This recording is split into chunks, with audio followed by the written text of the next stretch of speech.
Hey there, hi there. Hello, hello. Happy Friday, everybody. The day before the weekend begins. It's a good day indeed. How's it going, Hawkeye, Crew, Dwarven Heart, Baronium? Do not put me on pizza. Malarkey, Fire Drawn, Hyrule, Anisbana, Zevenkill, Howdy Little Turd, The Wrong Guy, hey ya, Spence Nerd, Zizification, Rylout, Hyrule, The Golyo, Six Whoopers, hello. How's it going, Doka Magi? AJ Axel, hello. Welcome, welcome, everybody, to another cozy stream.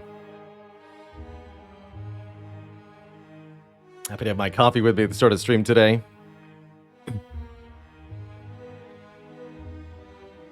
How much do I like coffee, Croc6? A latte.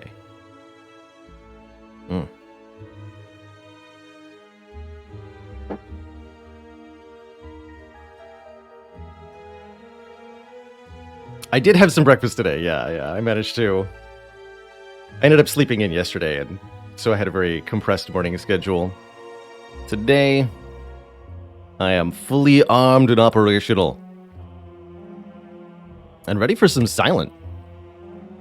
Boy, do we have some wild runs yesterday. I can't even begin to express how silly this Ironclad run got. Holy moly. Truly absurd with triple entrench barricade. The likes of which we've never seen before.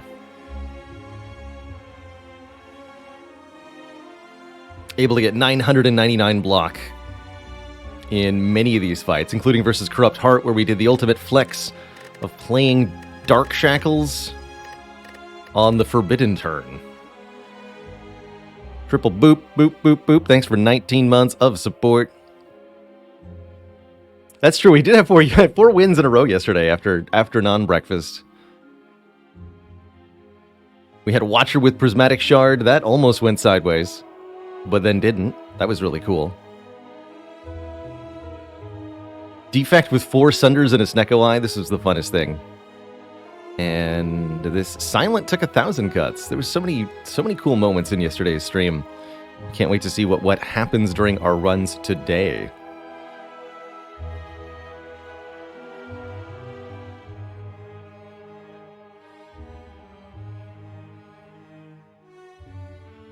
I've skipped first breakfast, yes, but what about second breakfast?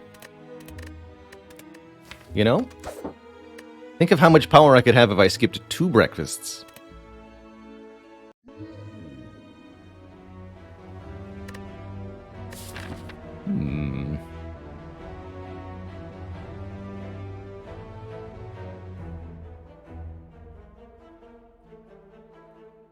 Interesting act layout here.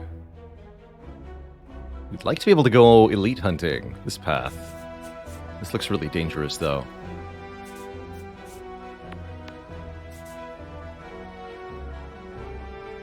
Something more reasonable. Like this, maybe 2 events. I like this option because then you can choose here.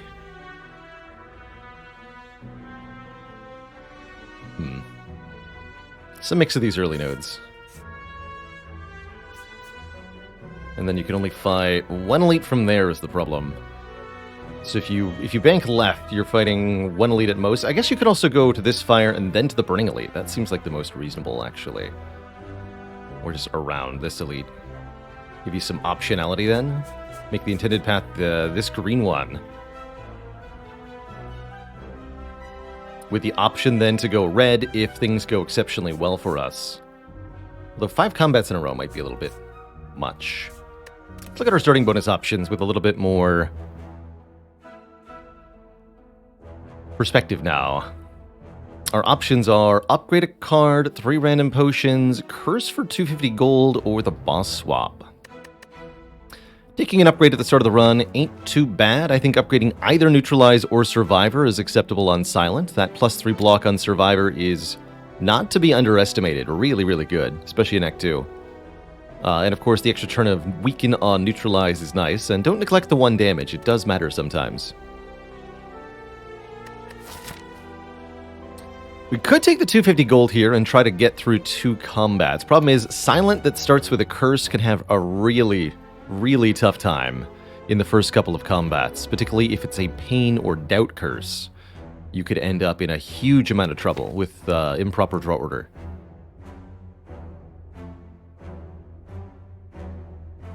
So for that reason, I really tend to shy away from any start that starts with a curse, but particularly so on Silent.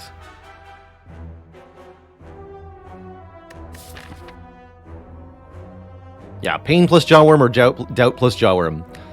In the worst case scenario, can lead to 30 damage taken.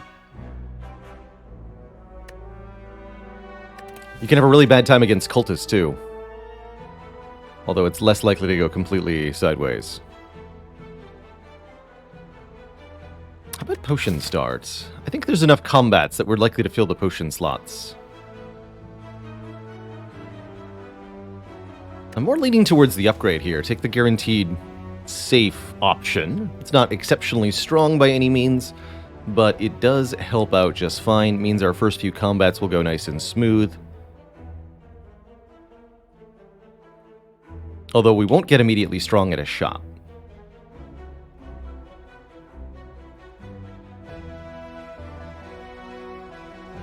I mean, drawing all defense on turn 1 for a bad time against Cultists? No, I mean drawing all defense and a doubt on turn 1, so that you're weak on turn 2 and have no defense. And then you don't even draw all your strikes somehow.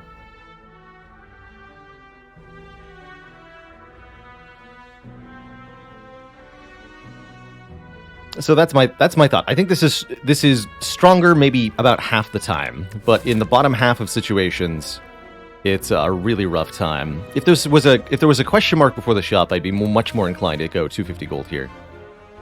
I'm going to choose Upgrade Neutralize. And we are going to start out along the green path here. Let's see how life goes. So far, so good. Get weakened, nerd.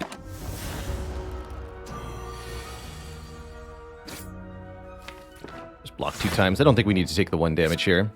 Many times in Spire, it's correct to, if you aren't getting the full block value out of a block card, it may be correct to spend your energy on dealing damage instead, or getting powers in play or something like that. But I don't think that's the case here. I think we get to do this fight without taking a single point of damage. That's often the case for Silent in her first few fights, excepting Jawworm, of course. This Jawworm is a stinky. Oh man, are we going to have another first pick skewer run? This card has been really doing it for me lately. 7 damage X times. It's a fantastic early upgrade, a great energy sink of sorts, and a really cool card for damage multiplication on.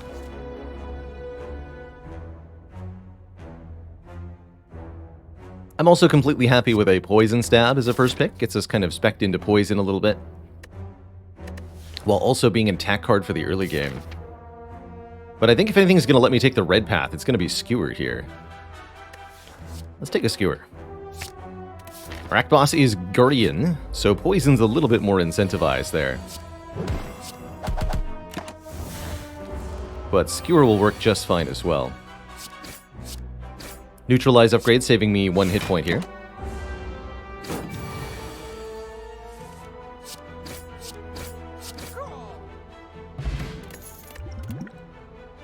Dagger throw, sucker punch, outmaneuver. Outmaneuver Skewer. Interesting.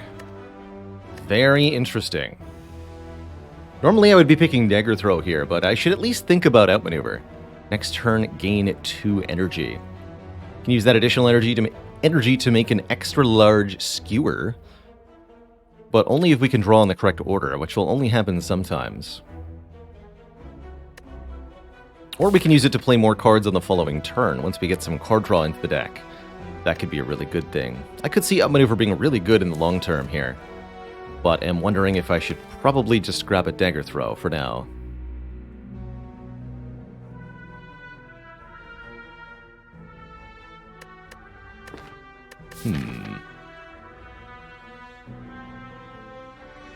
I guess that again depends on red path versus green path. If I go green path, outmaneuver seems reasonable.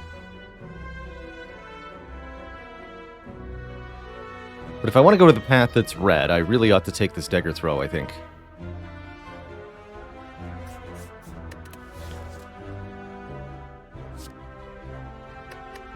Okay. I'm going to grab the dagger throw, but I'll think about outmaneuvers if we see any more. Could go to the shop here. Only 128 gold, I think, means not really worth it. Let's head to one event and take 2 more fights. I think 3 more might be pushing it. Some of the hard pool combats could get us into trouble. Lose liquid bronze, 87 gold, or dagger throw to gain a relic. I don't mind losing the liquid bronze. It's a potion, but not a particularly useful potion here in the early game. The 87 gold will definitely be valuable later, although not now. Could end up still going green here. I want an Akabeko or a bag of marbles, please. That's what I want. What do you got? Could also give him our dagger throw that we just picked up. That's not the worst idea. What do you got? Nunchaku. Every time we play 10 attacks, gain an energy. Perfect. That's definitely going to help out here in the short term, giving us additional energy on which to spend on our attacks. Particularly if we set up the Nunchaku with any amount of deliberation, it's going to allow us to have energy consistently on turn 1, which Silent really appreciates.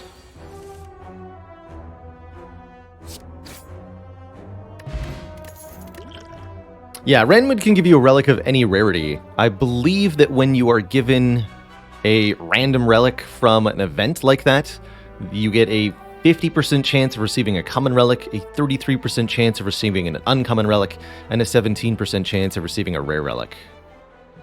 Okay, I'm happy I didn't give up my dagger throw, because I don't believe I want any of these cards. Cloak and Dagger is okay with Nunchaku, but simply doesn't deal enough damage to really be a good idea at the moment.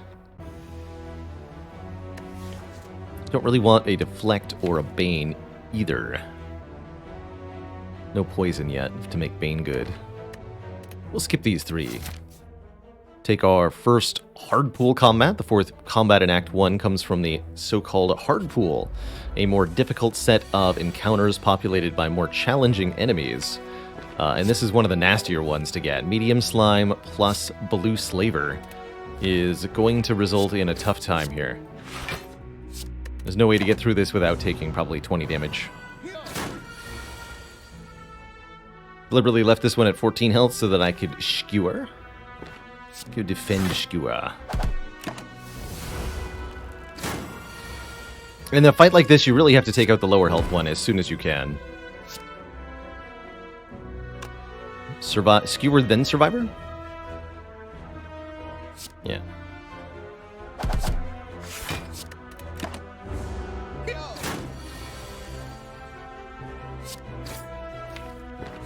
This turn might hurt a bit. Not a problem. Ooh, definitely not a problem. If we want to still think about the red path, which we can consider, actually, this fight didn't go as badly as I thought it might, then getting Nunchaku a little bit higher up is a good idea. Should be able to do that soon. So Skewer, of course, does kill here. But we can do better than that.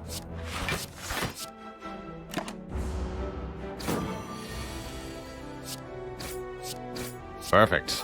Nunchaku on 9 means we get energy the first time we play an attack next fight. And I'm pretty happy with the Dagger Spray to deal a little bit of area damage. That gives us an answer to the Sentries enemy. That said, I don't feel like we got strong enough to fight multiple elites here. We don't have any damage potions. We didn't get any particularly amazing cards. I don't think this is enough to go red. Squiddy Love, by the way, thank you so much for 95 bits of support. Squiddy says, normally only get to see the YouTube vids, love the content.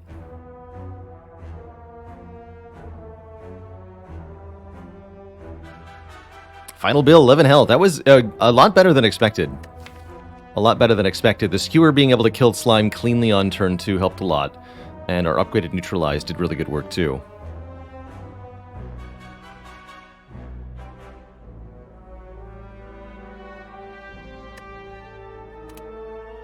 Okay, we're taking the dagger spray, but I don't think I do this. I think I'm going to go this way.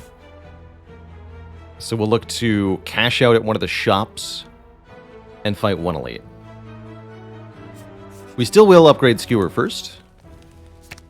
This is essentially an upgrade that can apply multiple times. Every energy you spend on Skewer is getting the benefit of the upgrade one time. So 3 damage per energy spent is a massive, massive upgrade. I really wish I could do this. If I had a vulnerable potion or a fire potion, I would fight this elite right now. But I don't.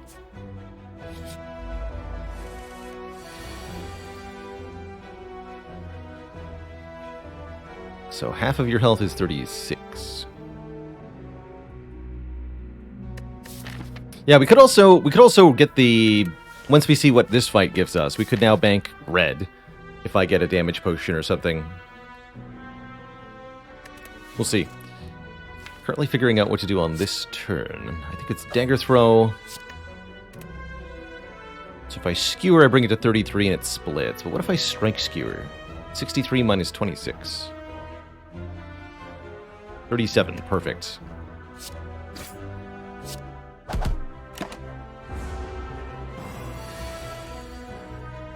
Oof. Well, that'll have to do. Goodness, at least neither of them are attacking me this turn. But we're likely to take a hit next turn. Perfect dagger throw draw. Get him. Just take one.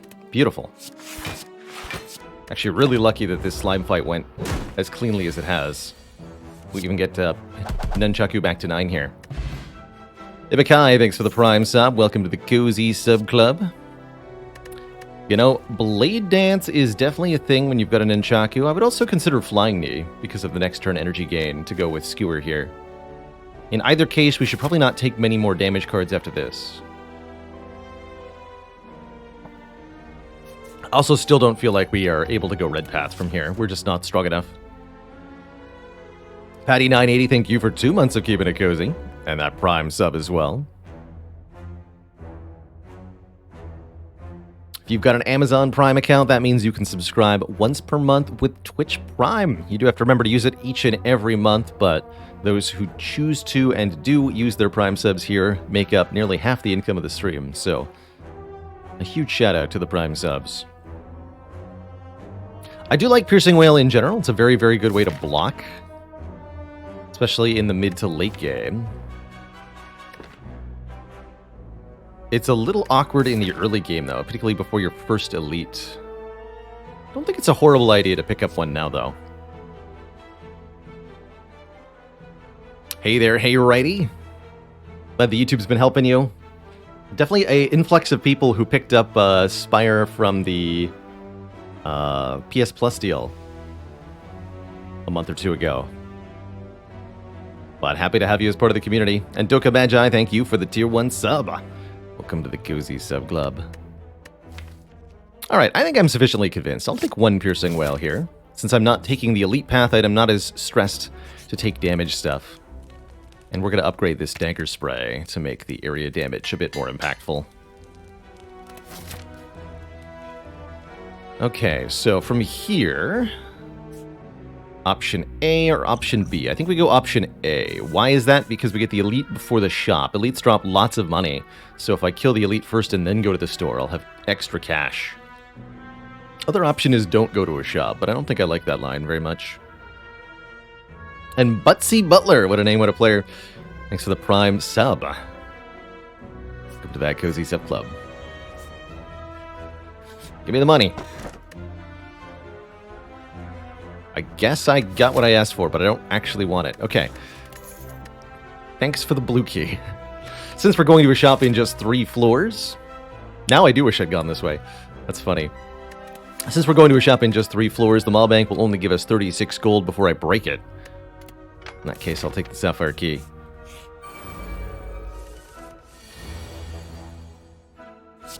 Be careful what you wish for. You just might get it. What's the line here? Neutralize you. Survivor. Skewer.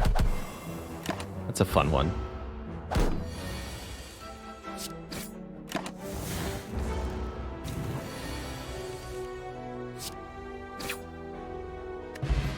Definitely been liking setting Nunchaku to 9 where possible. Hello, what is this?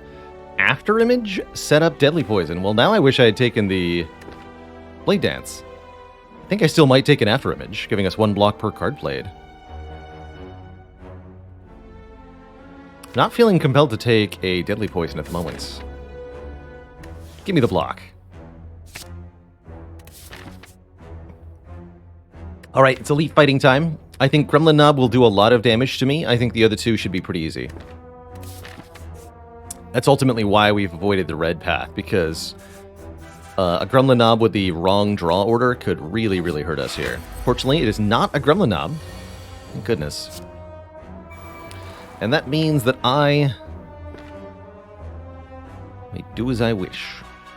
What is this? Neutralize, Dagger Spray, Skewer? Do we wake up right now, or do we wait a couple of turns? I think we wait a couple of turns.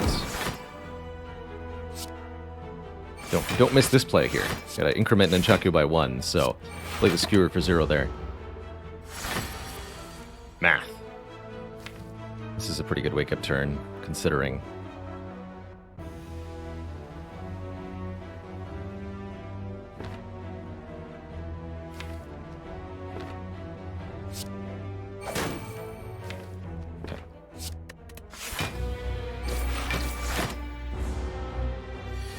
Fluctuation EM, thank you so much for 30, count 'em, 30 months of support. It's a dang long time.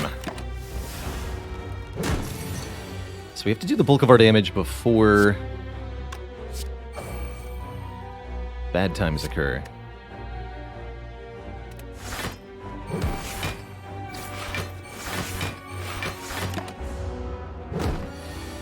Or we get debuffed. Your next turn is bad.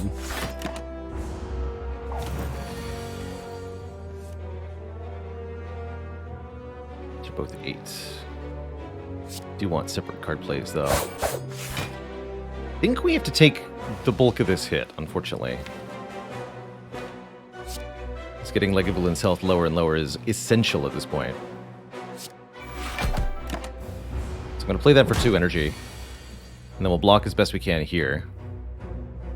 4, 4, 7. It's 15. Take 5 more. This is a pretty good turn next turn. Okay. Could use a speed potion for some more health this turn, but I think we might need it 2 turns from now.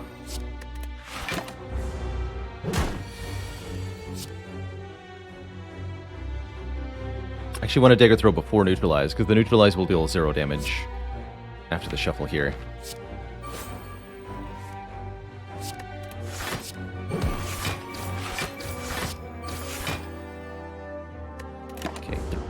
With -4 strength, Skewer will kill now. However, this is the turn I was talking about. This is where the speed potion comes in, because it lets me full block, and then we kill with Skewer next turn. Otherwise, I can only defend for 6 until we'll take 9 more. So speed potion is for 9 health currently. I think that's a good enough use. Can even play the Dagger Spray. Might as well.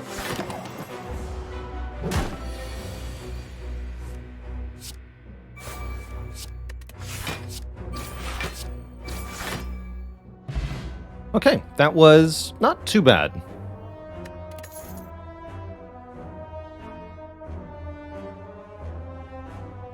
Hey there, Bubblebarian. Another shout out to that thumbnail generator. Exclam thumbnail. Old Liam Buff was kind enough to make that and share it with us recently, and boy was it funny. Gotta love a bag of prep. How about an Eviscerate? It's okay. Cloak and Dagger is better now that I have an after image. Okay, I can actually get behind taking Cloak and Dagger at this point. It's our first shiv. We'll be taking more. The shivs are 1/10 of an energy and 1 block apiece. And I think that's good enough for me to start incorporating them into this deck, especially if we can get some more interactions. Not the world's worst Infinite Blades, but certainly not its best. Really happy to see membership card giving us a 50% discount on all products. That's a good one.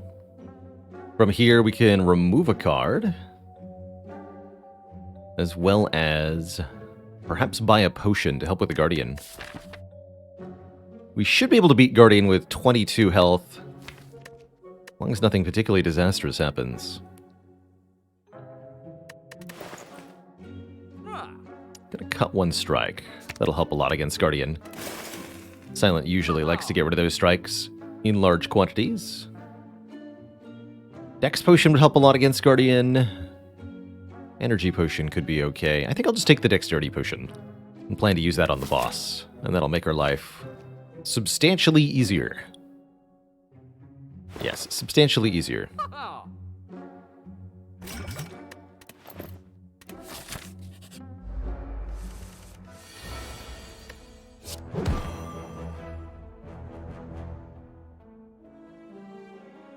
Survivor Skewer take 1? That feels right.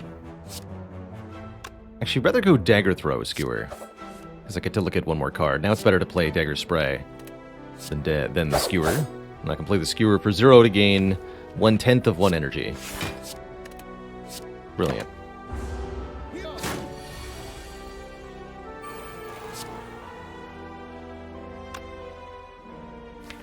Actually, don't want the bonus energy right now. I might not want it next turn either, though. Is the thing. Yeah, whatever.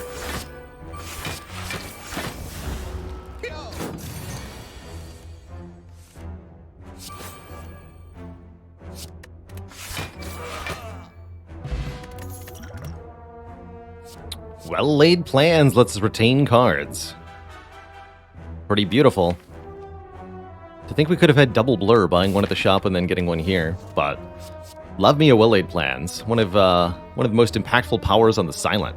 Well-laid plans allows you to retain cards, keeping them in your hand between turns until you need them most. Very useful for keeping blocks, but also wildly useful for quite a few other things. I have never been more happy to see a Dagger Spray Plus in my hand. Fortunately, it does mean that Angry Gremlin gets really angry. But I don't see this going well any other way. He's going to do 9 damage to me?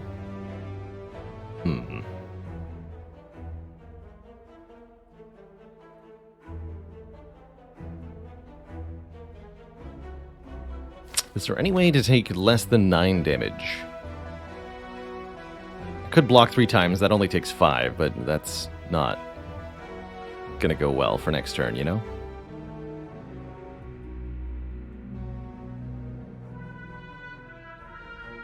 Yeah, I don't think it's ever worth being weak and frail, or any of that.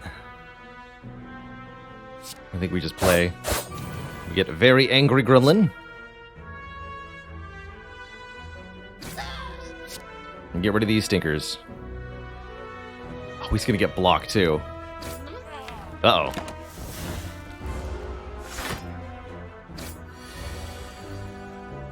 Kill him.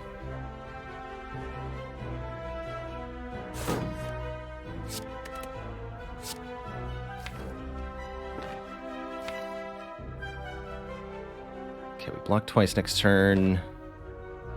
Finish on 9. Okay.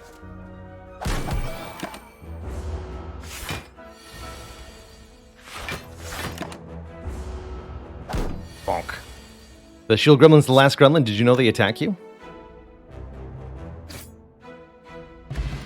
Get a duplication potion, so buying that Dex pot was a bit of a waste. That's okay.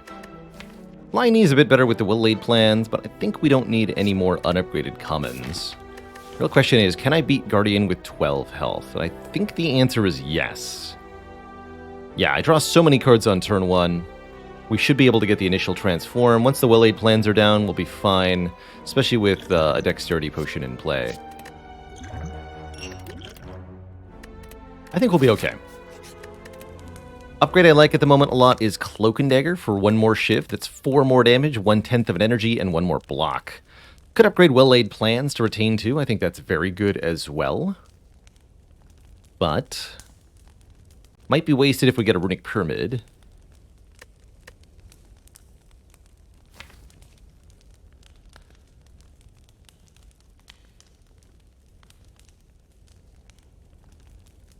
And I don't think will be that helpful for a while, actually. I'm going to go with the Cloak and Dagger upgrade for this Guardian fight. And we're going to face Guardian with 12 health. It's not a lot. It's quite a bit scary, actually.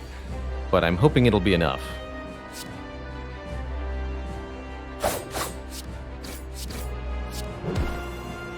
Really hoping. Should be able to block next turn if I can't transform. Looks like that is the case. Yeah, we have 8 plus 6 damage in hand. We cannot transform the Guardian with the current draw. So I have to block. See, if I Dex Potion after Image, Cloak and Dagger defend, how much block do we generate? This would be 8, 9. This is plus 3, so 9 plus 8 plus 2 more. 19. So we do live with only the Dex Potion used. Could also employ the Duplication Potion. Duplicate Cloak and Dagger here. Or even duplicate After Image. But I do not believe that is necessary. I believe we're going to win this fight with only the Dex Potion used.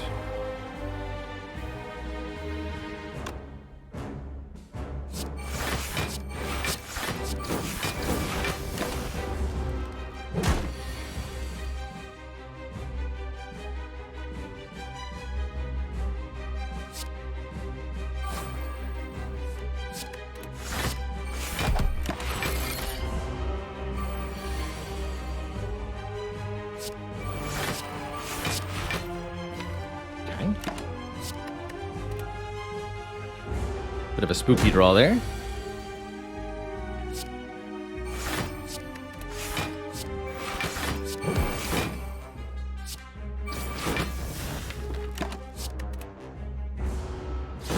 But now that we have the well-laid plans in play, we should be completely fine.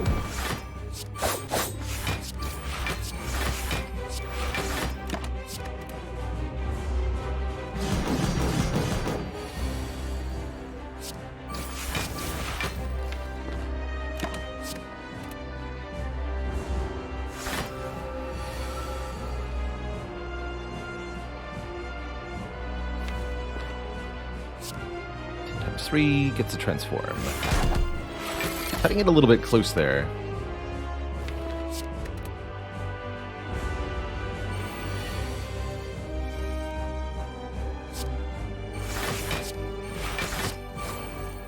Need to make sure we're occasionally dealing some damage on the defensive mode turns.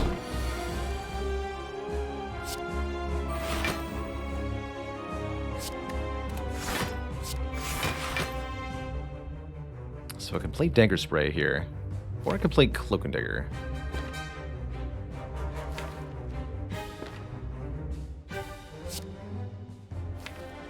Need to retain Skewer, I believe. Note that even if you play Skewer for 0 energy, the Guardian will still do Thorns damage back. Because they're rude.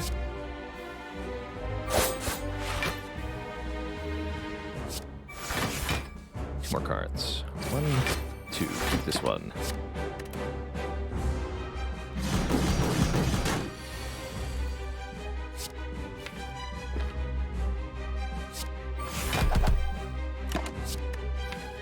I think that was supposed to be Cloak and Dagger, Strike, Strike, use the Skewer on the next turn. This works though.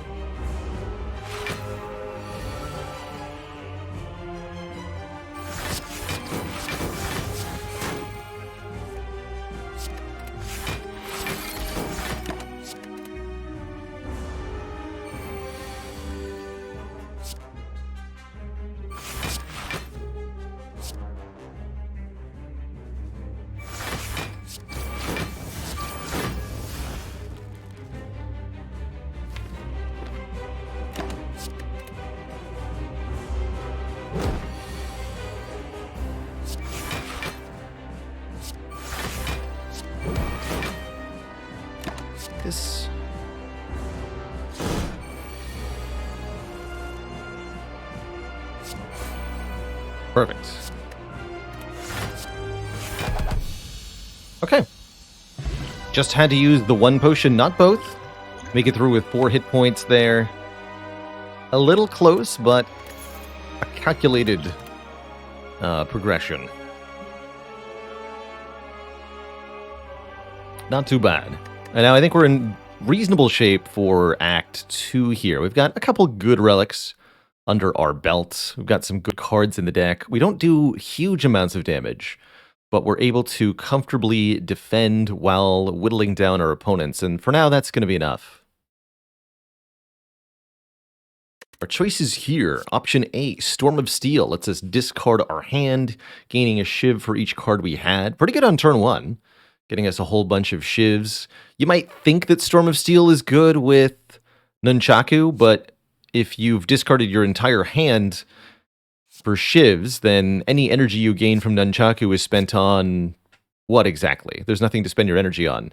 So I don't think it's actually very good. Never have been a fan of unload and well-laid plans. Discarding all non-attack cards in your hand usually means discarding that defend or piercing well you're trying to hold on to. But it's hard to say no to an adrenaline. Easy, gain a little bit of energy, draw some more cards, makes the skewer better, makes the after image better, makes it easier to find our powers. I like it quite a lot. Yeah, you'd need a unceasing top or an ice cream to make the Storm of Steel and Nunchaku work together properly. Hard to do. Well, I think we can rule out Velvet Choker.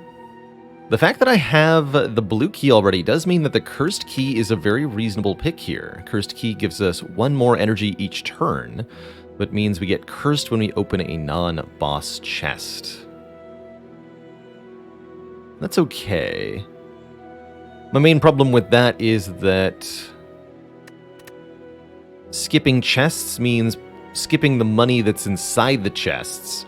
And money is worth twice as much to us thanks to Membership Card. So because of Membership Card, we might lose out on a lot of potential buying power by not opening a chest. That leads me to consider Astrolabe fairly strongly here. Transform and upgrade 3 cards. Easy choice here to transform and upgrade 3 strikes. Not really sure what we'd get, but there's a lot of different options. Just increasing the upgrade density of the deck can really help us be a lot stronger. There is, as Firedraw notes, there's of course a chance that the chest contains no money. It certainly might be the case that happens. But it's a bit of a long shot. We do have a bit of extra efficiency energy-wise thanks to Nunchaku and Adrenaline already.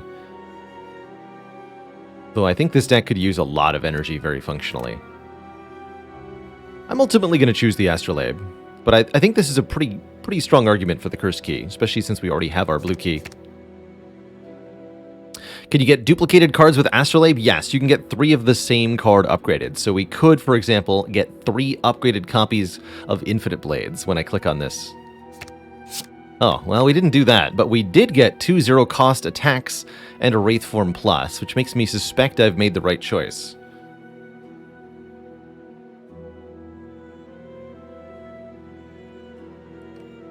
I think it's still a little early to be calling GGs. However, what we have is very functional. Really happy with these 2 cards in particular. This really helps the damage problem that we have. Meanwhile, the Wraith Form Plus is a premium block.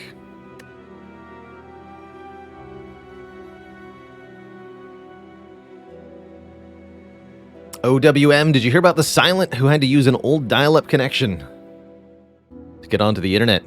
She had to deal with endless lagony. Truly brutal.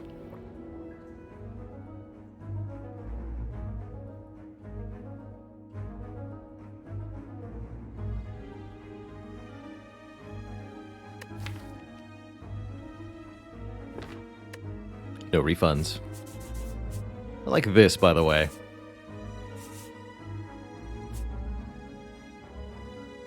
We can remove our final strike at the shop. A deck with no strikes in it is a good deck by my definition. And we could even potentially buy a relic here at the shop. Remember, we've got over 200 gold of purchasing power currently.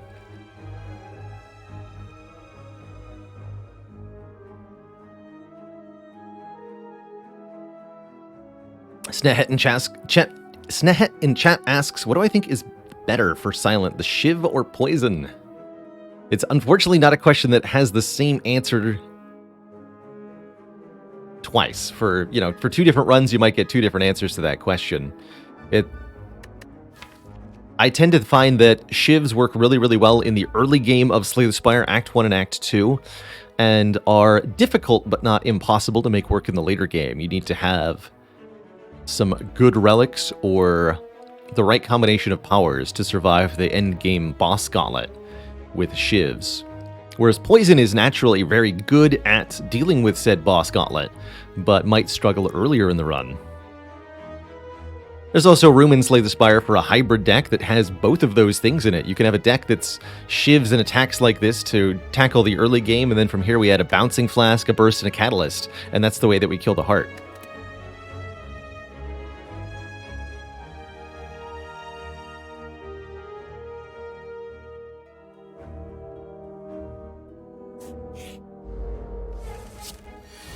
But I think, generally speaking, in Slay the Spire, the best build is the one that goes with the relics you've picked up so far.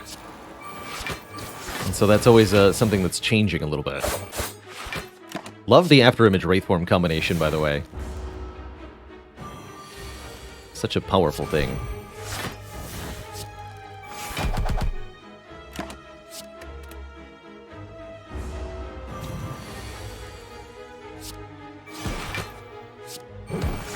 Now, I'm a ghost.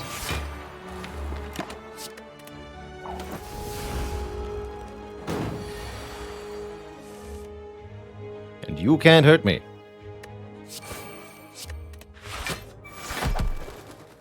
Beautiful. Speak of the devil and it shall appear. Bouncing Flask is here. Do we want to start ticking poison cards? Wait, who's our Ek boss? Collector.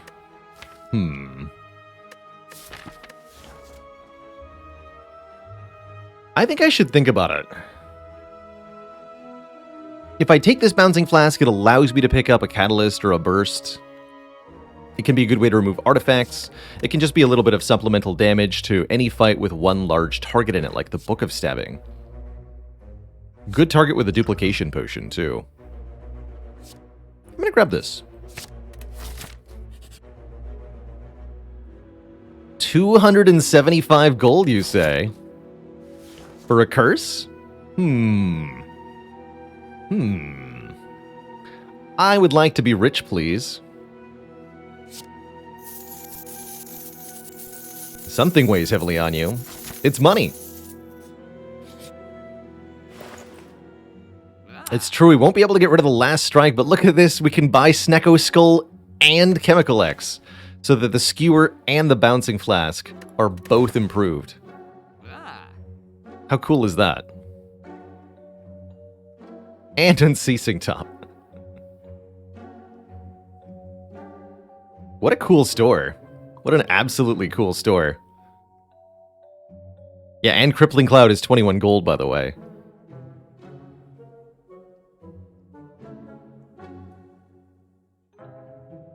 Heck yeah. Spin to win, baby. So now all of our poison cards apply one more poison, and the effect of our X cost cards are increased by 2. And I have a Crippling Cloud. I might even take Secret Technique. Zero cost, put any skill from the draw pile into my hand. Fetch Adrenaline, fetch one of the poison cards, fetch Cloak and Dagger. It's Don Legend. Thank you so much for the 68-person raid. Welcome, welcome.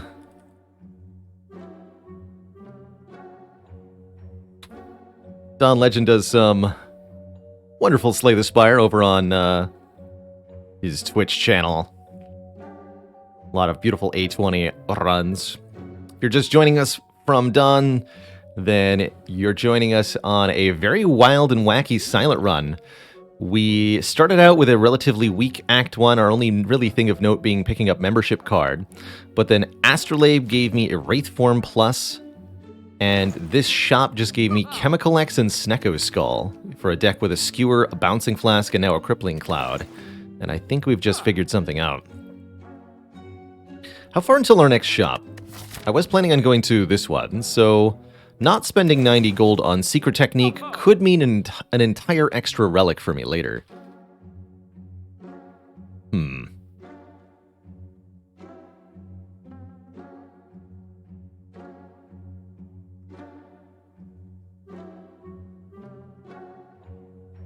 Hey, no worries, Dawn Legend. A friend of Bela Lord is a friend of mine. Or, wait, yeah.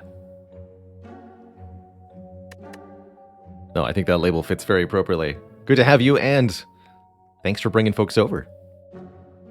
It's always cool to see people pushing themselves and their abilities in Slay the Spire. I think the category needs more content creators. I want it, but I don't want it. All right. That's how I feel about Secret Technique. I want it, but I think I can do better with the money elsewhere. Succinctly phrased. Okay, could use Wraith Form here. Actually, could go Wraith Form Ancient Potion here. Seems like a very reasonable choice for this fight.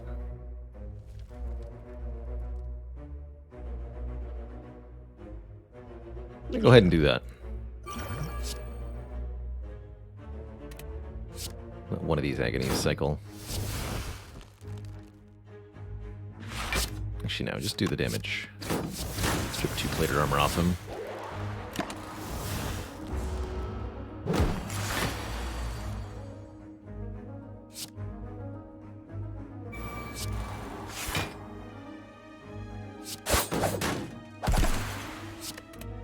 Get him, Chemical X.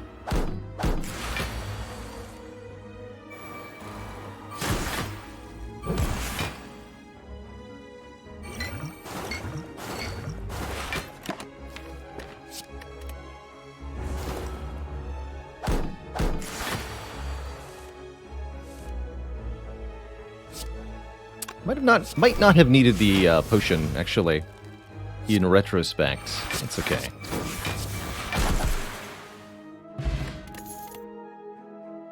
Could take another Endless Agony here. I think it's okay with the Nunchaku, but certainly not required.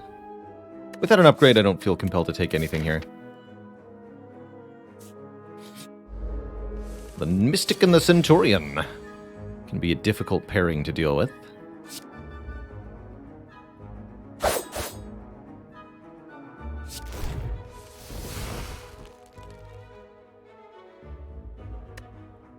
Could outright kill the Mystic here on turn 1. Heck, I can actually kill the Centurion on turn 1. Impressive.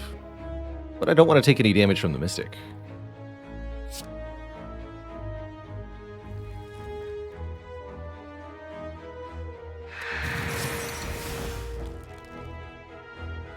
Let's do it this way.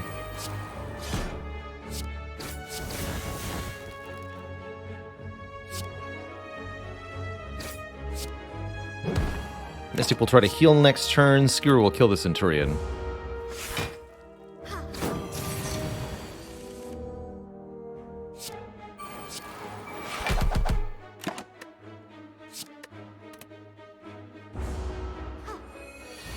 And on her own, she's not much of a threat.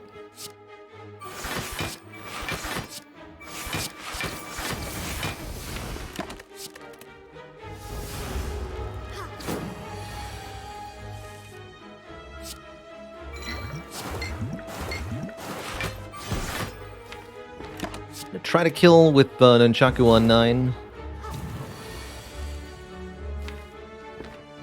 That might prove difficult.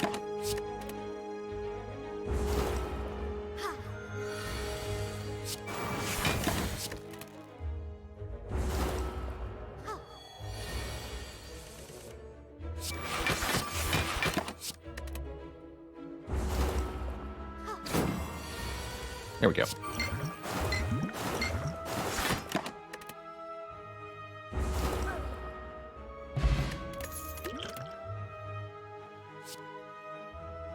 Again, upgraded, these cards would be pretty good. Unupgraded, they're underwhelming.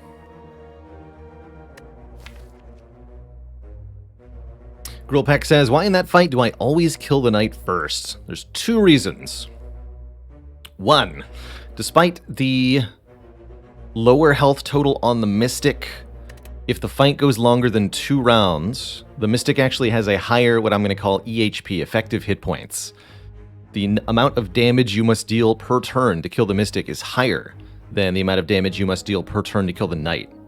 That's because the Mystic is healing both of them, but the Knight is also blocking for the Mystic. So counterintuitively, the Knight is the softer target. The other reason for that is that if the Mystic is killed, the Knight becomes Berserk, exchanging the block move with a ×3 multi-attack. If any amount of strength buffs have been given to the Knight, that results in a really nasty snake plant-looking scenario. It's not fun.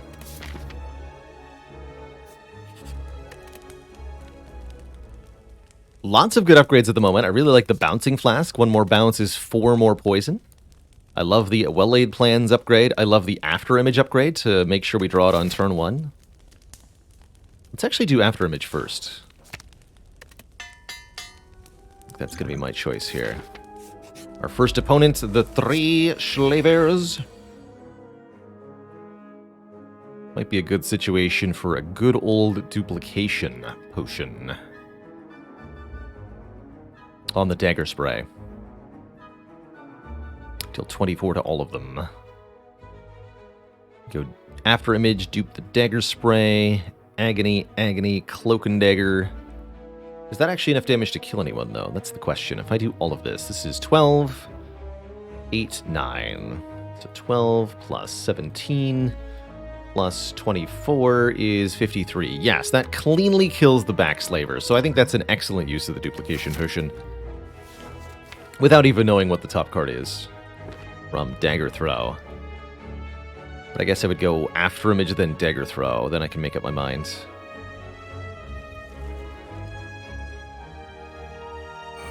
Iron Wave with extra steps. But those extra steps are important because those extra steps allow relics to get in the mix in a way that Iron Wave does not allow. Oh man, Adrenaline. Okay, perfect. And then I draw into Wraith Form. Damn it. Almost saved my duplication potion there.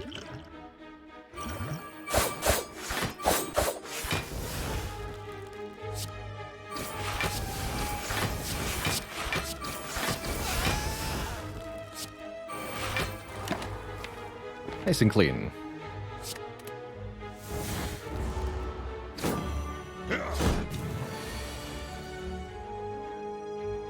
Alright, well this has gone entirely too well. Let's see, if I go Defend, Survivor, block for 21, 22. Incoming damage, 21. Perfect.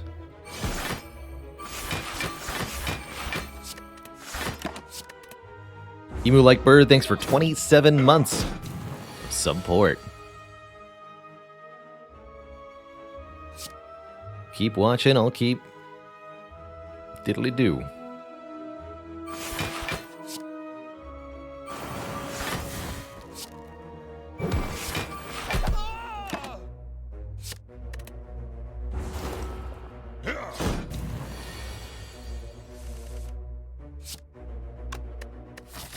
Next fight is another elite, so I'm going to attempt to win this fight by drawing into Bouncing Flask.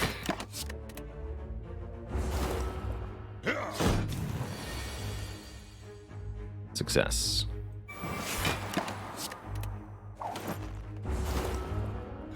Malarkey 7, thanks for those 88 bits. Keep on keeping on, friend. A beautiful fight. Basically perfected slavers with a potion use. Given that this is a supposedly 3 energy silent deck in Act 2, I'd say we're doing pretty dang well for ourselves. Do I still have the bouncy command? Hold on.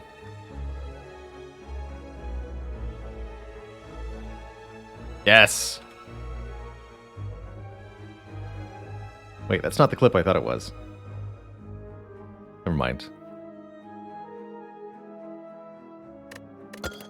Sundial is here. How about another skewer? Given that we have Chemical X, I'm in. I'll take it, and I'll upgrade it.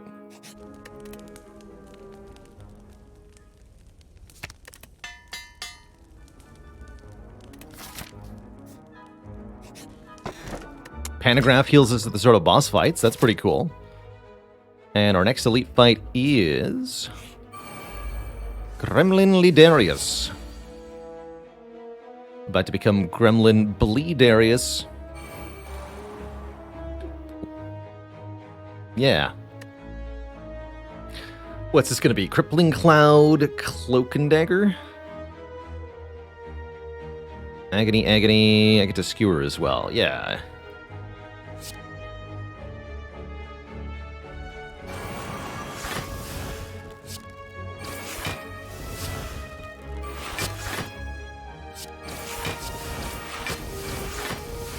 Perfect. Only downside is I don't get to play the Will-Aid plans.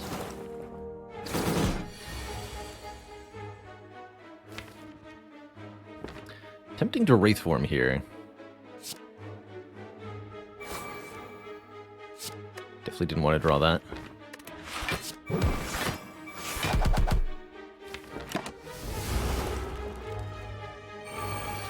Okay, good. These die. These get poisoned.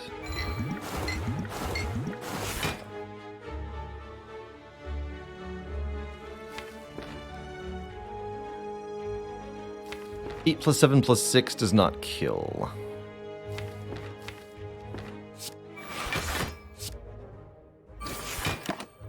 This could be bad next turn. Good. Better.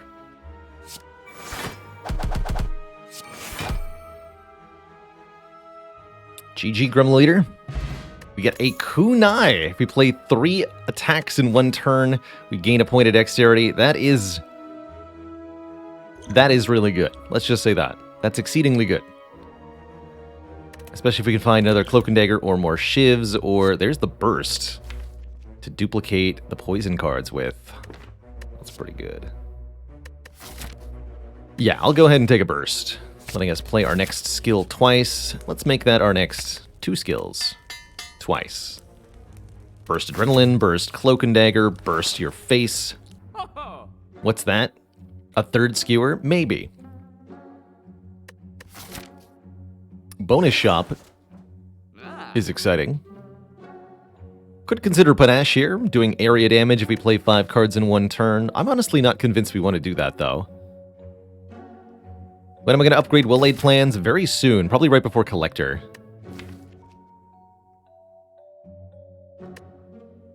Although upgrading the Bouncing Flask is also worth considering here. Now that we have a kunai, the dodge and roll on sale is pretty tempting. So is the deflect. Both 0 cost blocks. Tori seems alright. Very expensive though. Getting a bit of max health with the waffle is fine. Healing with the meal ticket's pretty good. Although with Panagraph I don't feel like I need it. I'm gonna be at full health anyway.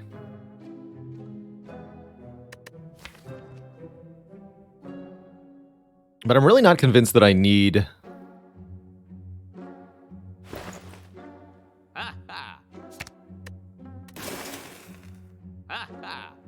Tori for the heart.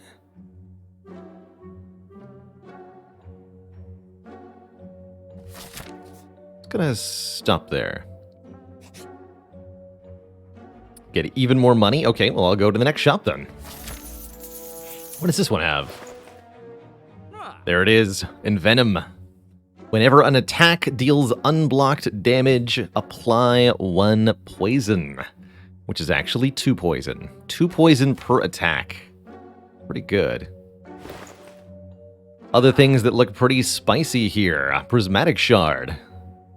Giving us cards from other colors in combat rewards. Oddly Smooth Stone, giving us a point of dexterity every time we play a block card. We get 1 more block. War Paint, upgrading 2 random skills. Could be really useful.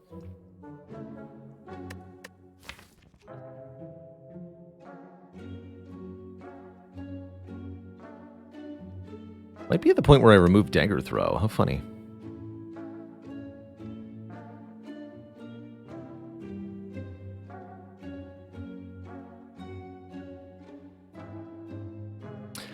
Given the current state of the run, yes, I would absolutely add Blade Dances to this.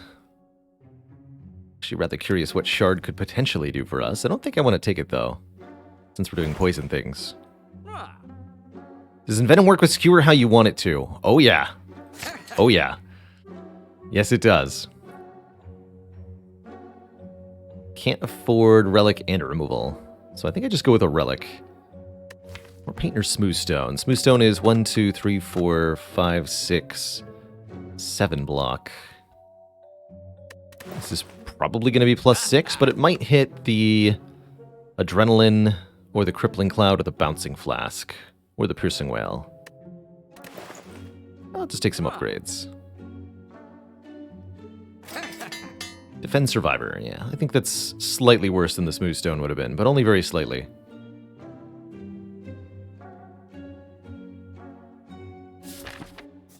Not going to take that shard. Apologies to the believers there. We're going to upgrade our Will-Aid plans and face down the Collector.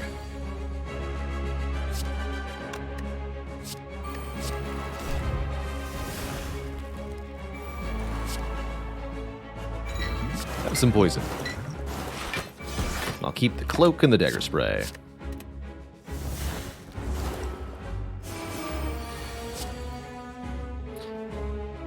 What a beautiful turn.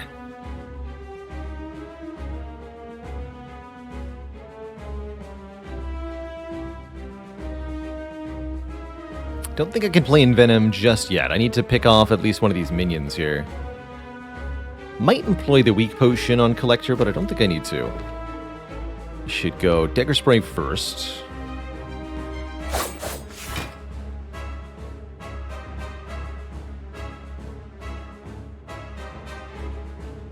An Agony, Cloak and Dagger.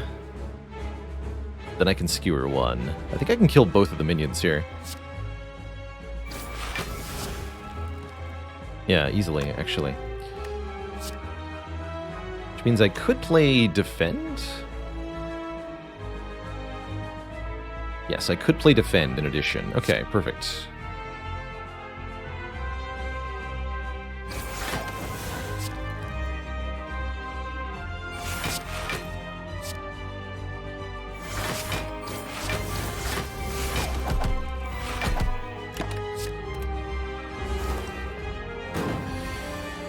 Great turn.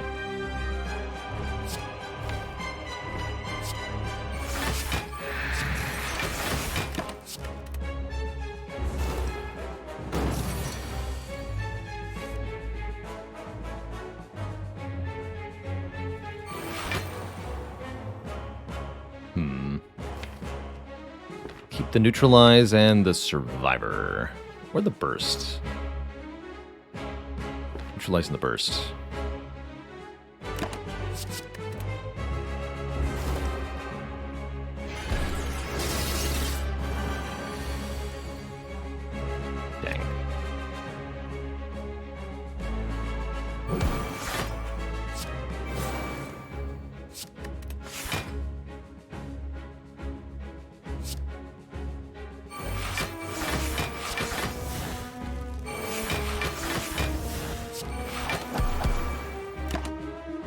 So yes, note the bonus Chemical X hits do apply 2 poison each. It's absurd.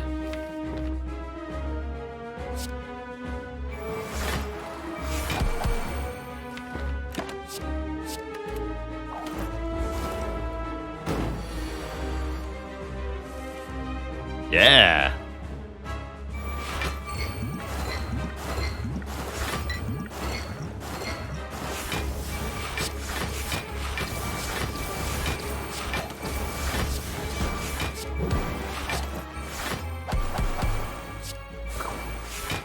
Get destroyed.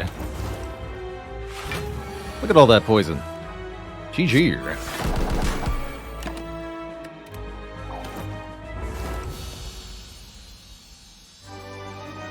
That was a really clean act too. Holy moly.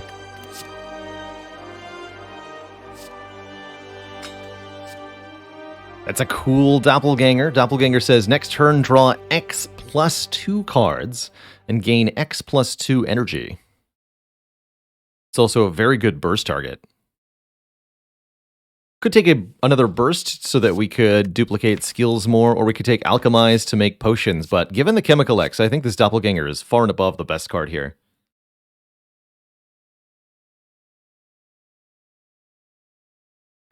Doppelganger Chemex, particularly upgraded Doppelganger with Chemex, is exceptionally strong. And it's really going to let us function, even if we don't get an energy relic from the boss here. I'd be okay with a tiny house if we have a doppelganger in the deck. Famous last words. Let's lose the weak potion. Oh, we do get a pyramid, but it's late. Probably I still take it.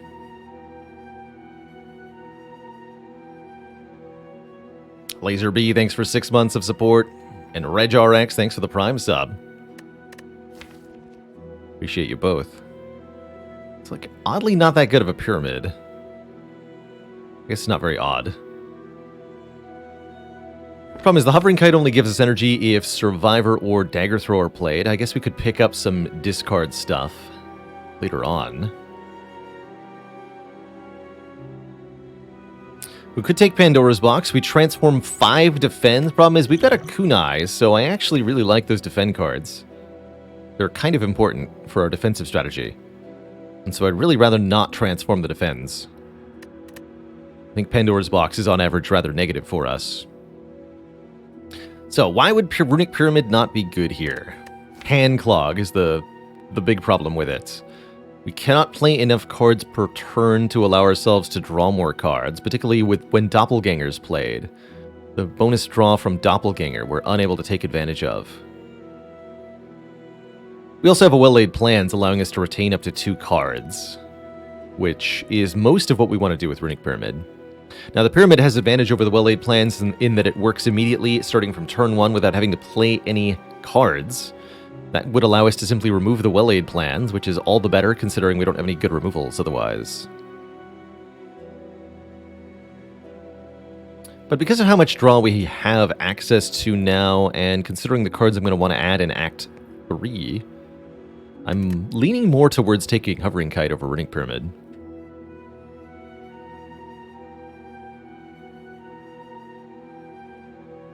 Let's take the Kite. So, first time we discard a card each turn, we gain 1 energy. I have to go here. Okay. Maybe something like this. Might as well hit this early shop. Do I want to remove a card of the shop? Deeply unclear.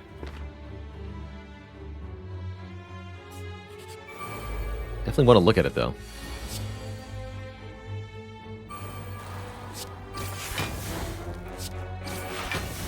Would I have taken Tiny House over Hovering Kite? I might have. Would I have taken Tiny House over Runic Pyramid? Logically, I would have had to, right? Interesting.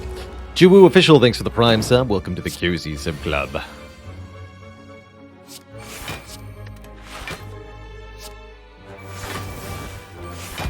Five more cards and 5 more energy this turn, please. Thanks.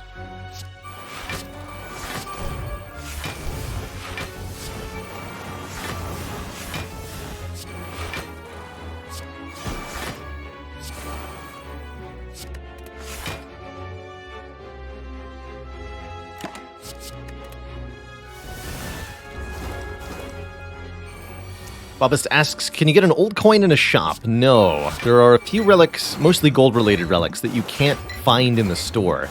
These include the Maw Bank, the Courier, the old coin, the Smiling Mask. Probably a couple others I'm forgetting off the top of my head. You cannot get those relics in the shop. Okay, well that is why I originally took the Bouncing Flask, just in case this card showed up. Catalyst, not only that, Catalyst Plus, triple the enemy's poison. It's about as green as they come, a green art with green border and green text. It's pretty green.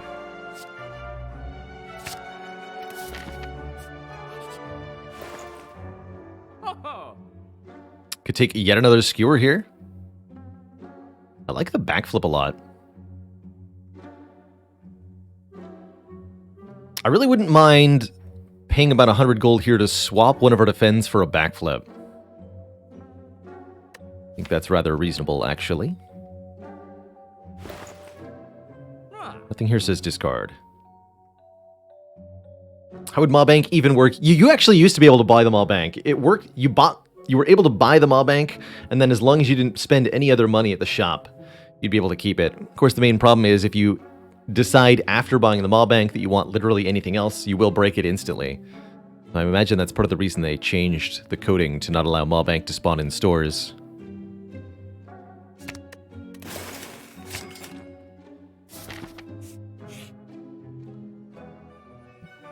I don't want menaces. Also don't want pain, but I do want an upgrade on either Doppler or Envenom.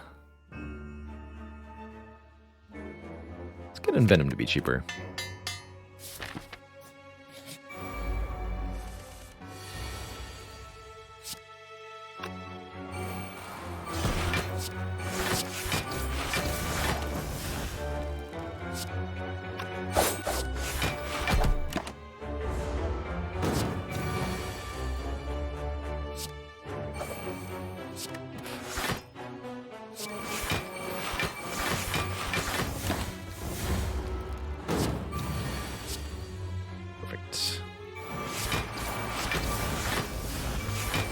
More draw, please. You'd love to see it.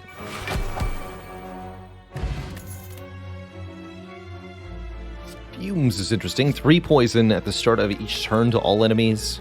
Ultimately, I think redundant, less effective than our Envenom. Although Riddle with Holes with Snecko Skull and Venom is pretty funny. I don't feel compelled to take it here. We've got the attacks that apply poison mostly sorted at the moment.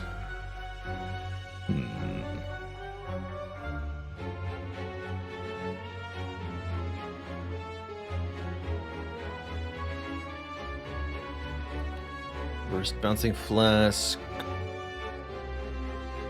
Skewer Afterimage? Skewer and Venom. I need the Afterimage down.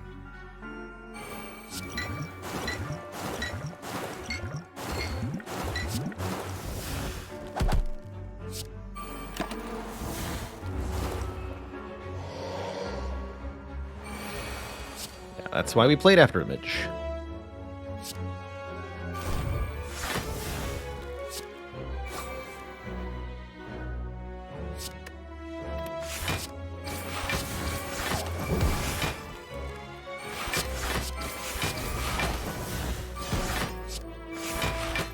Finally, we take some damage. Could try to use a potion to mitigate this, but honestly, it's been a long time coming. We deserve it. Ow.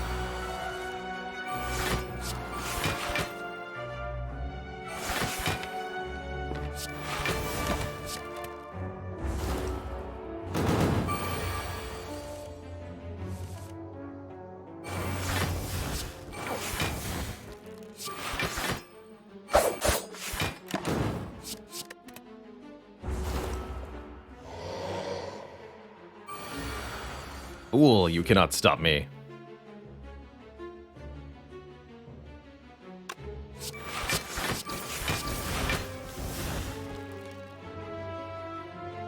This is 24, 27 block. That should be enough.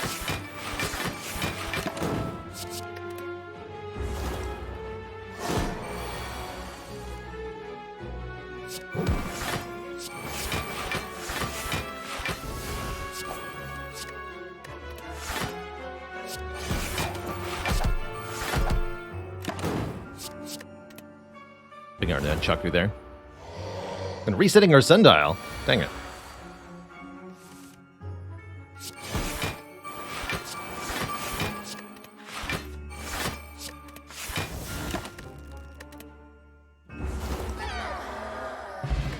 Dead Branch. Whenever we exhaust a card, add a random card to our hand. Interesting. Most interesting. I think that's pretty good, honestly. Definitely going to give us lots of random cards. That's not a bad thing. Not a bad thing at all. Take Liquid Memories over the Liquid Bronze, too. Liquid Memories on Burst, on Wraith Form, on Bouncing Flask, all pretty good.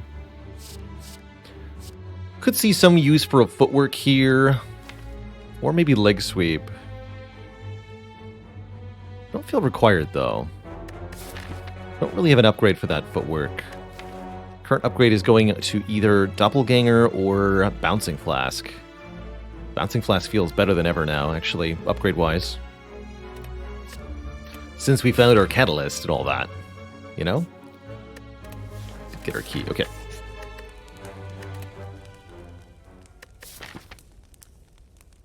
So, Flask or Double? I'll do Double. I've been definitely missing the +1 on that. But it's a tough choice.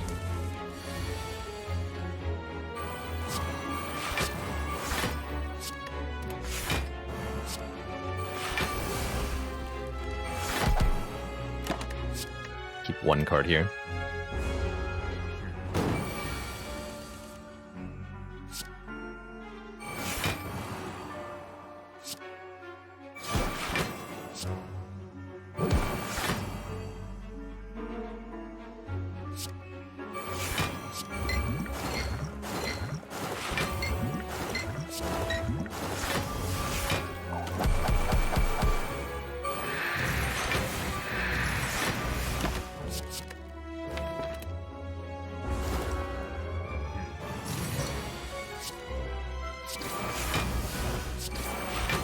Or will they plans?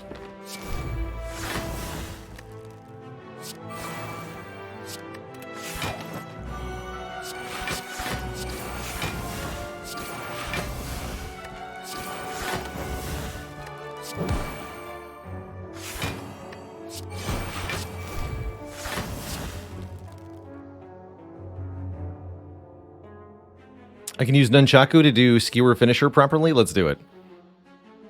Choke. Skewer. Finisher. 10 times 10. Plus 20 poison. Plus choke.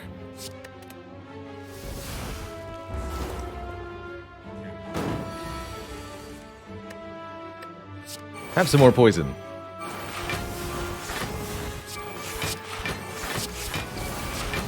And then all of that prior effort is completely irrelevant, because now it's more poison than the giant head has health. Bird Face turn heals me 2 when I play a power card. 1, 2, 3, 4 powers per fight. That's better than a Burning Blood. Adam, thank you so much for 7 months of support. Happy Friday to you. Caw.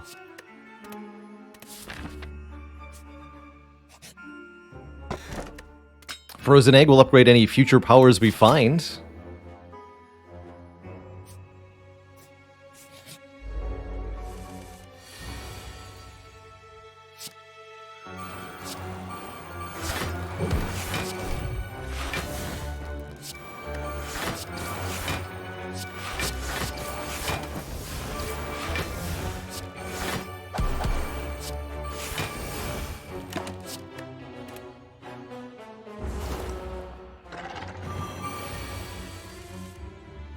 Bullet Time and Dead Branch are particularly fun together.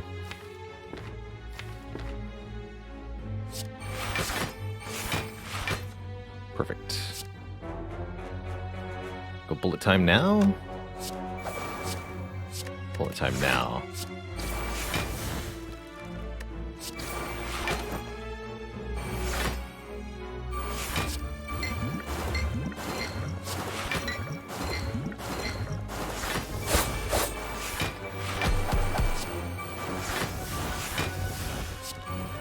And I'm a ghost. This deck seems to be very strong.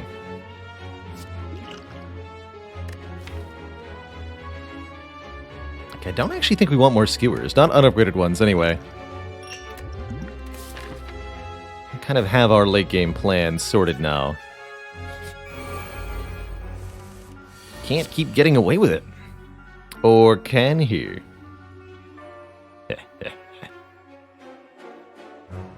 Let's see, burst whale blocks here. Okay.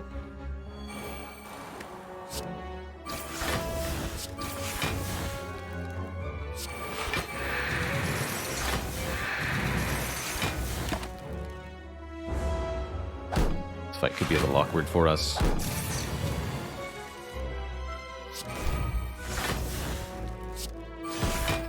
So far, the hovering kite hasn't been helpful all that often, but it's useful enough for me to feel like it's helping.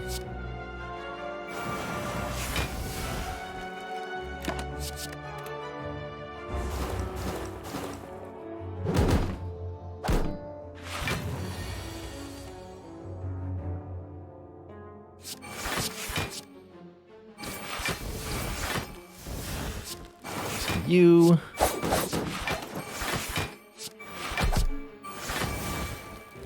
Perfect. So we want them all to die on the same turn. I'm kind of just distributing... Oh, that works. I was gonna say, I'm distributing the damage evenly so that I can achieve that, but random corpse explosion's even easier. Get them.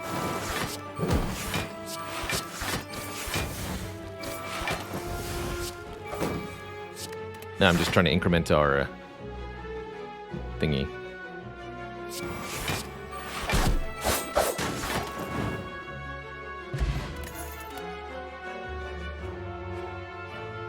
How's it going, Entally? The Silent Tier List cards video should be pretty dang accurate, as I actually didn't make it all that long ago. That should be up to date with all of the changes that have occurred through Slay the Spire's developments. And I think should hold up pretty well.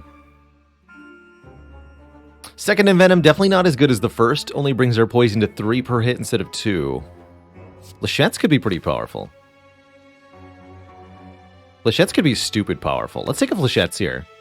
Deal damage for every skill in our hand, often going to be 5+ hits, each of which will apply poison.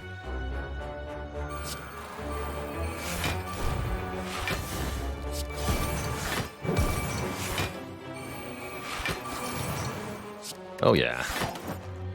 Show this transient who the boss is. It is me. I am the boss.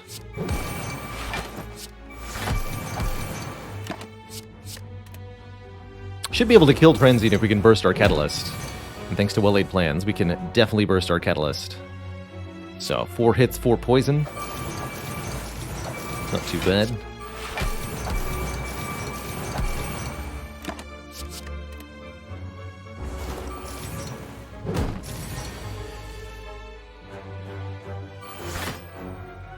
Double Catalyst. Double. And a Chemex Malaise for good measure. GG, friendo.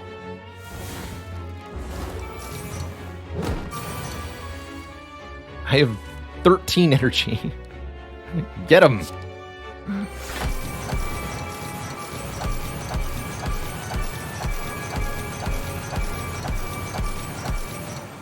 Beautiful.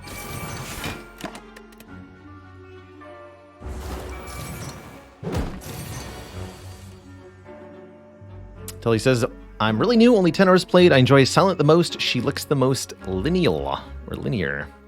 I think I would agree with that. Silent is the character where the order in which you play your cards tends to matter the least. With Watcher and Defect being a lot more important, where, Zap before Dual Cast can matter a lot. Eruption before Vigilance. With Silent, you draw a hand of cards, you decide which ones you're going to play, but usually the order of exactly which one when doesn't matter too much, and that does make her, I think, a little bit easier to get into.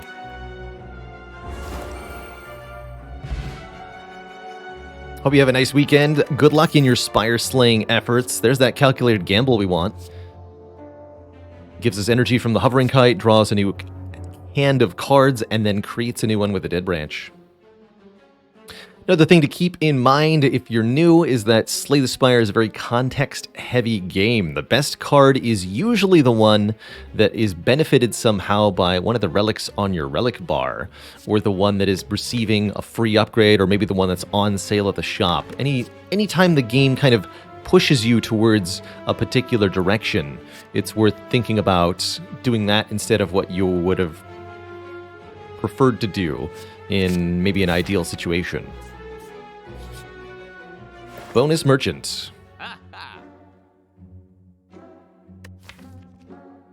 Yeah, I'll buy a blade dance. Give me 3 shivs. Actually, not a bad frozen eye, letting us see the draw pile in order. Yeah, not interested in that terror there, applying vulnerable to enemies. Most of our damage now comes from the poison, with the actual attack power being somewhat irrelevant.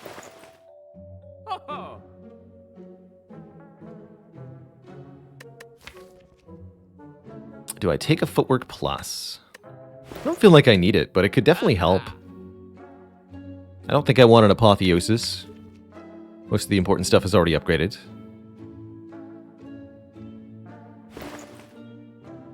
Also pretty expensive at 2 energy.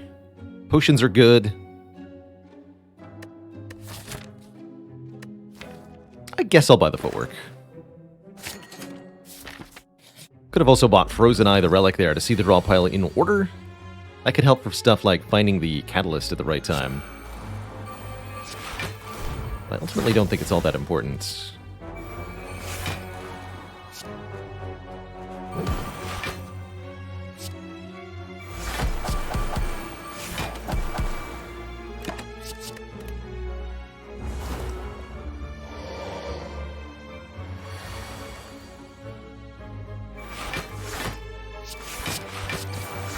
Have some poison.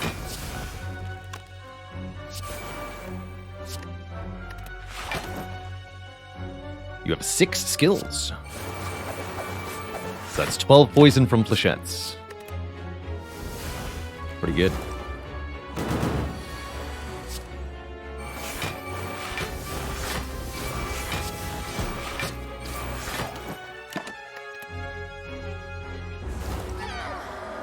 Ugh. Tough bandages. Whenever we discard a card during our turn, gain 3 points of block. It's going to make this calculated gamble exceptional. None of these discard anything, though. Don't think we needed any more help with blocking, but we got some. Definitely one of the best ways to have a successful run in Slay the Spire. What I like to think of is Relic Critical Mass. Get enough relics here on the relic bar, and it's pretty hard not to have a deck that can do a whole lot, just because of how many different cards get boosts and how much free value you're able to get each combat.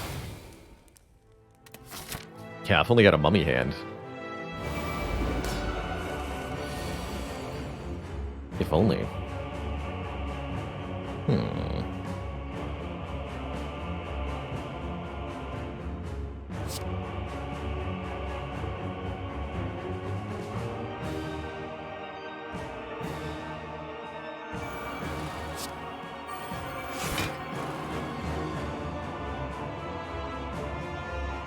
I think I hold on to Burst here.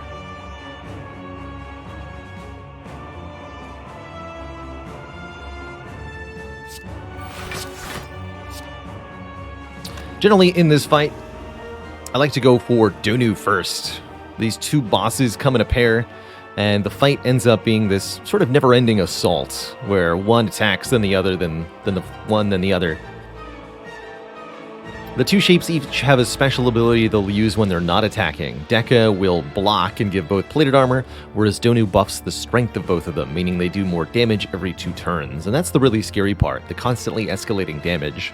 If you can kill Donu, you stop the damage escalation and put an end to the fight getting too out of control.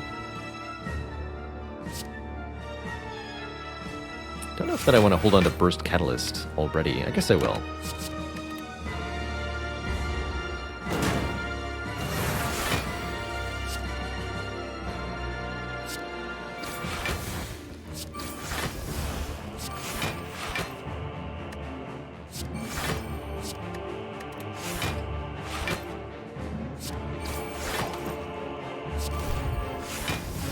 Where's the venom? Alright, say goodbye to your artifact. Easy.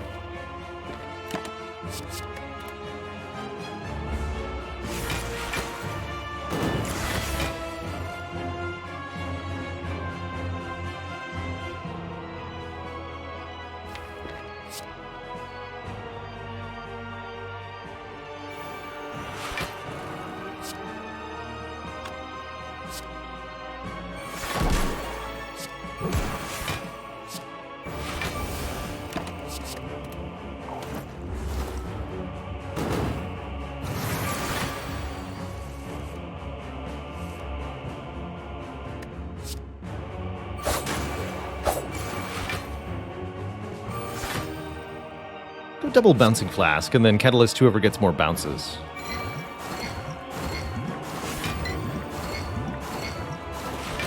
Okay, Deca, you're dead. Apparently. A clear outcome. Give me this.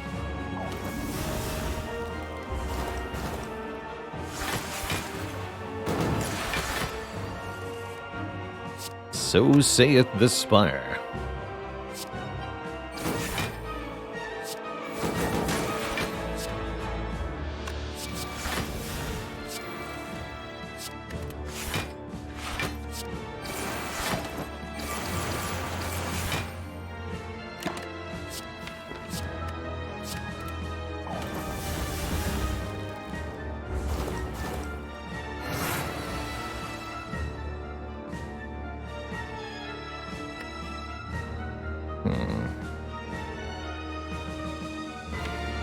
Only 3 energy definitely makes this a difficult turn to block on.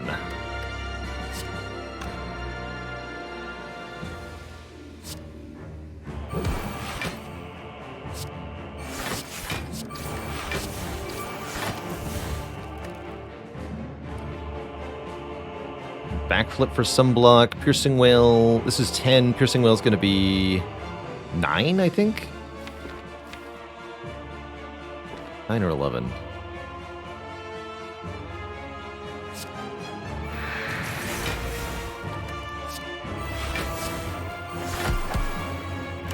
Okay.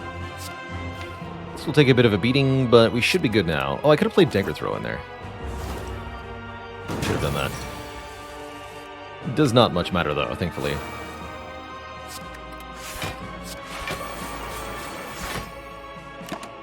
Let's just leave the Nunchaku on 9 and the Sundial on 2.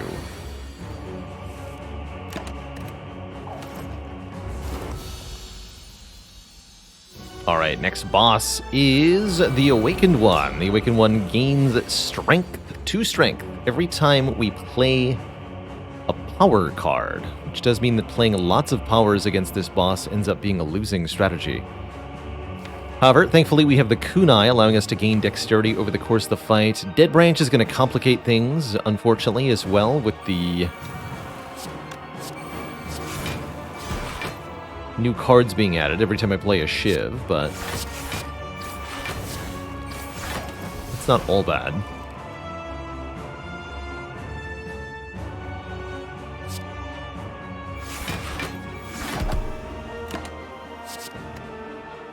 Oh, I was probably supposed to play a gamble there.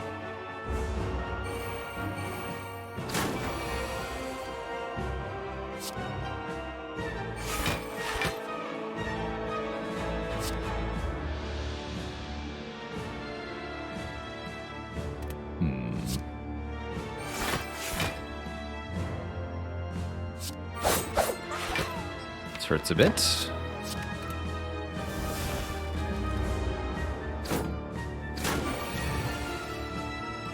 Seems like a good time for Piercing Whale. Better yet, Burst Piercing Whale. I might need to play Envenom in order to win. I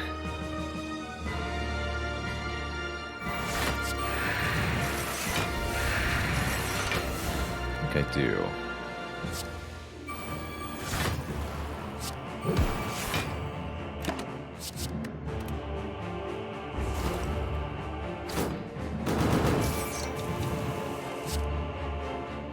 Let's get the plate also.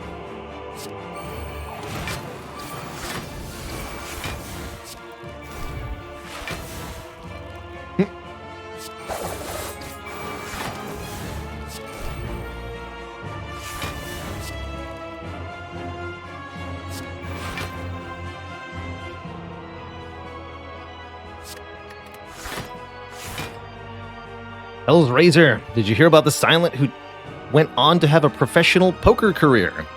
She played every hand by going Adren all in.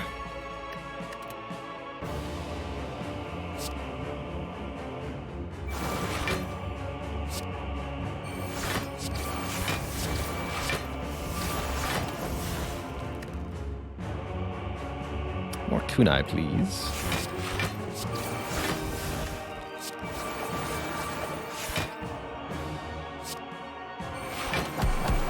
Positively no refunds. Even if you really feel like you deserve one.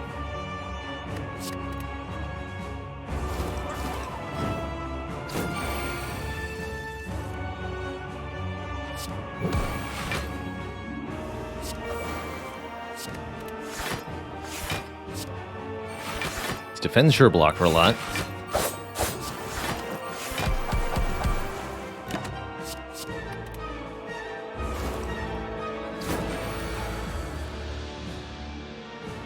Please lower your strength permanently.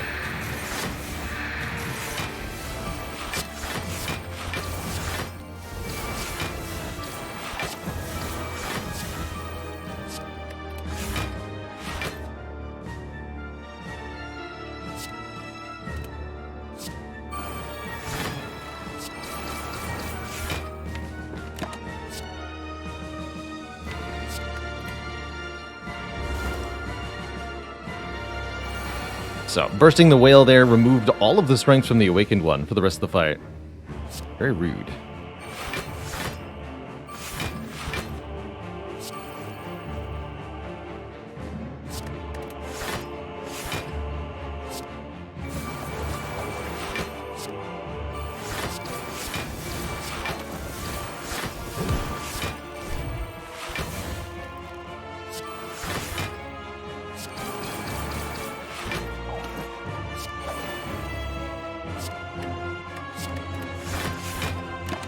Bullet time, Wraith form.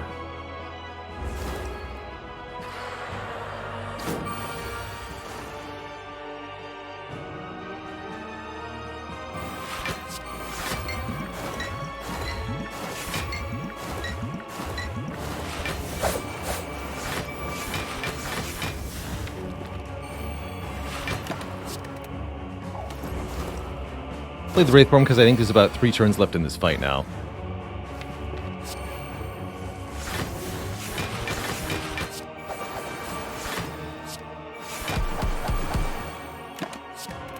I'm just trying to increment our Nunchaku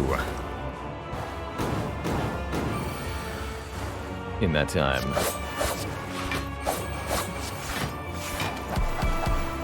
Good enough. GG. GG. To thump, a deep pulsing dread can be felt throughout the room. Is this the heart of the Spire, the source of this evil? You prepare your daggers, dealing 22-14. Have I been here before? Is this the source of all this poison booping?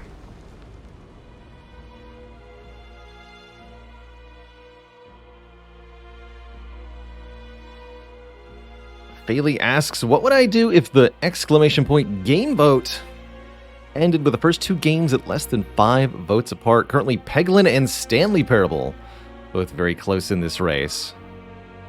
Ending tonight. Well, I'd have to either make a very difficult decision between 2 things that seem pretty exciting, or I'd have to play them both, which is what I have done occasionally in the past, is decide I want to do them both. Not a guarantee. There's a lot of stuff on the docket this month. However, I'm really excited that it's coming close between those 2 games, as I think both are very, very enjoyable streams waiting to happen. Blues?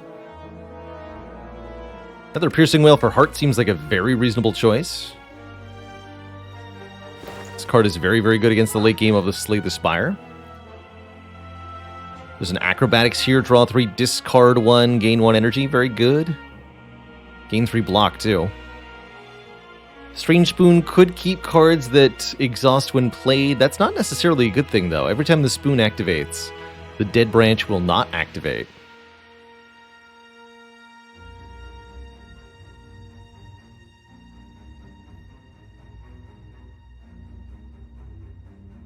I think that's a very good approach to games in general, Hyrule. Hyrule says, very good proof of concept stage, but lacks content.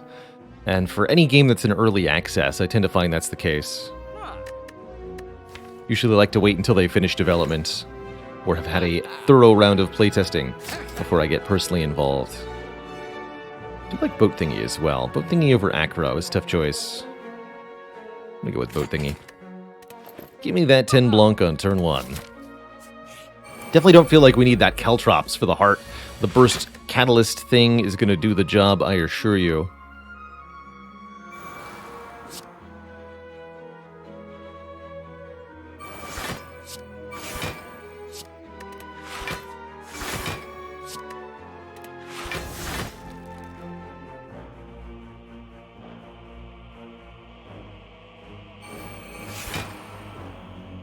Keep the Envenom.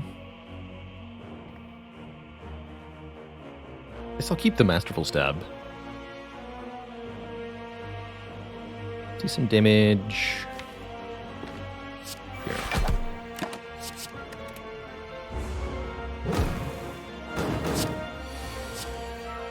Oof.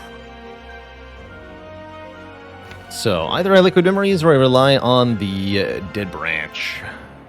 Let's start with the Dead Branch.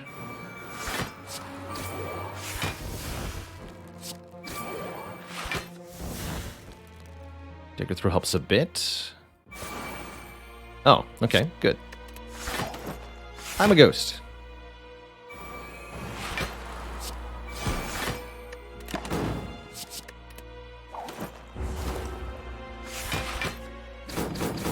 Thanks, Dagger Throw. You're a hero.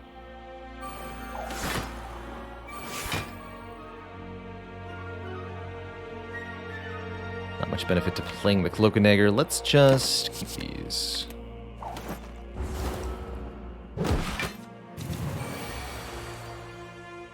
Okay, here's our Doppelganger Plus. Catalyst coming up shortly.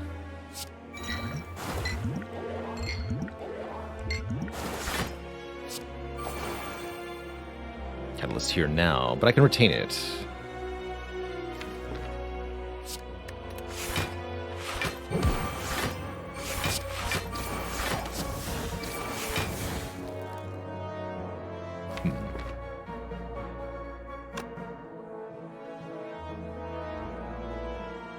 Cloud, Doppelganger.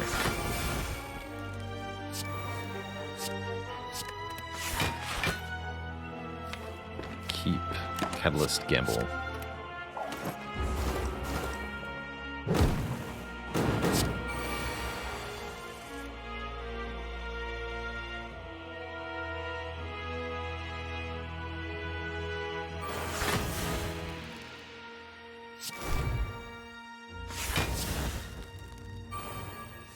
Give me the block.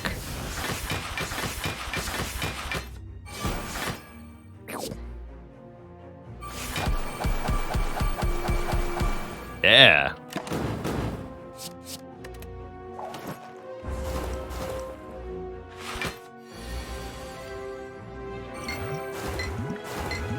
Perfect relic setup for the heart, too. Beautiful fight. Deck is so dang strong. Get a lovely Art of War if we play no attacks on our turn, gain extra energy next turn. And we're offered some Shiv cards and a Poison card. Somewhat tempting to take a Blade Dance Plus between the Kunai, the Nunchaku, and the Dead Branch, but note that we take damage for every card that we play during the heart fight, so I really don't want too many... I don't want to spam too many cards in this fight. So, I'll be skipping all of these, progressing into the final battle here. We could duplicate After Image to try to counter the Beat of Death. Honestly, I think this will be ineffective compared to duplicating either Catalyst or Wraith Form, which will be much better duplications, ultimately. There's the Wraith Form, there's a Catalyst. Cool. There are Caltrops, not Catalyst. Can't words today.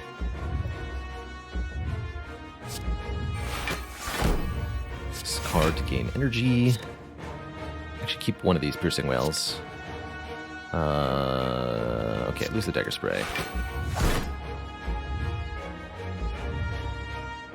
So I can do Caltrops, Skewer, Blade Dance.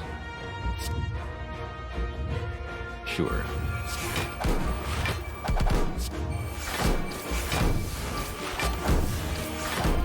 Chemex Malaise, get in there. Eat that minus strength. That means I don't need to hold on to Piercing Well for now.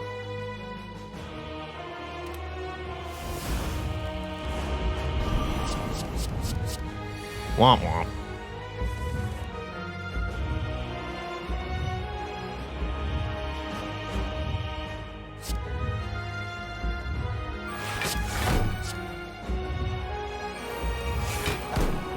Gain additional... Actually, shouldn't have played that. I think I want the Art of War energy. Keep the burst, keep the Wraith Form. I might play Wraith Form next turn.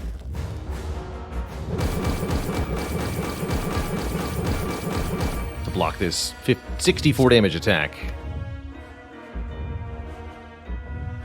Seems pretty good. Let's go ahead and do that. I want to duplicate this. No, I'm going to dupe the Catalyst. Probably.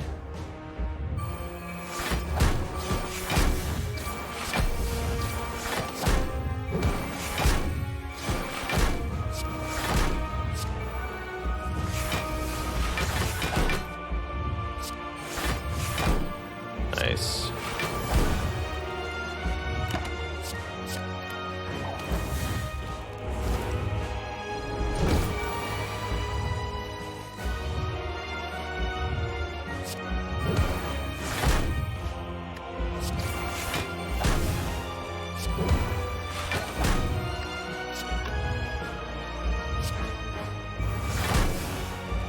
Nice.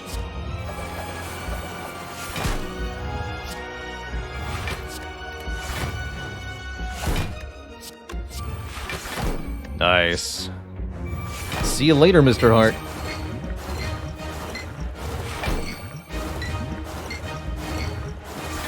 And for extra good measure, this is completely unnecessary. Have 1,552 poison.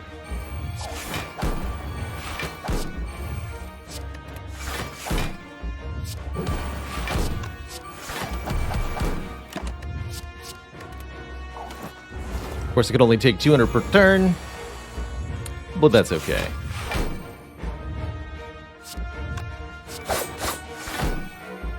Oh, that's right. If you don't do any damage, then the Envenom doesn't remove the artifact stacks. That's funny, actually. Would that have been the most hilarious way to die? Imagine a world where I have to play the Piercing Wail to survive this attack, but I can't because I did too much poison damage. That'd be so funny.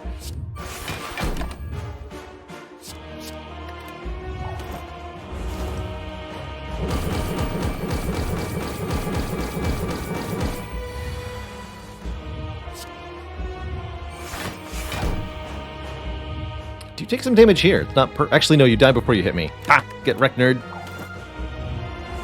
GG. GG, everybody. What a beautiful silent win.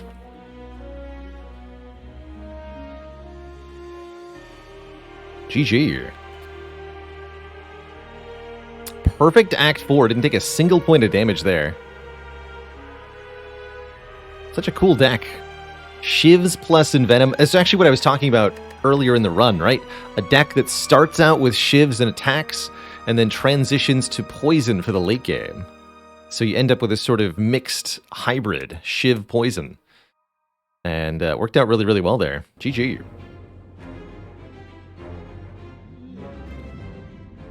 Has it been done? The Spire sleepeth, and so shall I. G freaking G. Twitch chat. Took a little bit of damage in Act 1. Really not that much. Mostly to Lagavulin. Did an Act 1 on 4 hit points, but then 0 damage, 0 damage. 1. Yeah, somebody asked me, did I take damage in Act 2? The answer is no. We took no damage in all of Act 2. As soon as we got that Wraith Form Plus. 0 Nemesis damage to me. Donu Deka and Awaken 1 both damaged me. But Shield and Spear and Heart did not. Really cool. Baby Carrots, thank you so much for 15 months of support. Year and a half. Metrically. And that run was a metric ton of fun. Next up is going to be a run with the robot, the blue defect creature, which will be in just a few minutes. But before I do that, I am going to take a quick break, refill my legs, stretch my water. Dables7, thank you for the Prime sub as well.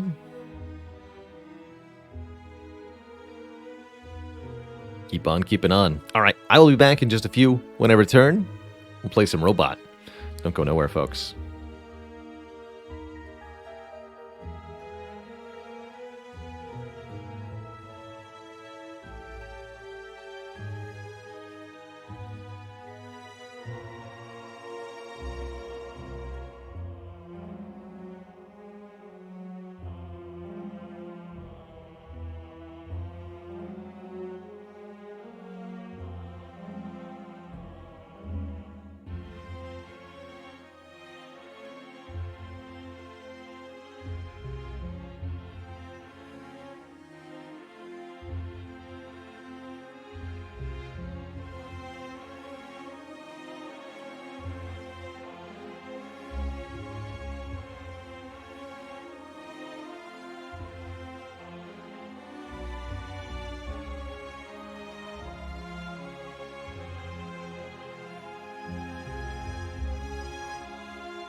Okay, folks, we are back.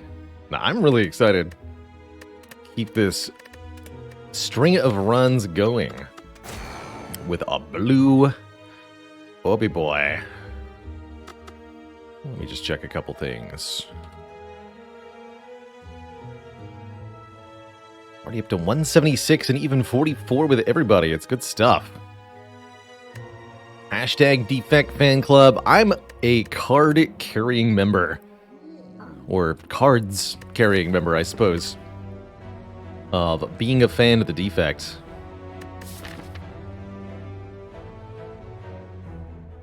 Would lose all of our money to choose a rare. That's rather interesting at the start of a run. Very curious act layout. Looking more in detail at the map, I think my preferred start is something like this, which makes 100 gold really good. We don't have that. Fire, Elite Fire into maybe another Elite. We'll mark that in red. Optionality. Hey. Followed by more optionality. Choice of upgrades or elites here. If I was to choose an upgrade on Defect, I would upgrade Zap to start. Zap becomes 0 cost, allowing you to play it alongside 3 other cards, which gives a bit of a boost in output to the Defect initially. You can also make a valid argument for a dual cast upgrade, but I would not recommend upgrading Strike or Defend. Maisie says, I've been playing Slay the Spire for almost a year now, and I have still only played Defect. Totally valid way to play. Many players do choose to specialize in just one character, and some even choose to put thousands of hours into playing just one character. Really a testament to how replayable Slay the Spire is, that you can engage with technically 1/4 of the content and still have an almost infinite amount of enjoyability there.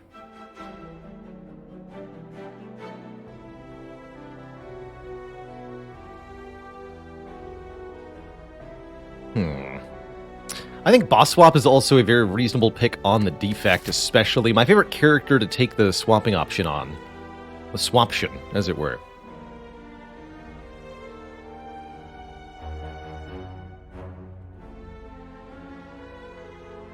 Other players rotate through 2 or 3 of the characters, finding one that they don't really jive with and skipping that one. I think that's also a very reasonable way to play. I like playing all 4 equally. It just seems fair from a viewing perspective. Everybody's going to have a different favorite, and I feel like nobody should miss out. So, also helps me pace myself. I can't really get tired of any of the characters if I'm always evenly spacing their runs. Schmemmerin says, what's my favorite relic to swap into? Pandora's Box. Turning all of my starter cards into random cards. Pandora's boxes are almost always very strong, but the amount of variance within them is immense. You can have completely unique runs that resemble nothing else by starting with Pandora's box.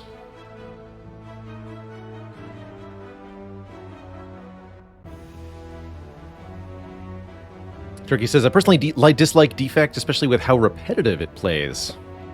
You ever feel like your Defect play is stuck in a loop? Stuck in a loop, stuck in a loop, stuck in a loop.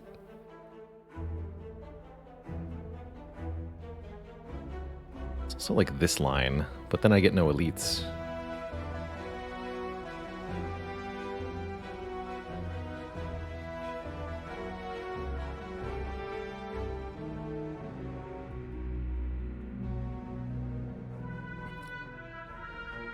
Not sure this gets us strong enough for that first elite.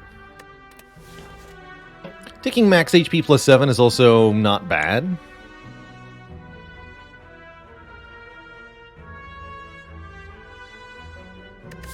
And there's the no elite path to the boss swap. Okay, I'm gonna go with the boss swap here. Let's lose our starting relic, obtain a random boss relic. Is it gonna be an easy run or a hard run today, Slay the Spire? It's gonna be a curse key run. We gain an energy at the start of our turn whenever we open a non-boss chest. Gain a curse. Okay, I think energy starts are relatively good for the Defect. I'm going to head up this left path with the potential for multiple elites, and we'll see what we can get done. But overall, I'd say this is a middle-of-the-road start.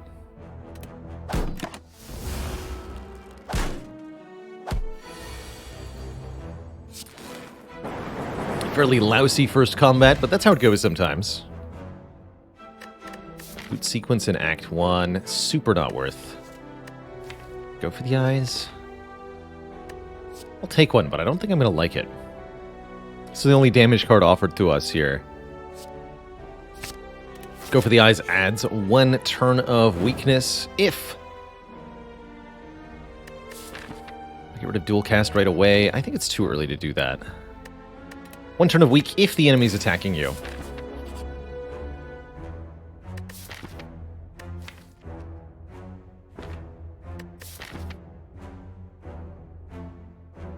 Alright. Worth. We'll rest at the fire.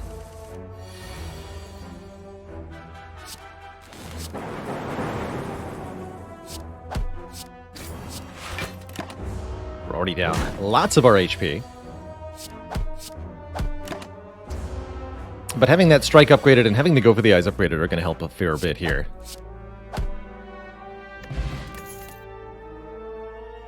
Pretty much feel like I have to take Streamline. Does pretty good damage and gets cheaper each time it's played.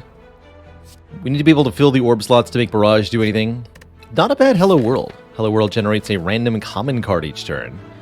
And that can be really good with our bonus energy. So I could actually see this being either the Hello World or the Streamline. Currently I feel like it's got to be Streamline. Hey, Doom and Gloom, good. That's why we didn't remove Dual Cast. Doom and Gloom does 10 damage to all enemies and channels a Dark Orb. Very, very, very good here. Also good, Block Potions. Melter's not bad, 10 damage for 1 energy. I can afford Melter and Doom and Gloom, which I might just do. Because we need some serious damage added to the deck to deal with that first elite. So I really like the Doom and Gloom. And if I could buy a potion here, I would. Since I can't, I'll buy Melter. Hopefully that puts us in a good enough position to be able to deal with this first elite. We've got some powerful damage cards, -1 strike, and 4 energy per turn. It's going to have to be enough. And with Doom and Gloom turn 1 against the 3 sentries, I think we might just be in the business here. Would really like to kill one of them next turn, so I'm going to play the Melter, take 5. That way if I draw Dual Cast, I can immediately kill the front one. I did draw Dual Cast.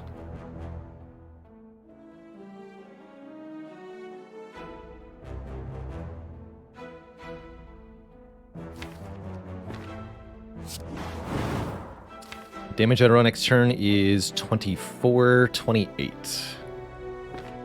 Bring you below 28.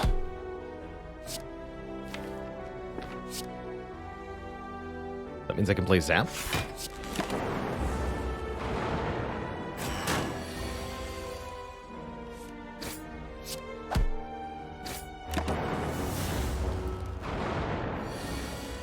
Nice.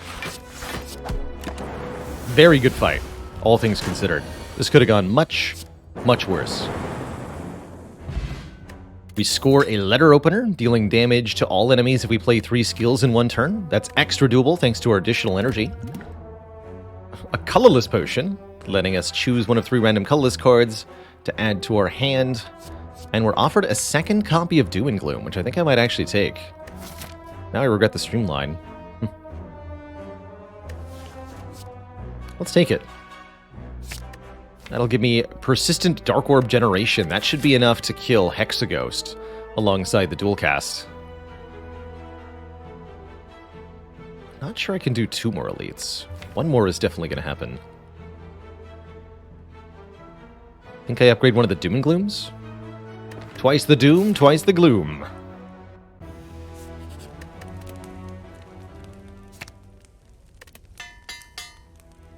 Now, if I open this chest, I get cursed. It's a medium chest, meaning it can contain any rarity of relic. Don't think I want to tango with a curse, though. Tangle, not tango. Don't want to tangle with a curse, as that curse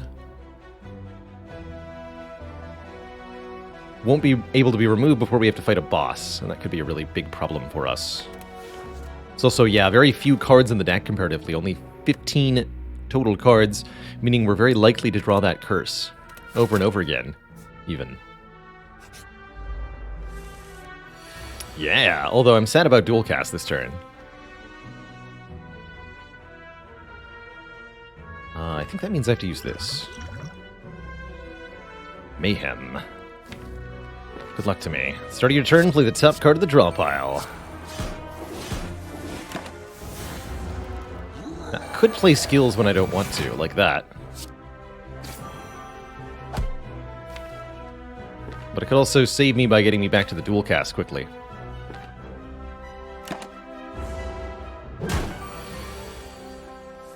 It did! It totally got me back to dual cast. That's why we played it. Amazing. Good fight, Gremlin. We're incredibly rewarded from that with a pocket watch. Play 3 or fewer cards during our turn. Draw 3 extra cards at the start of the next turn. That's going to really support these 2-cost cards. We just have to play 3 cards per turn, and we'll automatically be drawing like crazy. Love Hologram here. Hologram lets us fetch the dual cast when the Dark Orbs are ripe and fully charged and operational. Could take a block card, but I think I want the Hologram. We do want to grab a block card. I'd take an Equilibrium, a Glacier, a Leap, or a Charge Battery. Any of these things. Still in the easy pool, by the way.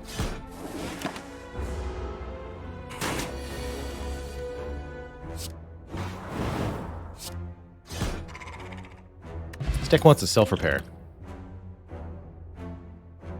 Cold Snap Turbo Rebound.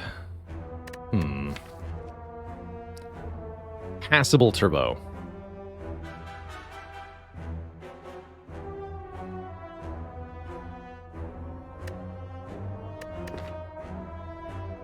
Non-Binders, Drive-Ins, and Dives says, is the easy pool determined by the number of non-elite fights you've completed in the act? That's exactly what it is. Your first 3 non-elite fights. 1, 2, 3 that we're currently on are the easy pool, and every subsequent fight is from the hard pool. The combats are any enemy space on the map or enemies that you encounter in unknown rooms. It's all about just the sheer number of regular fights. I don't think I want any of these. Turbo is almost takeable, but we'll often draw it on a turn I only want to play 3 cards to activate the Pocket Watch, and that's awkward. Cold Snap and Rebound are fine.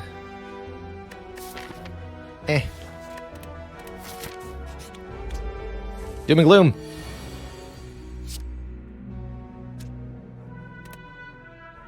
If only this was the upgraded one. I can still kill 2 of them, take 6. Anything better that I can do? Streamline Hologram Streamline. Kills 2 of them, takes 3. That is better. Okay, Streamline Hologram Streamline.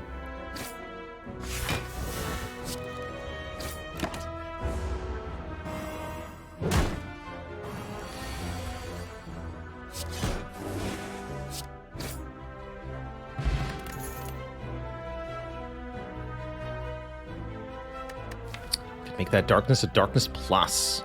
Really turning our orb slots into sheer damage output. If I take Darkness, I'm going to upgrade it rather than going to another elite fight, though. Or I could go for more elites here. Elite also gets me more money.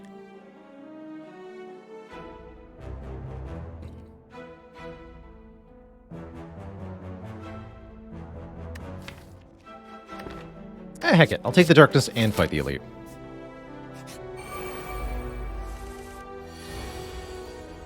Again, where's the upgraded one? Could go defend, defend, defend. Letter opener here. Just gonna do this.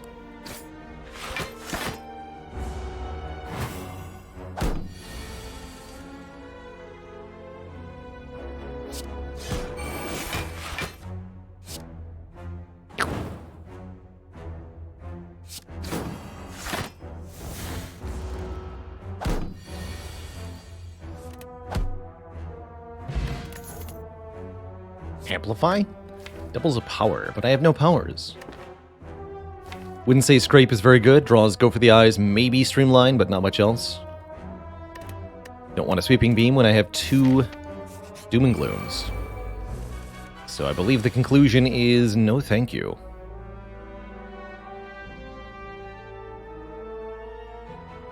I want to play 3, so Streamline, Darkness Defend?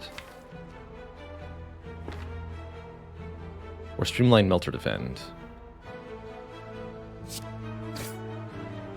16 seems an important threshold.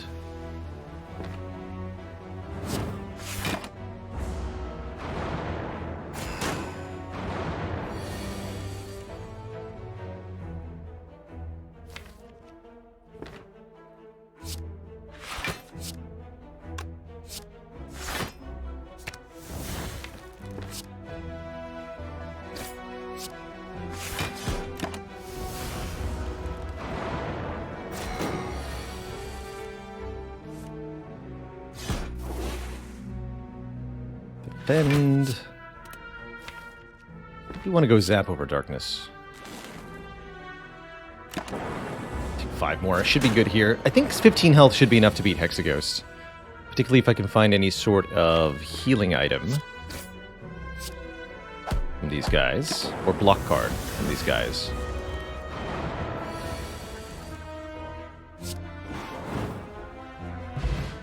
Ornamental Fan helps, giving us block if we play 3 attacks in 1 turn. And there's a block card, Charge Battery. 7 block, gain 1 energy next turn. That should be enough to beat Hexaghost without having to rest. So we may upgrade the Darkness to also activate the passive ability of all Dark Orbs. I think that's pretty good. Ultimately, we made it narrowly through this Act 1 path. I think we're going to dominate the boss. And depending on the boss relic we get at the end of this, we may or may not have a really easy time in the next couple of acts. Personally, I'm hoping for Astrolabe or Pandora's Box or Empty Cage. That's just me. Okay. Would like to play Darkness, but that means not blocking very well. I guess I can go Doom and Gloom Darkness Defend. Brings us pretty low on health, but we'll be set up for the future really well. This fight's going to end very swiftly.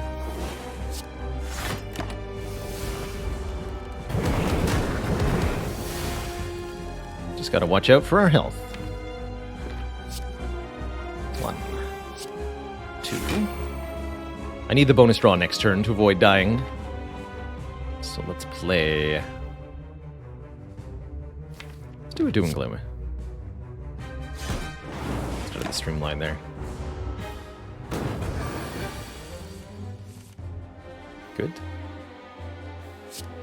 Defend. Do dual cast Darkness. Doom and Gloom Darkness. Do dual cast Darkness Melter.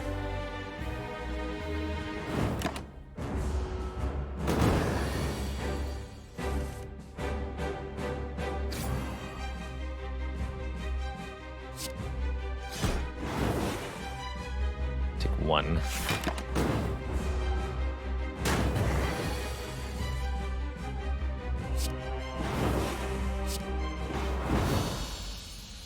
Dark Orb's really putting in the work there for a quick kill. Get through with 7 health remaining. And now we're offered Machine Learning, Echo Form, Meteor Strike. Fun choices. I think an Echo Form is huge as a potential pickup here, letting us duplicate our Doom and Glooms, letting us duplicate the Darkness. Very, very powerful there. 1 extra draw per turn with Machine Learning, not as impactful when we can draw 8 per turn with the Pocket Watch, but still potentially useful. Meteor Strike, we currently have no way to play, but if we get an Energy Relic, we could. Problem is, you can't have Plasma Orbs and Dark Orbs at the same time, so it'd be a little bit awkward. I'm thinking Echo Form here, personally. Letting us duplicate the first card each turn. There's a lot of different things we can do with this. And it's quite good with Snecko Eye. Not as good as the Meteor Strike would be, but going to be very broadly useful in other situations. Let's grab it. And I'll take an explosive potion over a flex potion, I think. Energy is the name of the game. Tough energy, too. Tough love. We either gain energy per turn with ectoplasm, preventing me from gaining any more gold. Or the Busted Crown, limiting my future card rewards. Or the Philosopher's Stone, giving enemies 1 additional strength. All pretty tough. Philosopher's Stone feels like the most manageable, but believe me when I say we are absolutely going to feel the weight of that +1 strength. It's going to hurt a lot, especially on turn 1. 27 damage from Snake Plant. 37 damage from 3 Slavers. Birds could be a bit of a problem, although the Dark Orbs will kill birds pretty easily.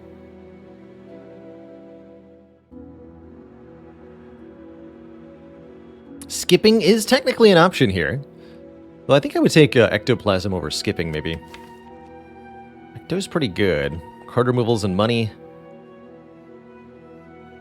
Alright, I'm going to take the Philo Stone, but we'll see if I regret it.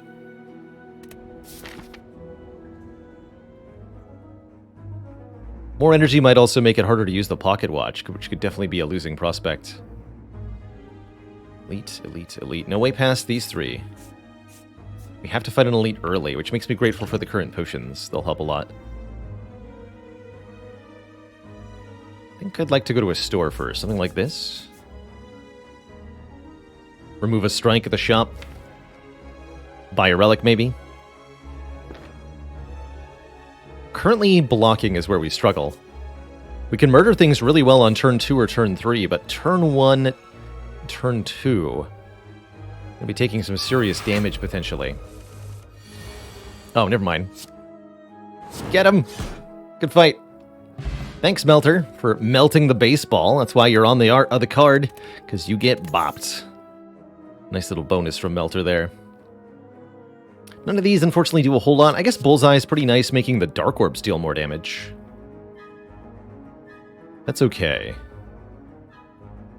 But it's another attack that we have to add. That's not okay. Another fight, we don't get attacked turn 1, that's good.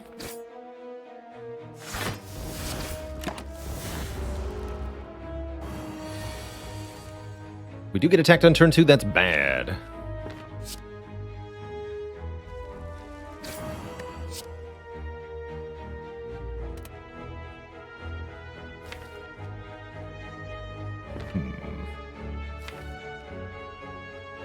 Looks really painful next turn.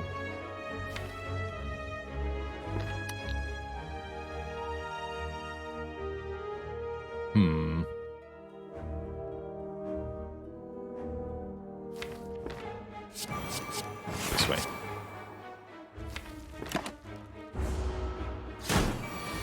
Yeah. Don't like that part much. Triple defend, triple attack.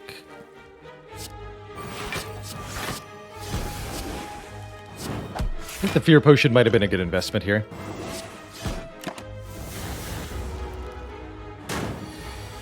Oh, jeez. Yeah, would have been. That makes me want to save and quit, but not how we play.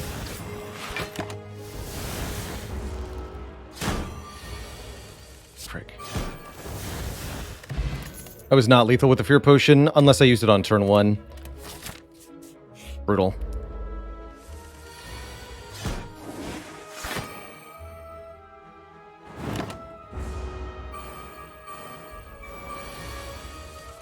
Just had to realize that I needed to use the Fear Potion turn 1 there. And I did not. Let's see. Hollow Doom and Gloom. Kind of a thing.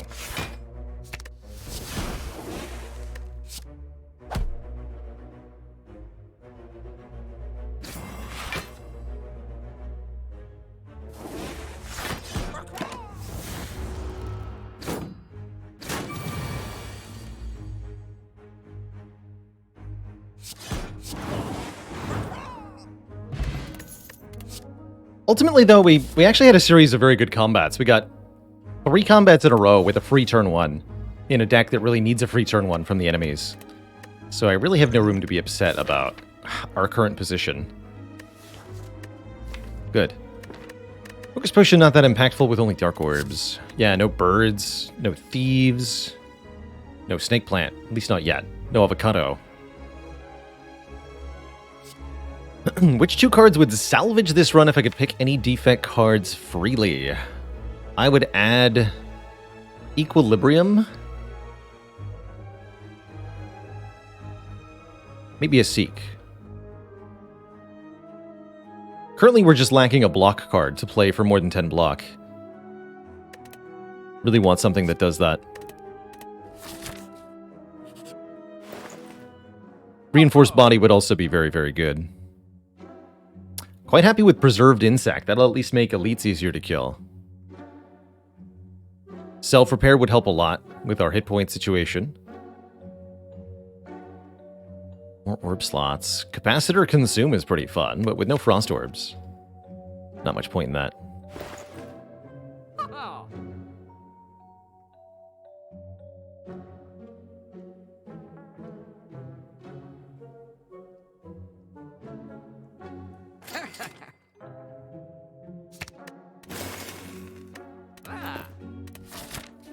Probably gonna rest here.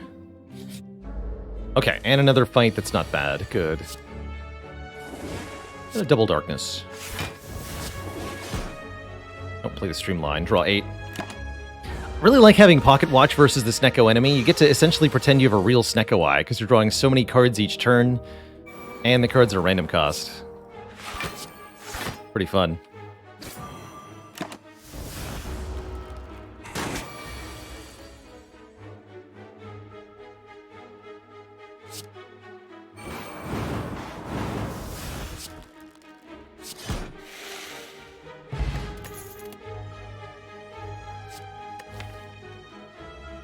Problem is I can't actually use this. It's not the block card I want either. Feels like we more or less have to have a snooze before this elite fight. 31 health is below the threshold at which we could get killed on turn 1 by the 3 Slavers enemies. So I'm going to get 21 health back. Go to 52 here. And see what this is. It's a Book of Stabbing with minus strength. Here's where we use this Fear Potion right away. Go for the eyes, streamline. Strength blocks for 4, defend blocks for 5. Definitely only going to play one of them. For the Pocket Watch again, so not playing defend. Often seeing that we're not even using the energy from the Philosopher's Stone. It's a bit worrying. But sometimes we are. So that's rather nice. What can I make happen here? Don't think we have a kill.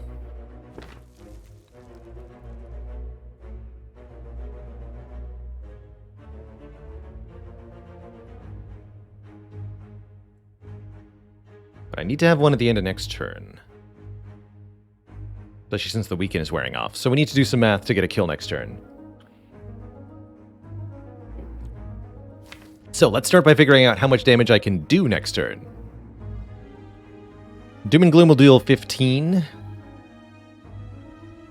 I could do maybe 10 more with the Explosive Potion. And I can play Darkness Defend Defend for 5 from the Letter Opener.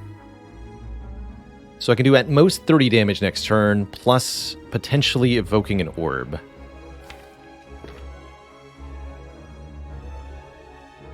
I'd have to channel 2 orbs to do that, in which case, let's assume that I channel this orb and this orb.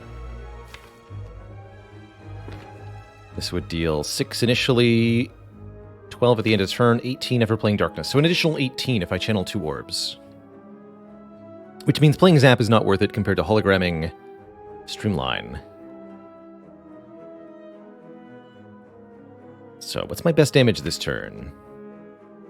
Hollow the Streamline is 2 energy. Doom and Gloom and Melter. That'd be 22 plus 21 plus 15. We deal 58 damage. which is not enough to kill this book next turn. Not quite.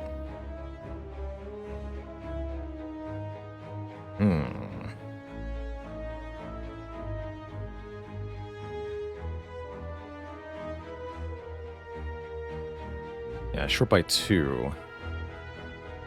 Let Doom and Gloom hologram Doom and Gloom. That a thing? I guess it's the extra orb. You deal 90 minus 42 minus 15 minus 18 minus 5. That'll get me an exact kill with the explosive potion next turn.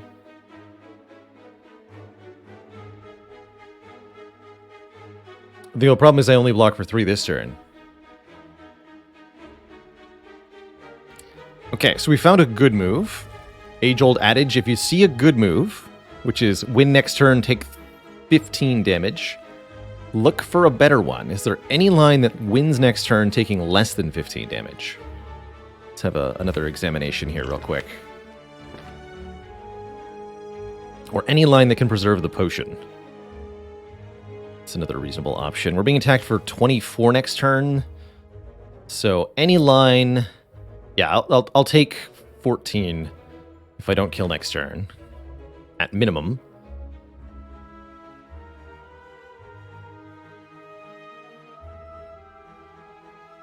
Which means anything short of a full block is not sufficient. I could full block this turn, take 14 next turn, win 2 turns from now. That is technically better. Technically.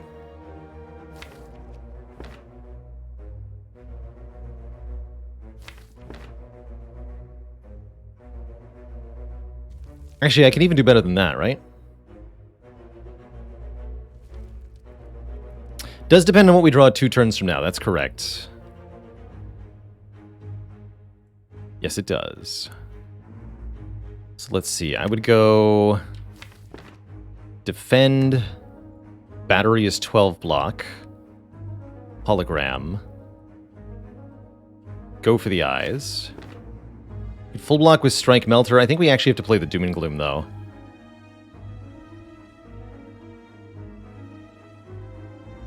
So Doom and Gloom, Defend, Charge Battery, Hologram. Go for the eyes.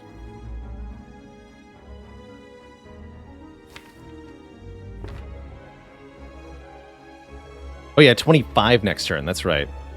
Which will be weakened down to 17. Could do Battery, Hollow Battery. That results in more damage taken next turn. I think this is our line.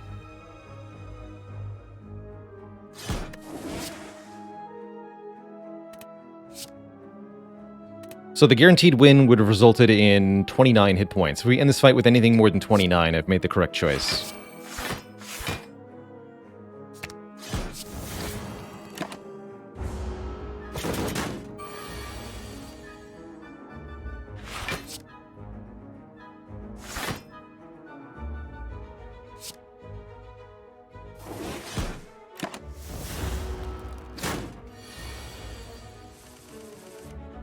Ah, but this happens. Incorrect choice. Should have taken the guaranteed win. I was hoping we draw the dual cast or something there. We do get -9. Fair enough. We have chosen poorly. Why didn't I play Echo Form there? Pocket Watch. Anytime I'm not playing cards, it's because of Pocket Watch. For example, why don't I play Go for the Eyes right now? Pocket Watch. Why didn't I play Defend there? Pocket Watch.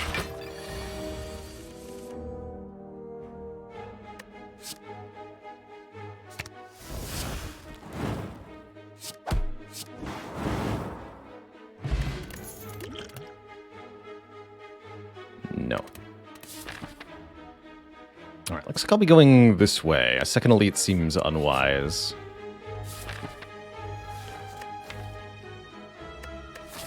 I'm gonna open this chest. We have to open one chest during this run. That's funny. Peace pipe, huh? So to actually take the peace pipe would mean I'd have to use it to get rid of the curse, but then I have to take another curse, so I have to use the peace pipe at least twice. I think it's a losing line, really.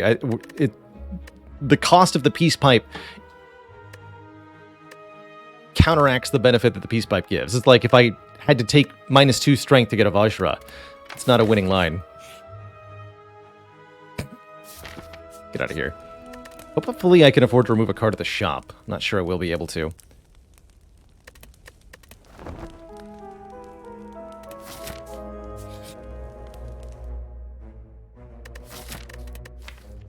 I'm in. What do you got?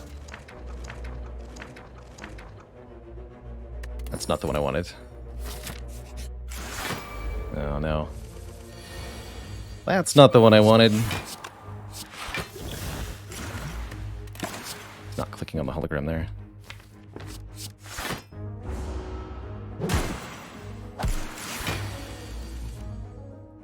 Now we're just dead.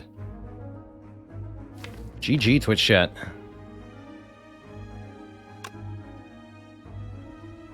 GG.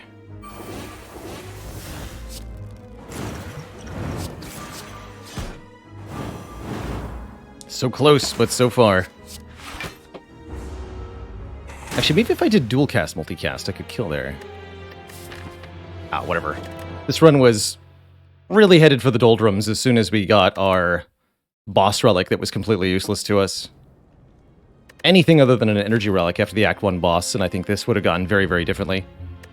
But having a relic that we could barely use that came with a penalty, that's no good. That's no good.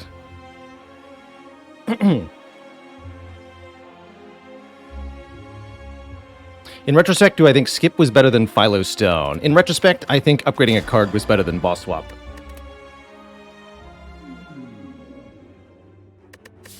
But I'll go for the redeem. What do you got?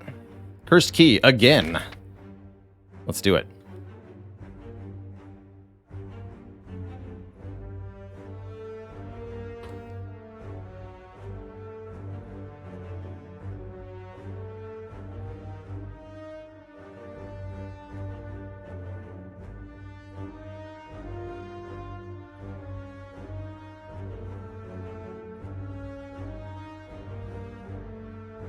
Respective correctness versus statistical correctness. Very hard to evaluate from within the decisions. That needs to be evaluated by somebody who isn't me.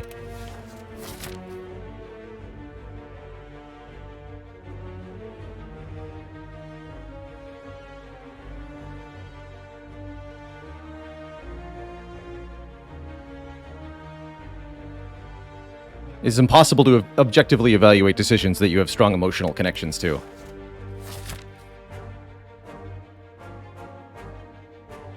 I don't like this map.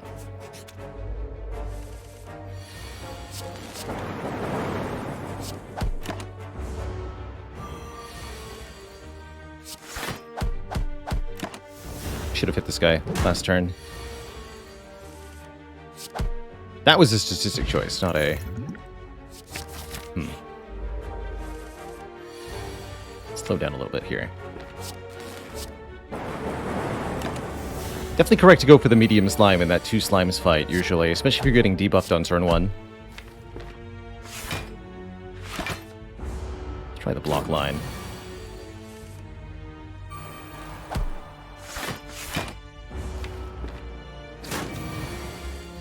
That was a mistake. Dang it.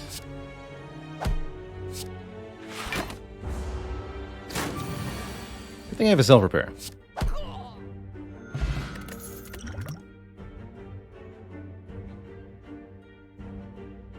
What are these card rewards? Hello? Can I have an attack?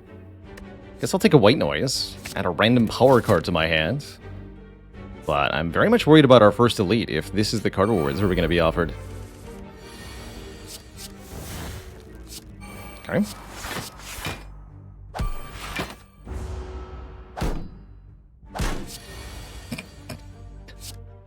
Help. Someone please help.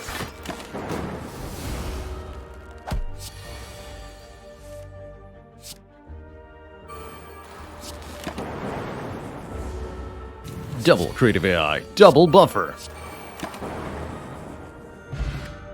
Double fruit juice. Okay, there's an attack card. Ball Lightning, deals 7 damage, channels a lightning orb. That's a good start to doing damage on this character. Targeted attack damage and 3 damage per turn to a random enemy. Combined, you're good. Take the weak potion over the colorless potion.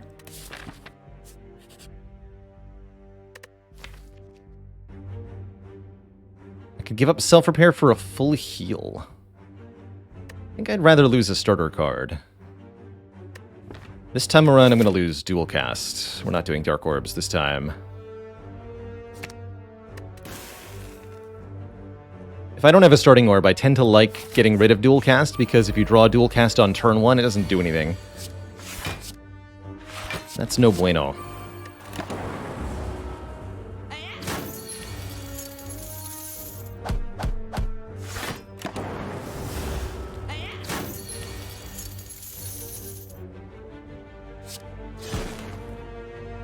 Good.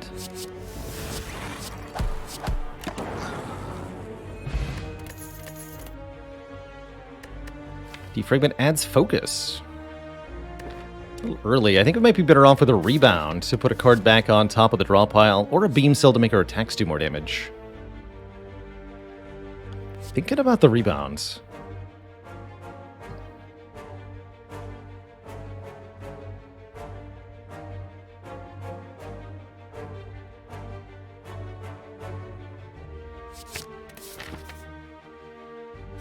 Like the rebound. Rebound means when we want to upgrade a card that we can play multiple times. So probably upgrading this Ball Lightning to be a good rebound target is our top priority here. We could upgrade self-repair for more healing, but that doesn't help us in this elite fight. And our current top priority is survive the elite fight, which I think means improving our damage.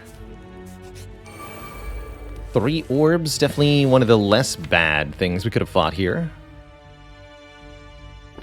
Guess I don't have to rebound anything.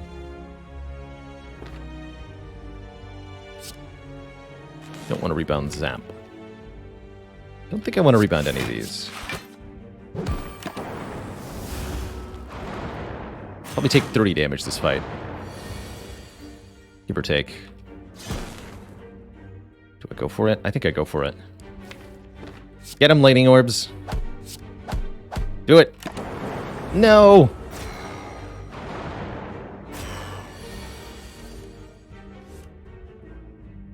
For shame.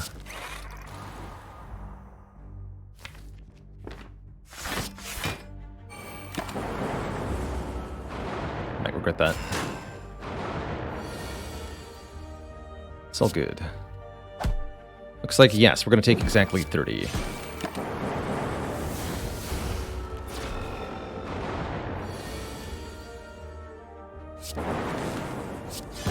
Someone pick up that phone, because I called it.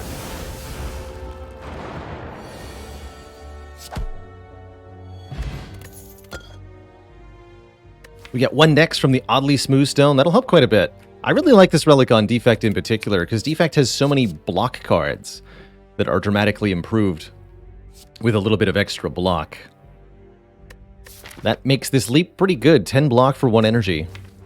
Especially with Slime Boss coming up. Could also pick up Rainbow here. 3 orbs for the price of 1 card.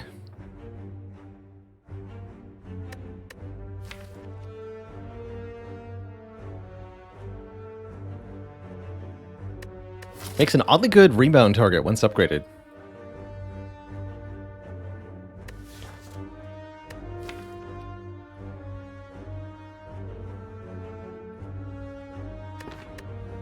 There's also Sweeping Beam to give us a first taste of area damage. It's not bad on 4 energy, but I'm really not motivated to pick it up here. I got rid of dual casts. I'm not going to take Rainbow. Let's go Leap.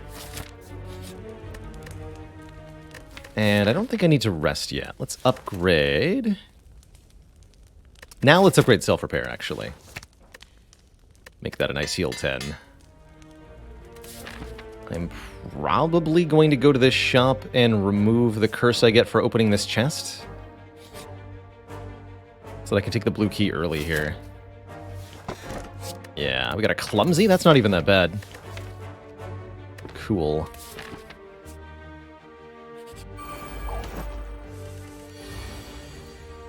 Smooth stone value. Nice. Storm, self-repair, defend. Strike the one that's buffing.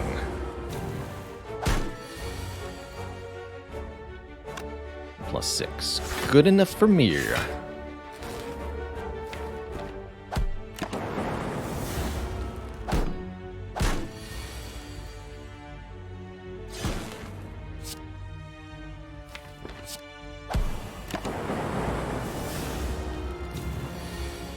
Met gain.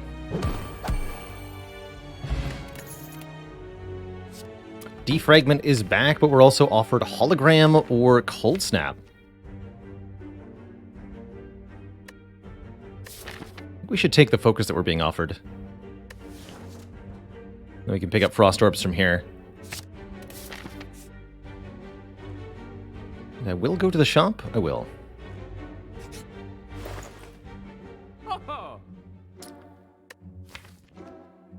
I could definitely get behind an Apotheosis.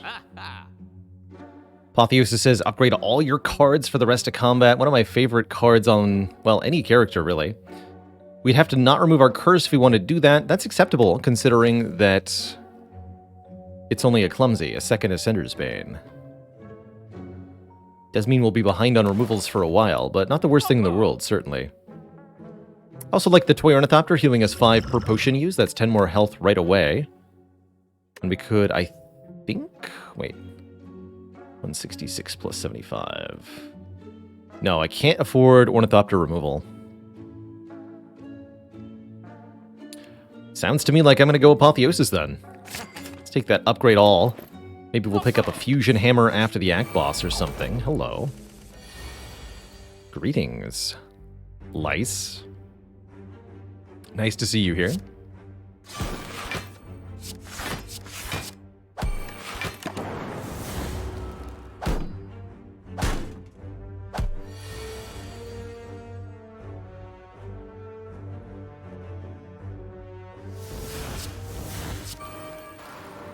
Back for the self-repair?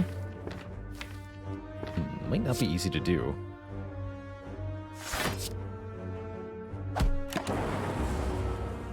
The loop. Be very careful here.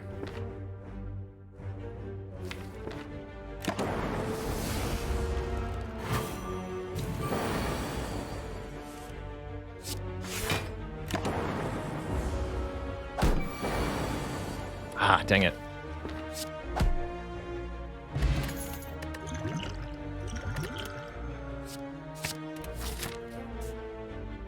Take an event before the elite.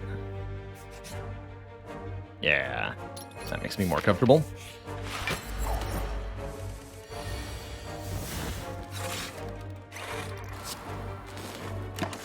Should be an easy fight from here.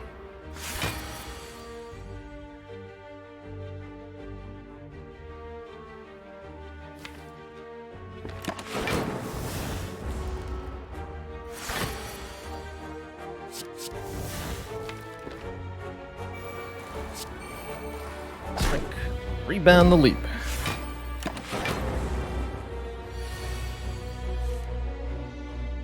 This fight's nice and easy. Look at these blocks blocking for so much. Thanks to the upgrade. Aw.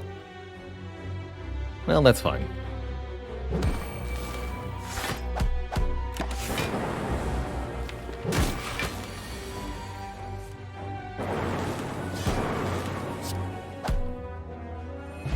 Gained health during that fight, as well as a pen nib, doubling the damage of every 10th attack we play, as well as second defrag, or a cold snap.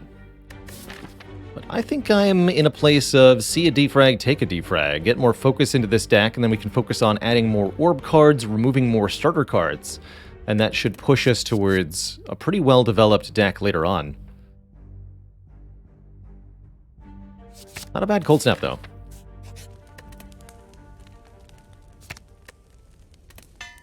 First upgrade is going to be the Apotheosis, make it cheaper. Probably focus on upgrading the defragments next, as if we draw them prior to Apotheosis, they don't give us as much focus. And that is undesirable.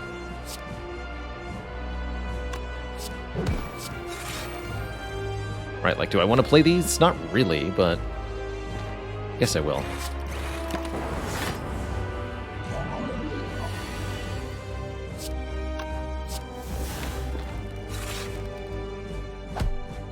Buffer.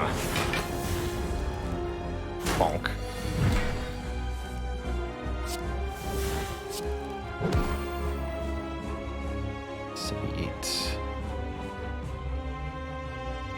Split immediately if I do that? Not yet. That's better. That's more like it.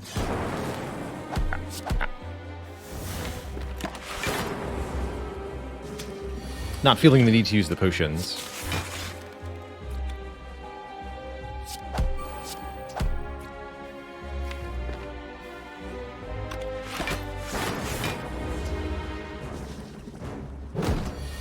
Seem to have this under control. Full block already.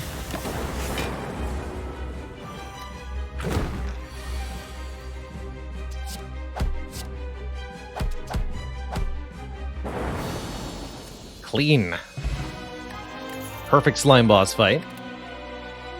And we're offered Machine Learning Fission Rainbow. Now that I have 2 defragments, I really like Rainbow as a way to gain more orbs. I also do like Machine Learning, because 1 draw per turn is not too bad. Don't think we have enough orb gen for the fission to feel good. I'm taking Rainbow. Just instantly fill the orb slots. So very valuable here. Snecko Inserter Coffee Dripper? Oh my. What fun choices. So, option A, Snecko-Eye. 2 more cards each turn. Starting us with Confusion, meaning all of our cards are random cost. Kind of plays with Rainbow. The additional draw is very good. Otherwise, mediocre. Coffee Dripper. In a deck with a Self-Repair Plus, we gain more energy every turn, but we can no longer rest at rest sites. This deck can absolutely put the Dripper to good use. Or last but not least, Inserter. Every 2 turns, gain 1 orb slot. We already have up to 4 focus gain. Additional orb slots would allow us to scale up over time in boss fights in a way that would be really, really strong, I think. So I really like that Inserter. Now that we have Rainbow, 2 defrags, Cool-Headed, Ball Lightning Plus. More orb slots is going to be really good. Let's give it a try. It's definitely going to defeat the champ for us very easily. Tend to feel like when we pick an Inserter, it usually means you have to sit back for a little bit. Elites early in Act 2 can be very dangerous for Inserter because the Inserter doesn't offer a lot of front load, doesn't offer much impact on turn 1 or turn 2. You really need the fight to go on for a long time in order to get any real benefit from it. So avoiding combats that are really dangerous early on, taking a sort of meandering, slow path through the act can really pay off here. Something like that.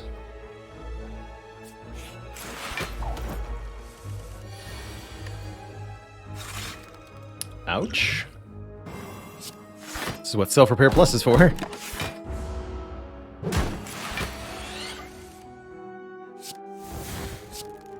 The double curse is weighing us down. Really need more card draw. You can see. But once we're good, we are good.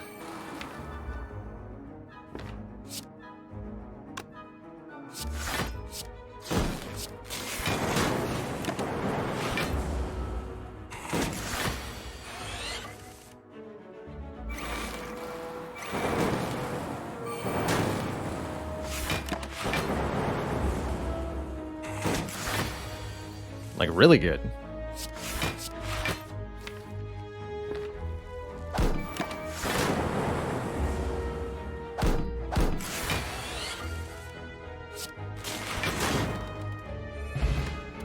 More orb slots. And I love Hologram here to get back a card from the discard pile. Return Cool-Headed, return Rainbow, return Zap. There is a real self-repair in the deck, by the way. Turbo not too bad either there. Nerd Birds.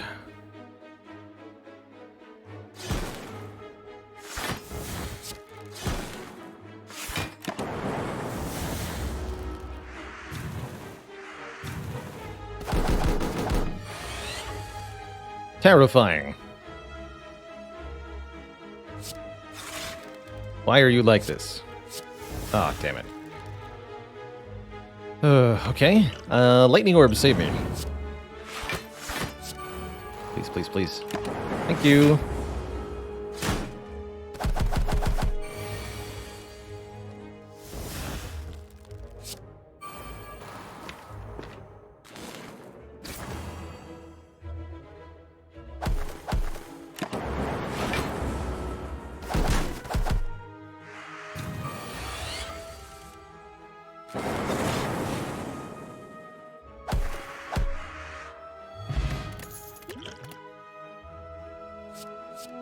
Chaos is Orb Generation. Random Orb Generation, but Orb Generation nonetheless.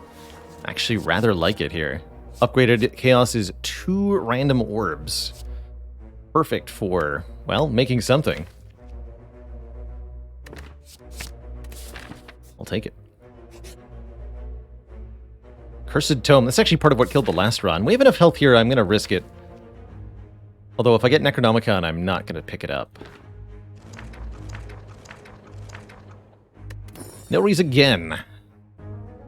Each turn we can shuffle one of 3 random cards into the draw pile. How often is that going to be useful? Sometimes. And then Snake Plant is here to make me regret losing 20 health very quickly. Ouch. Please give me a seek.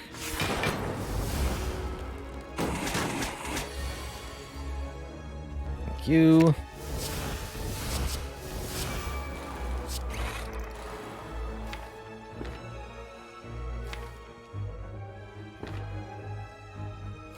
Automatic block.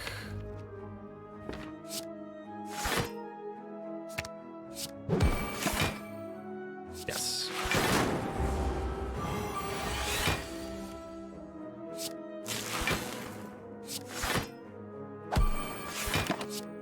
Okay. Once we get set up, we're pretty good. And this is usually what you expect for Inserter. First couple turns, very ugly. Turn 4, 5, and 6, very pretty.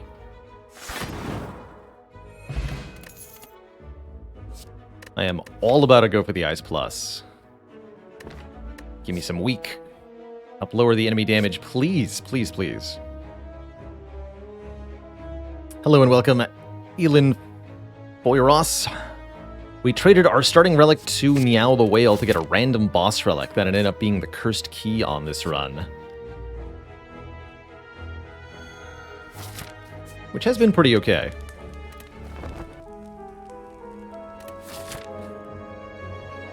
Definitely feeling the need to keep resting. Glad we have the Apotheosis. Stop offering me curses, game. Good lord. Not impressed. Take a curse to open this chest? Absolutely not.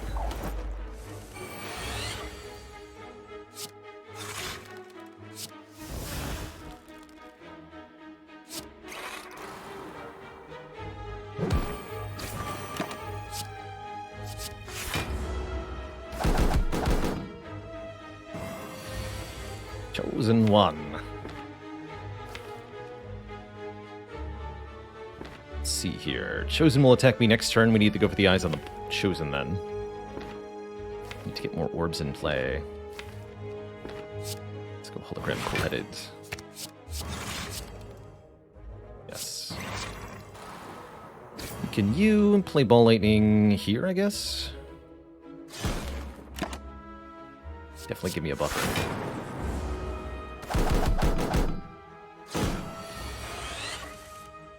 so far not too bad. Unfortunately, every non-attack card we play puts more statuses into the draw pile, which is going to be really problematic for us. Like, White Noise is going to be 2 more dazed. I can't afford to do that. Take Scrape. Scrape can discard some dazed.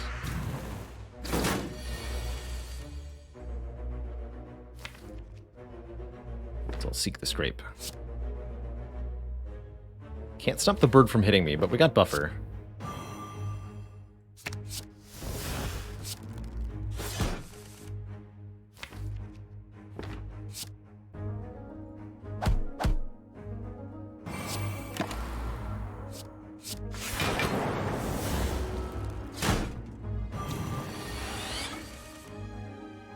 Bang. Ball Lightning might have let me kill Chosen this turn, but didn't.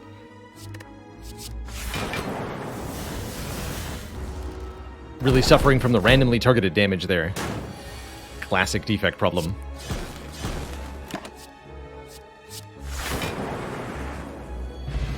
But again, self-repair helps us stay in the game. Not going to take a discharge. Not even going to take a recursion here.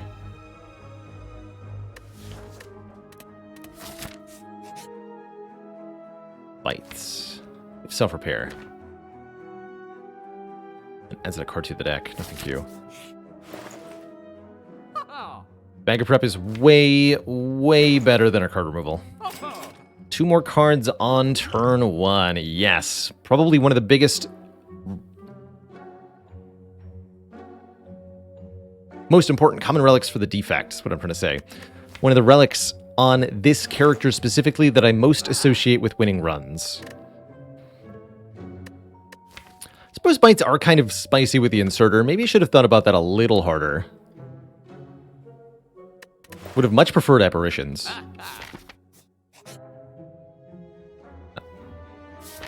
I would have much preferred to not be offered 3 curses to sax. Ugh. This fight is going to go sideways if I don't use the Cultist Potion. Ew. This fight's going to go sideways anyway. I need to do this. Give me that.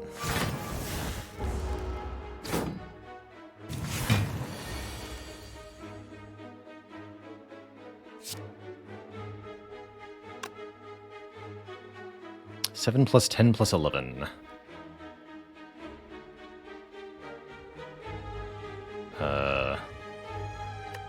Not enough, right? 28. But it is 33 with plus 5 more, so... do the following.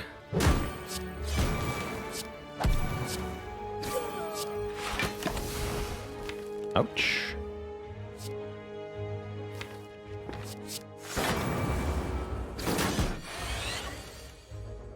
Get attacked again, we'll die. Well, not necessarily true, actually. Yes.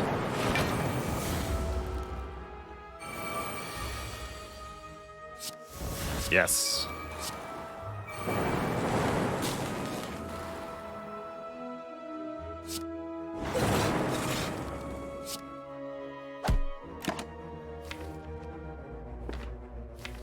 That's a fine turn next turn.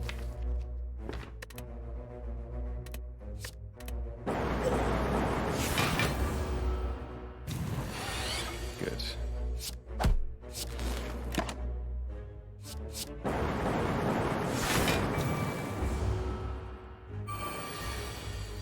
Okay, pretty lucky with the pattern here, thankfully.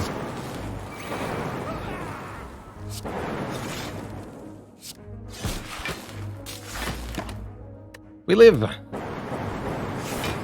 Yeah, I agree. That could have gone a lot worse. Wait, did I really not play the self-repair? Hello? What? I'll take Reinforced Body with the Smooth Stone. This is 8 block X times, which is super useful.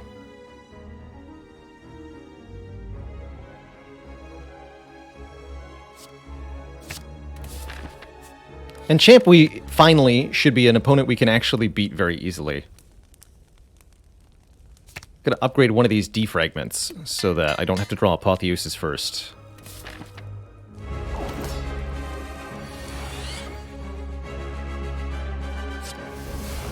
Not gonna bother with that.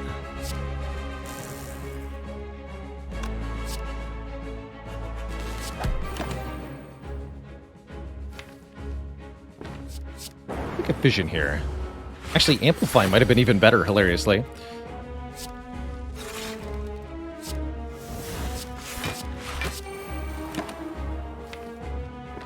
Definitely take a recycle. Get rid of its stinky attack cards. Of course, that only works if I can avoid dying.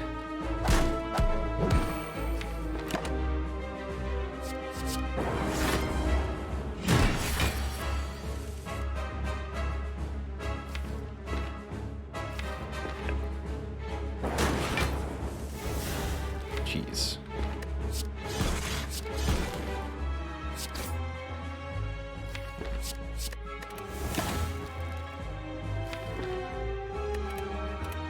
Soup is good.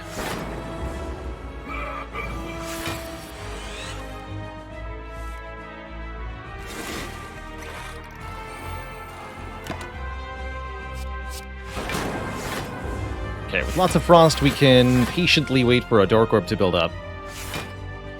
And then Champ has no chance. More powers, please.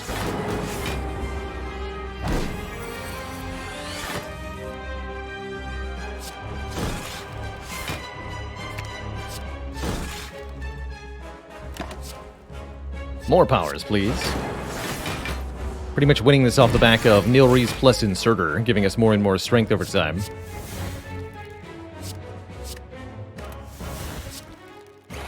Upgrade your Hello World. Upgrade your life.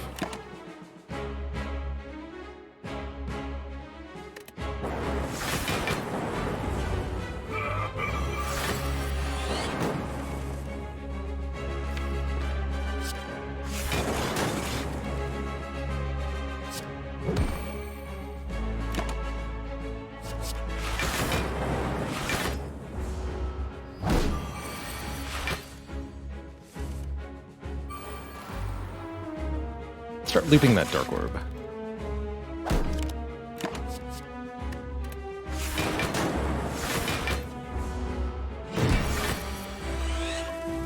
So now it's increasing in power by 22 per turn.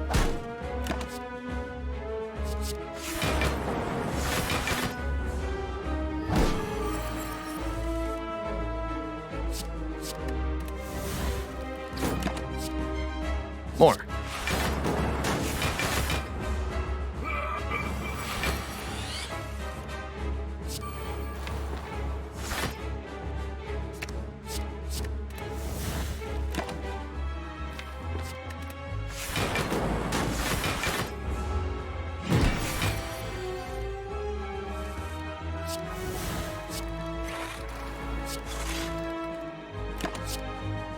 More.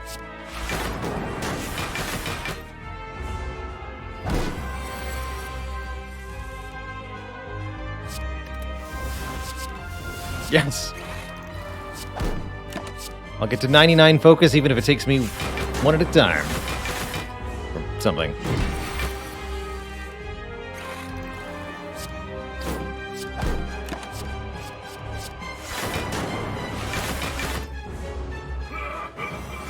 It is ready. Oh, he's below half now too. All right, let's show him who the boss is. It's me. I'm the boss. GG.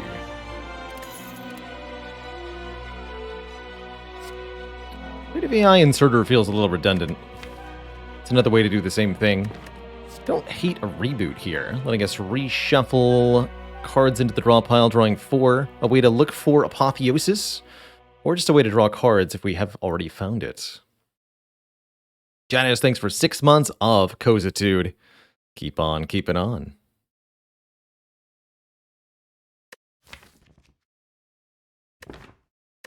I'll take a reboot.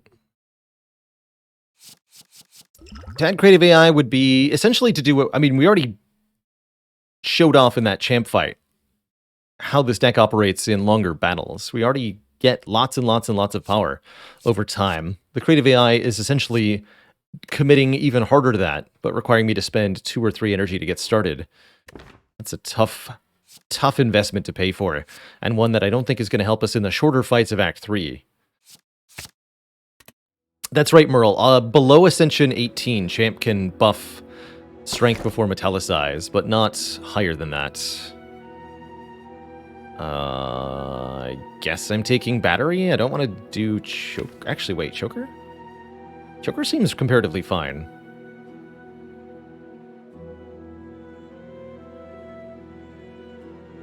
You rarely try to play more than 6 cards in one turn.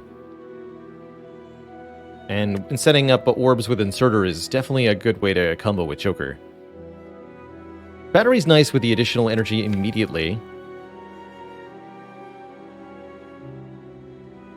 Definitely like some hollow Go for the Eyes plays that I won't be able to do. Ultimately, though, I think this is a pretty okay Velvet Choker. I'm gonna take it. We gain more energy per turn, but we're limited to 6 cards per turn. For that reason, we want to avoid spamming cards too much. But not too much.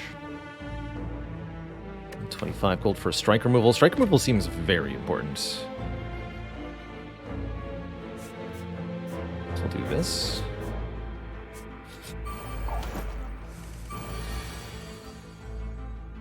Yeah, if/when this run dies, I don't think it'll be Choker's fault. I agree.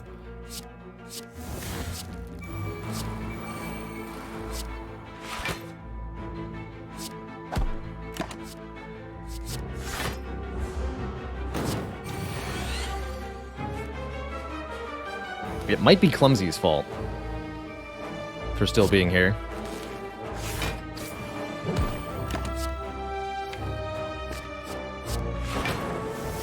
Certainly we're not very good in any fight that requires immediate output of really anything.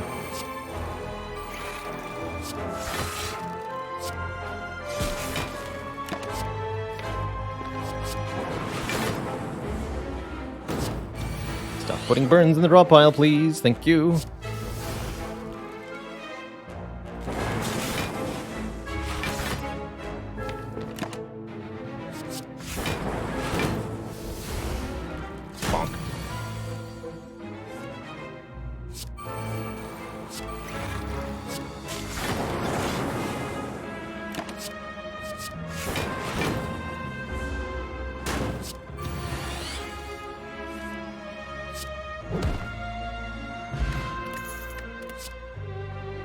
Definitely going to take another cool-headed here. More draw, more frost.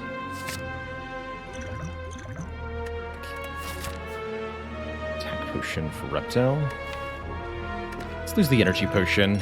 Pretty hard to spend 7 energy in one turn without playing 6 cards. Or more.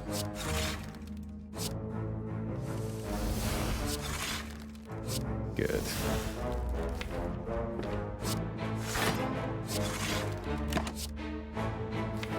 Tempting Hyper Beam.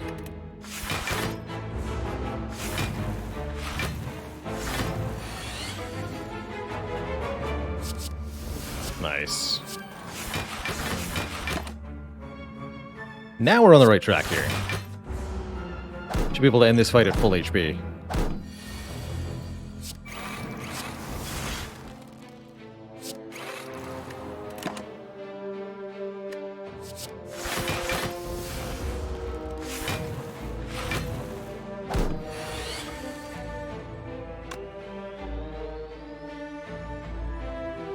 Terrifying.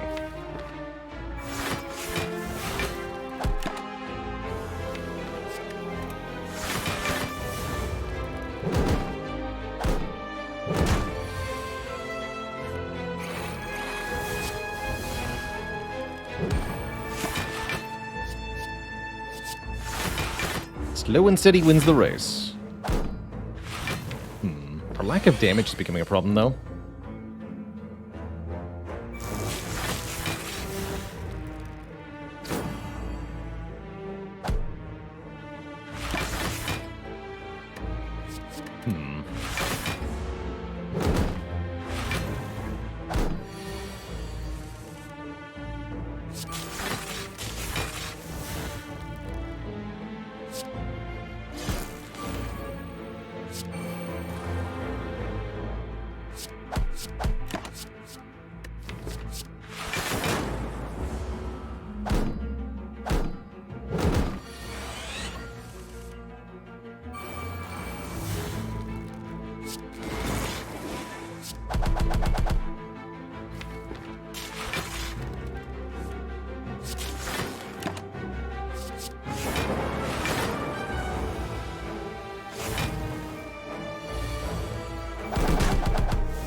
If I hadn't taken the other cool-headed, I could maybe take this rebound.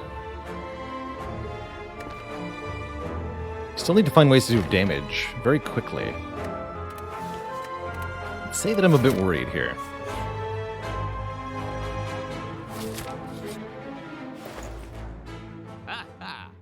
Now I'm a lot worried.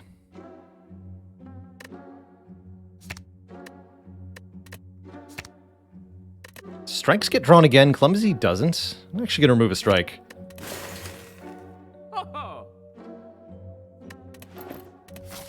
We're in huge trouble. This could help.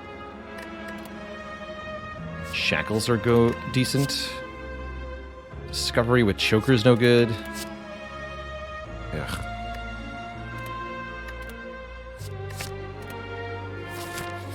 Okay, not Reptomancer, that's good.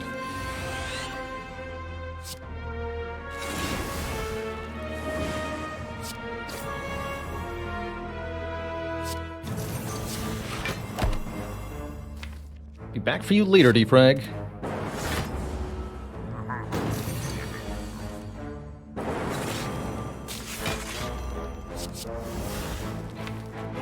Need to upgrade that too.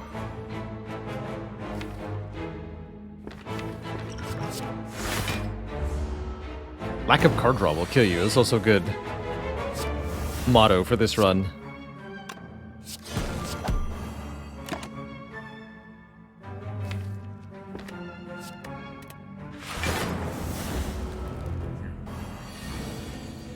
Yeah. Unfortunate.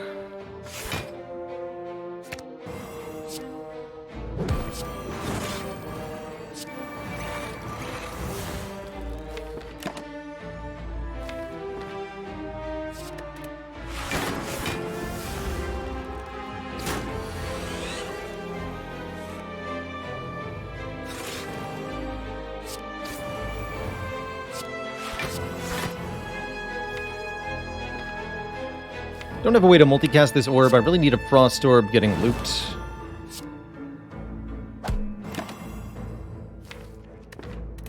We're gonna get rid of that Dark Orb for now.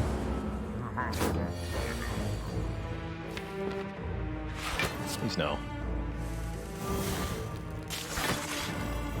Thank you.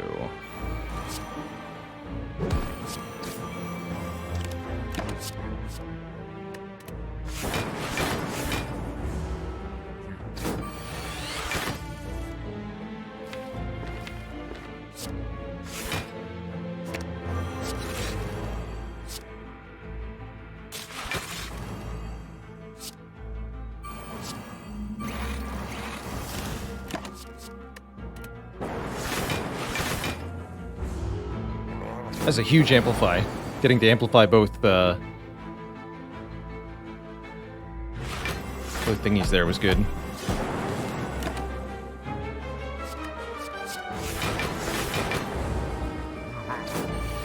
Bye. Notably, Giant Head can only attack for up to 70 per turn, so if we exceed 70 block per turn, which we just have, then the Giant Head can no longer harm us at all.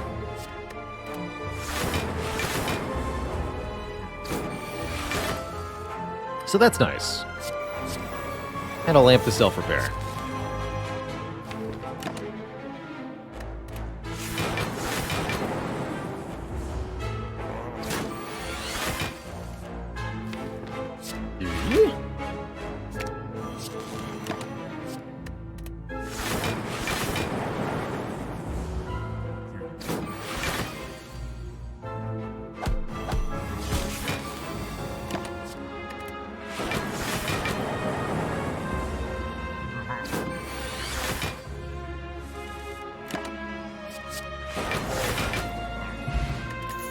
Boat thingy definitely helps with our turn 1. I don't think Recycle's all that good. It's the Choker, mostly. Yeah. Just still Chaos is bad with Choker, too. Extra slow. Super duper slow.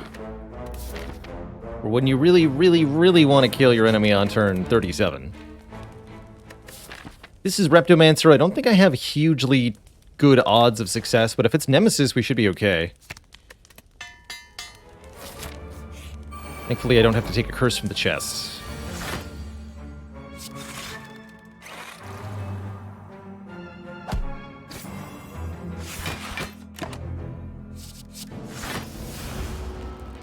Junt, thanks for 10 months of support. Slow and steady can eventually win the race, sometimes, maybe, if you don't get exploded on. Too much.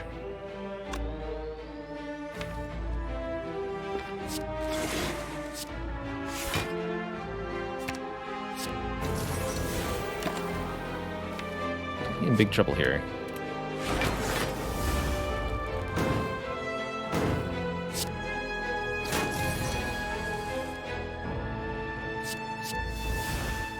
Yeah. I'll say. Really needed that attack potion for Reptomancer. Having to use it here, very not good. Very bad.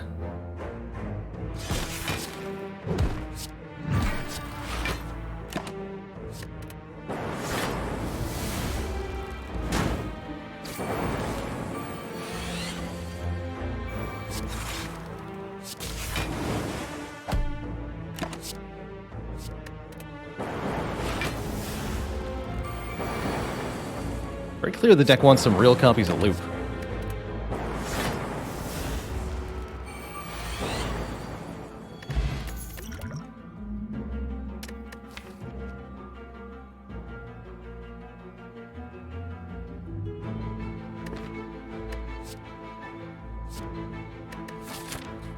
Come on.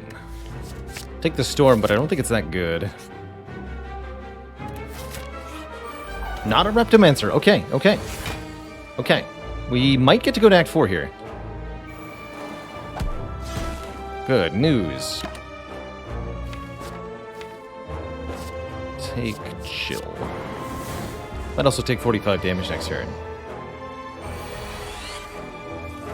Yep. Oh, 33. That's not too bad.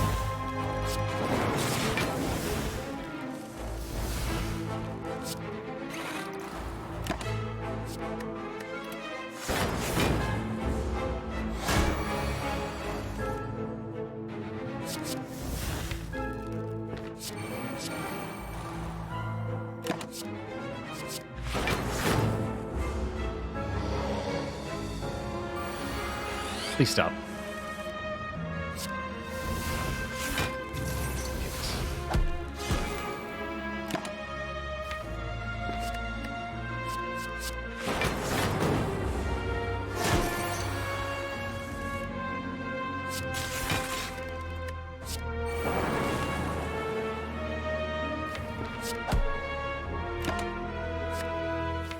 Heard me talking trash. Believe it.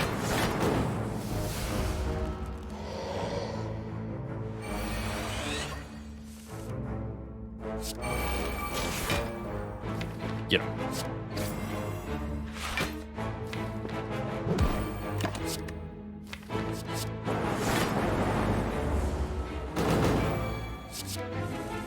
The defragmentation.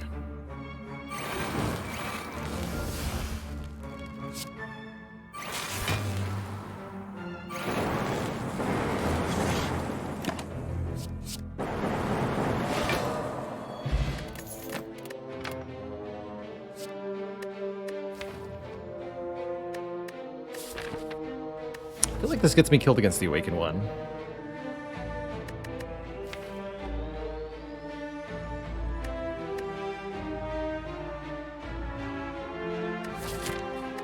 It's just too slow. This is death. So is this. Potentially, anyway.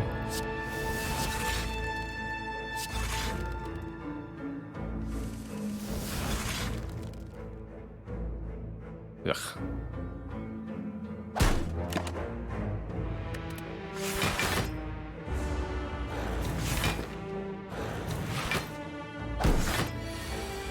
Yeah.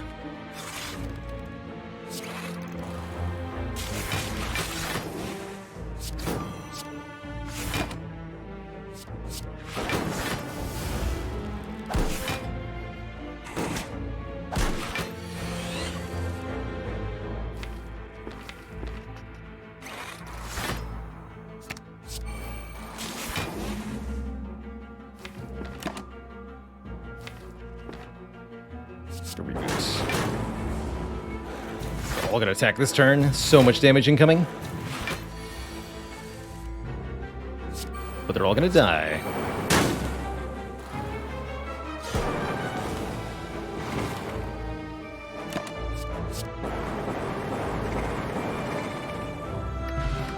Okay, still alive. Force field blocks for 13. It's not bad. Puts us even further away from the important stuff, though.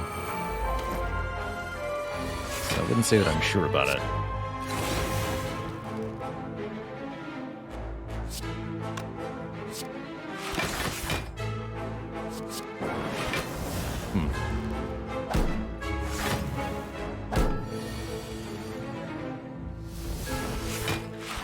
Let's hope the second boss is Guardian.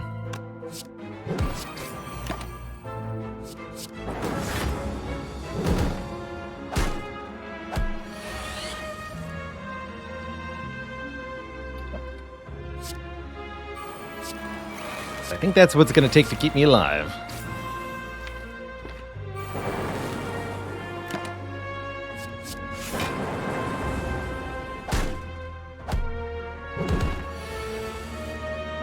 Oh.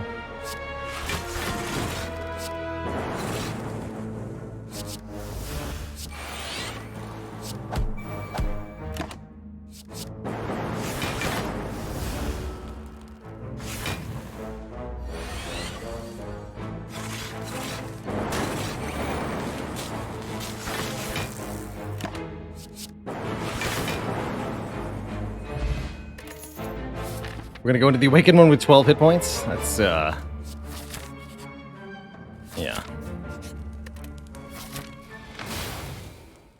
Oh, I almost got really excited there. So, do we die instantly or less than instantly? That is the question.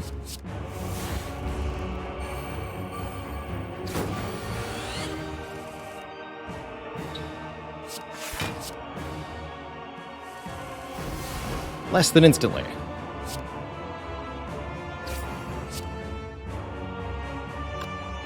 Good. More.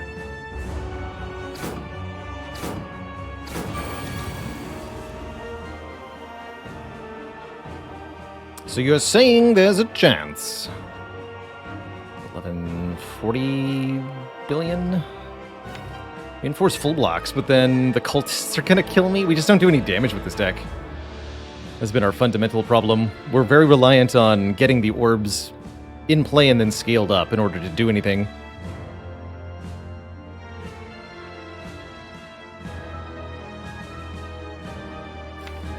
Yeah. This gets me killed too.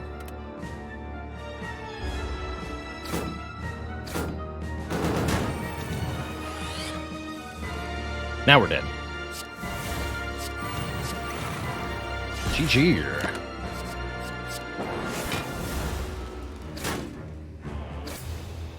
That was never going to make it through the boss gauntlet, so I'm not too surprised to lose like that. Critical failure on this run, lack of front load, lack of ability to kill enemies in the early turns of combat, lack of ability to block things on turn 1 and turn 2. A very common death for a defect, but still a bit of a heartbreaking one, nonetheless. GG. GG.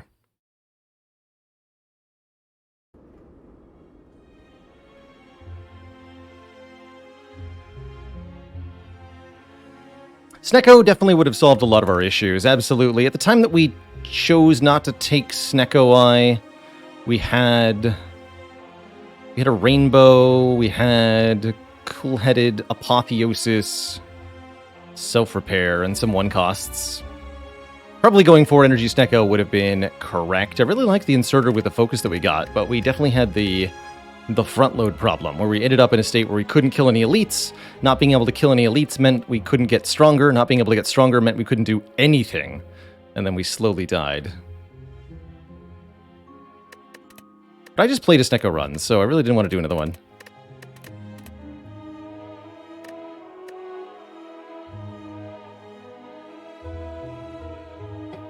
I think it's time we switch games for today. It is time for some more Battle Brothers. I haven't checked in with the Baylor's Bandits in a few days. I'm wondering if we might be able to wrap up their campaign today. Is there a command with all commands? No, and there will never be. I would have to ban my own bot for spam.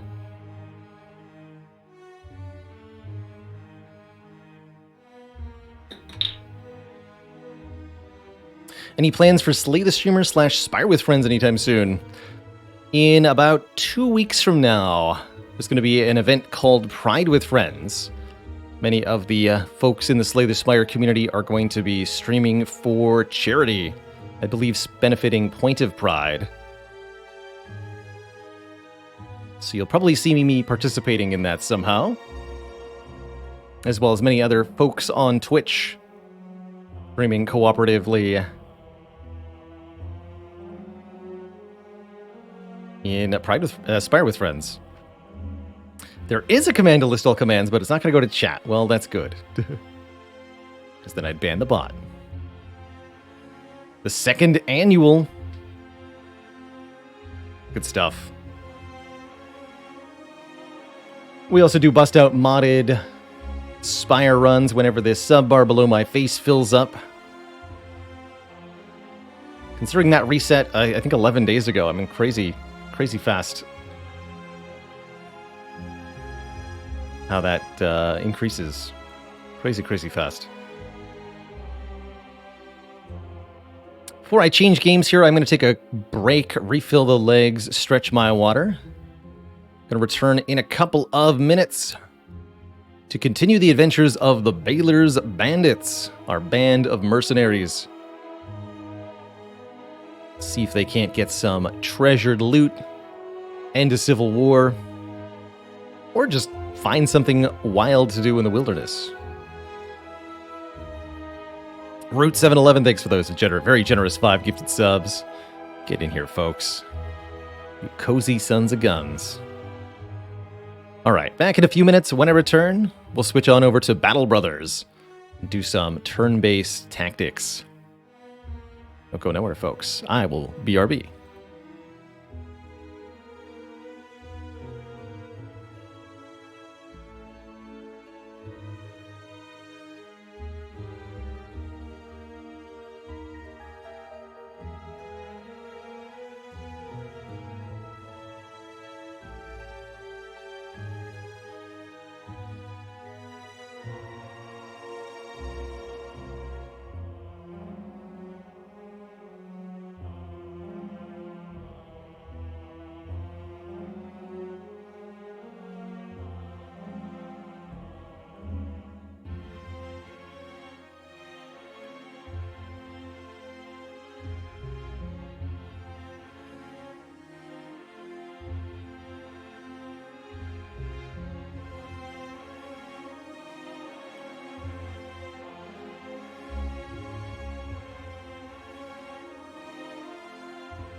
Hey there, folks. Appreciate your patience with the wait. A nice long conversation with my partner on my break. We are going to switch things up here. Like some Battle Brothers. Battle Brothers.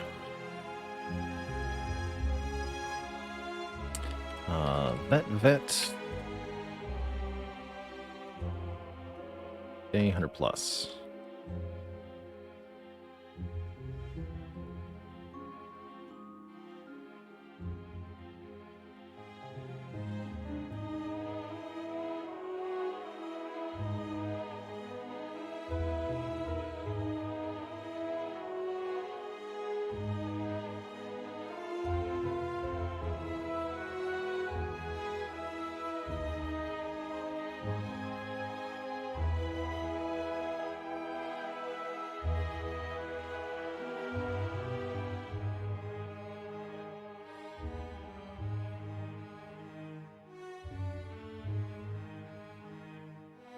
Leandry24 says, remember 2 days ago I asked for advice on A19? Well, guess who won their first A20 today? Congrats! May there be many more. The first one's always the most challenging when it comes to Spire. What a heckin' hard game Spire is.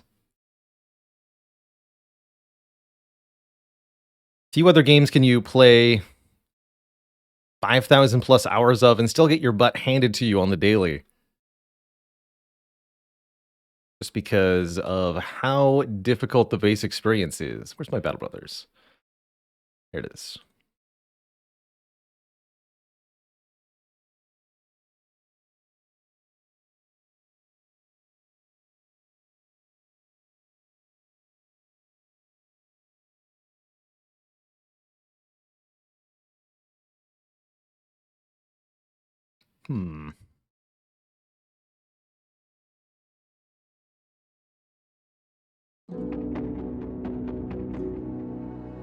Oh, good. Okay.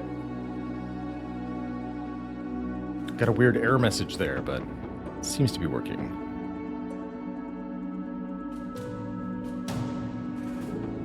There we are. So, if you haven't seen Battle Brothers before, this is a very interesting take on the turn-based tactics genre. I describe Battle Brothers as sandbox open-world mercenary campaign meets brutally difficult turn-based tactics, all set in a grim, gruesome medieval world where monsters and undead reign supreme. Any famous dead bros lately? Yes. Have a look at the obituary. We lost a couple of long-standing brothers last stream in a run-in with necro savants, vampire-like creatures that can teleport behind our battle lines. So they were able to get to our squishy, undefended rear ranks, and we lost Bro the Bro and Ted Destroyer the Pacifist to them. Also lost Vincent the Near Dead to a Billman. I don't remember if that was last time or not. Ultimately, the list of dead in this campaign is pretty dang long. 20 plus names now at this point. Some veterans of almost 100 battles. But despite all that, the company itself is very strong. I'd actually say that the churn of the mercenary company is not even necessarily a bad thing. Losing men on the semi-regular, at least as long as they're the worst of your men, allows you to filter out gradually those early brothers that you recruited that came from weak backgrounds or those that have rolled low on their stats as they level up. And eventually, ideally, leads to a situation where the only ones who have survived are those with the best stats, the most coherent builds, and you end up with a company of extremely battle-hardened veterans. For example, Disposa Bro, I believe was club-footed? Like, we were paying extra fatigue for every move he made. And so ultimately, even if he was high-level and long-lived, he didn't have the best utility overall. So we may be better for his absence if we can get new people with better builds to fill in the ranks.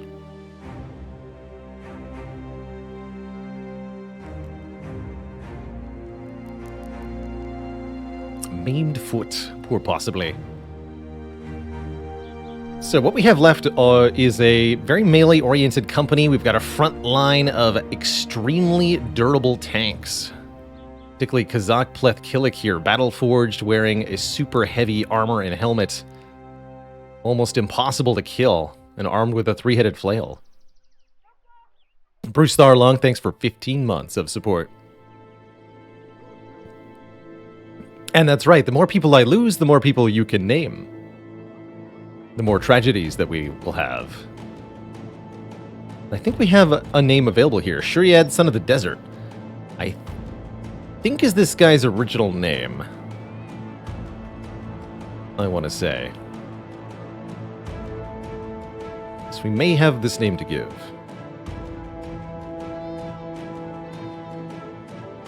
What's the current state of the company? Ambition is still to have a famed weapon, armor, and helmet. I know that I could discard this ambition and get a new one, and if I wanted to maximize my fame gain, that's what I should do. But I feel driven to actually complete this. I do want to seek out more famed items. I think they're very cool.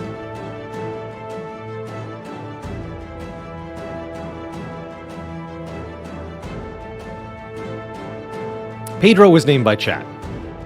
Pedro Biagioni, I believe.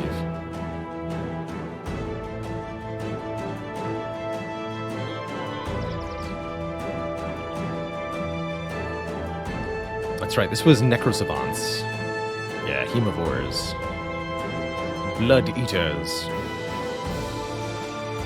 So, company's current location... Where are we?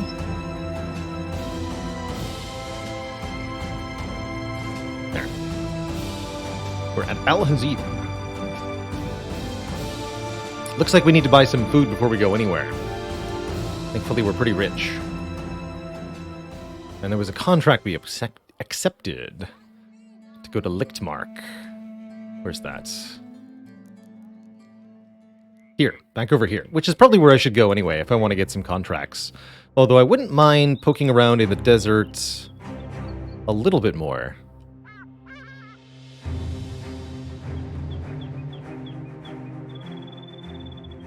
It's at the marketplace here.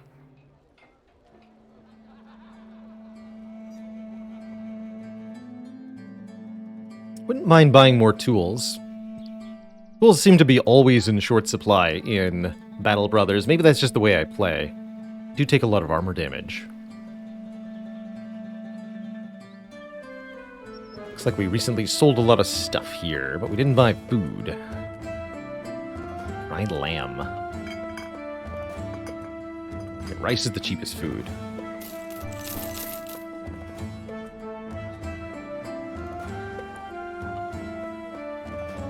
That only lasts 2 days. We have so many men.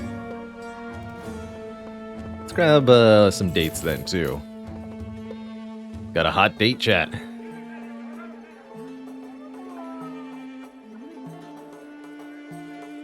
Anything else I want to sell here? Got 50 slots available in the inventory. Lots of loot from our recent battles. That I want to hold on to for a taxidermist.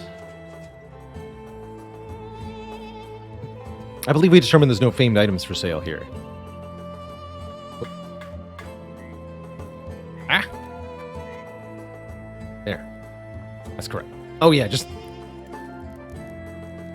this ludicrously expensive Gilder's Embrace. Really cool item, but absolutely way too expensive.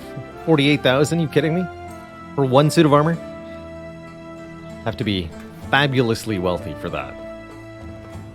We get a Stolhoven or Tenweir. Stolhoven is here. Oh, actually, so if I want to do the contract to go to Lichtmark, we can just sail there by boat. That's almost instantaneous. Let's do that. Let's do that.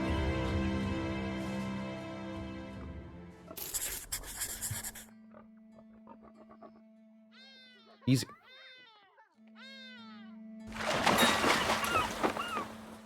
Let me see, there's some contracts available here, but then just a short little jaunt over the road to get to our destination.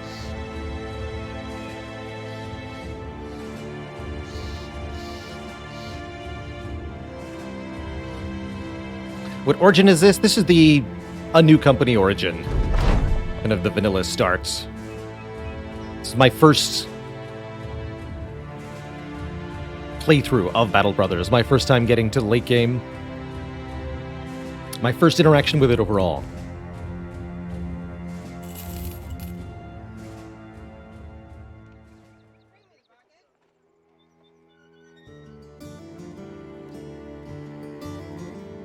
Okay, well, we have no shortage of work here for us. 4 contracts. Let's see what else there is. Who's for hire? Riso the Beast Slayer.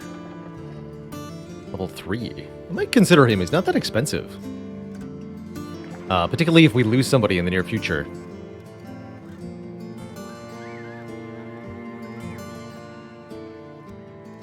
Overpriced dies. Don't think we want any of that. The dots on the top of the contract are skulls. They're difficulty rating for the contract. The more skulls, the more difficult it is, but the more renown and more money you'll get. Great House Heden's Territory. What is the payout on this one? So this is like a 4,000 crown contract. Is that the black or the other one?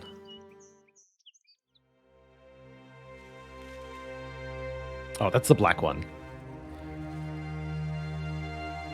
Don't think I want to do that.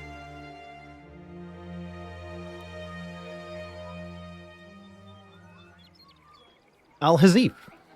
We go back there. Okay. Interesting. What about you? Golden Talisman taken by thieves. That's a pretty easy one. Might be below our pay grade, actually, but probably worth doing. What's the last one? More brigands. But it's a 2-skull brigand. With a bigger payout. Let's negotiate for a little bit more, actually. Do not push me. Okay. 1260 crowns to drive off brigands at the Mossy Ruins. Accept this contract.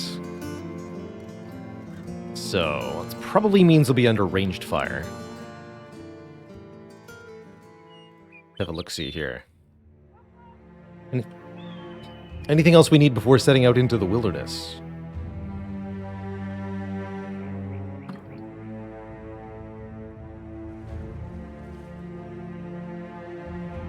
Don't think so.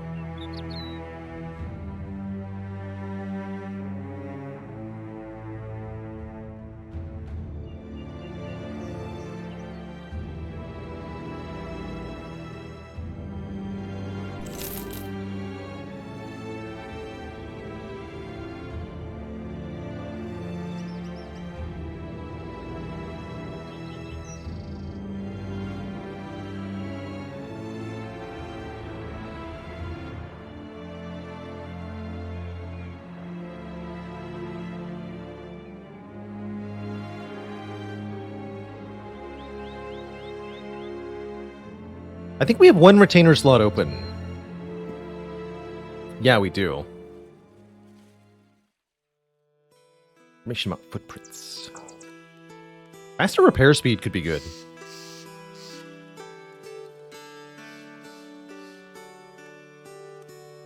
We should definitely consider hiring one, because we have plenty of money that we're floating.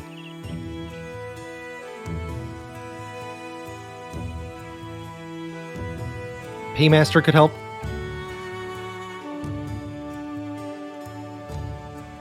Not doing a lot with Trader. Oh, that's right. We could get the Bounty Hunter now. Significantly increase the chance of encountering champions. Pay crowns for every champion slain. Yeah, I want to do this. Should make things more difficult, which I think will make them more entertaining. Good. Alright, and if we're going to fight brigands who are known arrow abusers, we should wait until nightfall.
On 12. Seems pretty good. So in the turn-based battles of Battle Brothers, you have your company of men on the left. Enemies will always be on the right side. Every brother takes their turn in individual initiative order, as determined by the initiative stat of that brother.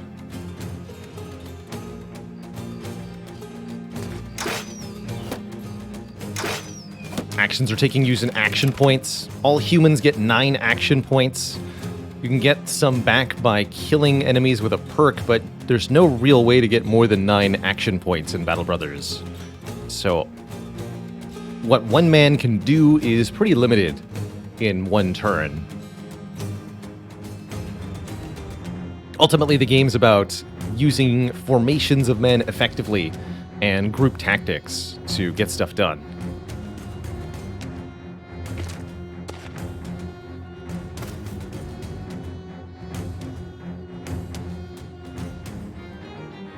Okay, we need to advance towards whatever's going on here.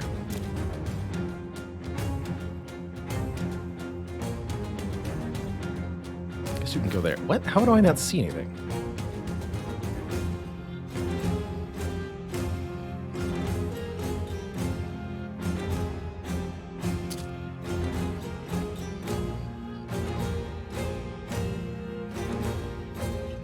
Okay, that's a better picture of what's going on here. We got lots of brigand raiders. Geralt might get caught in melee with them. But we're actually on even terrain here, which I genuinely did not expect. Lucky spawn for us. Good. Please wait the rest of your turn, sir. Likewise you. Let's wait till they do some stuff.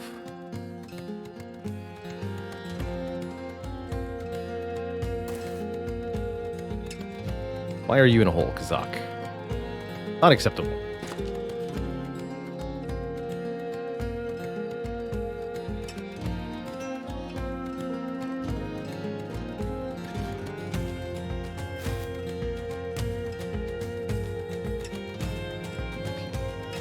Okay, you've already waited. Let's get bowling in here.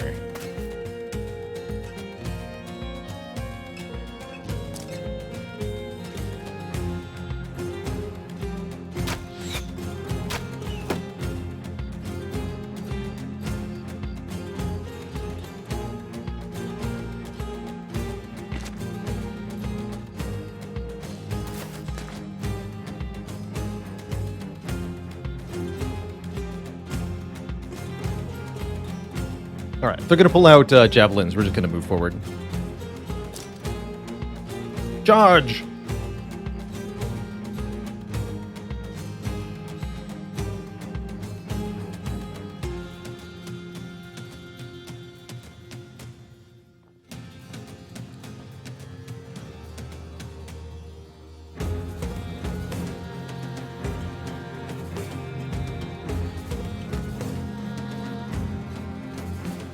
Trying to figure out if I'm allowed to put Maximus here on this tile. Might be safer to have him a little bit further behind.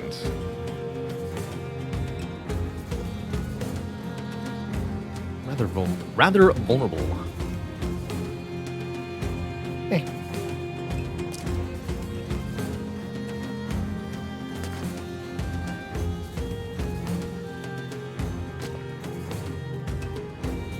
Go here.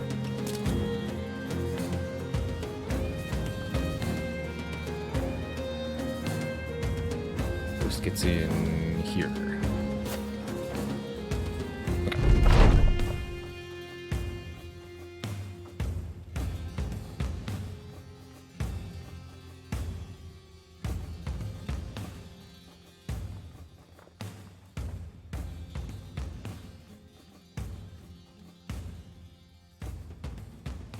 Biggest threats are the guy with the two-handed axe, the guy with the boar spear, because he's got plus 20% accuracy, and not a whole lot else that's really dangerous here, actually. That's encouraging.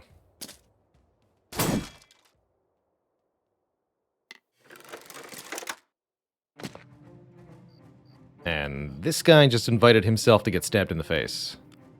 A lot. Have to move hide here to attack, though. Why don't you wait? Hey! You can't do that.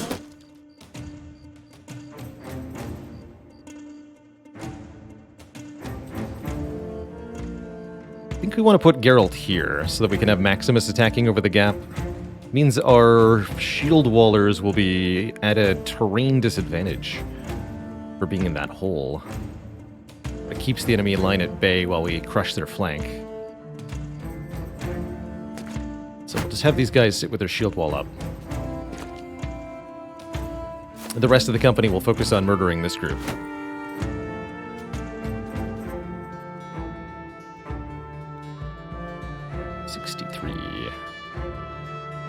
Also split his shield with the two-handed axe here.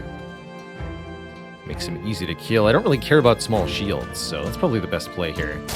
Break that.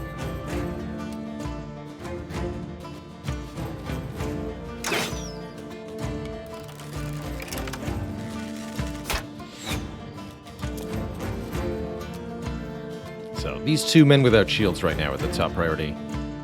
This guy first. Yeah. Are you good where you are? No. We want to make that tile available for attacking. So let's move over here. Really love how mobile the Polar Masters are in Battle Brothers. Very impressed with that overall. Ow. Give him the pokey pokey.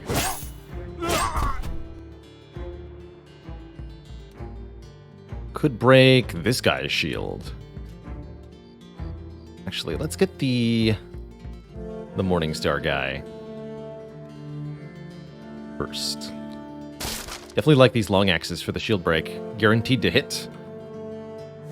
Very nice.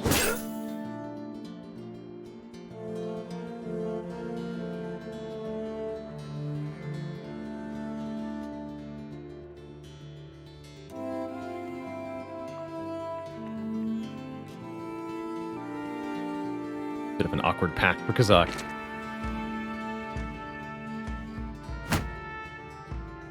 Just sit with your shield up, sir.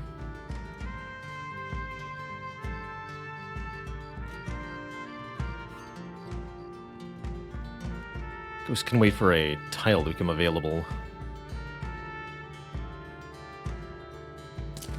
Now.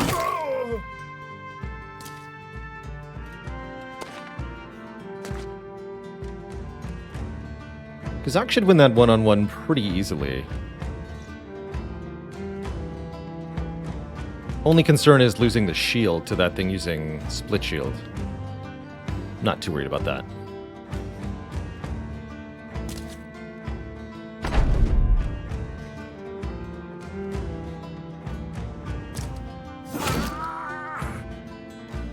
Have the cleaver next.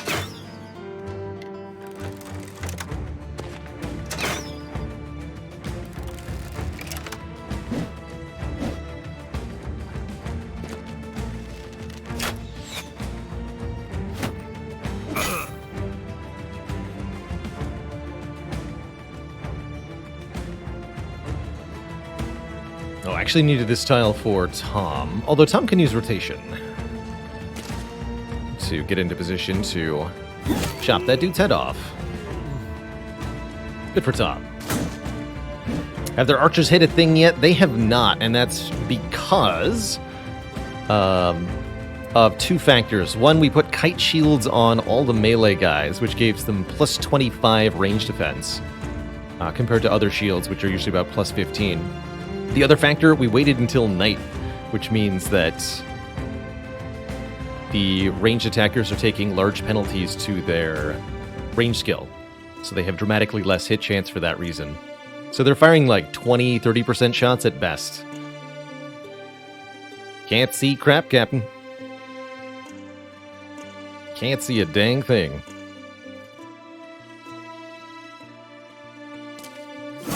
Get that guy. And now their front line is starting to break, too.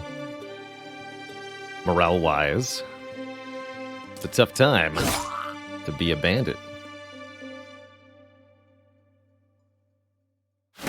That shield up.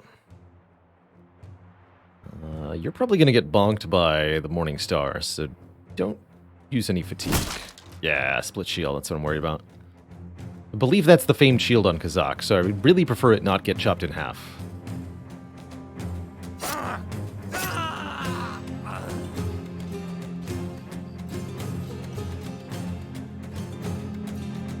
Pedro, go save the shields.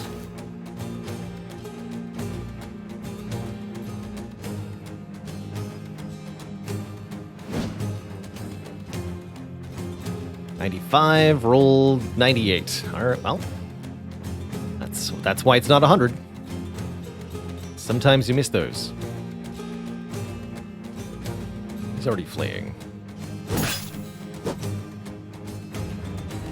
Okay, what have I got that I can use here? I think we just kill him, right? He's got very weak armor. Just hit him with Cascade. I could try using Lash. Or Hail, rather. 25 fatigue, 4 AP. 100% chance to hit the head. 3 separate strikes. Actually, that might be the play here. Because it's 63 either way, right? Okay, let's go for double Hail. Try to bonk him in the head as many times as possible.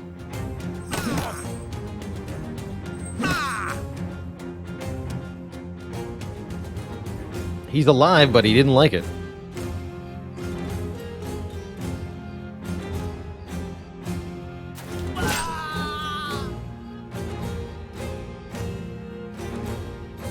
Ghost.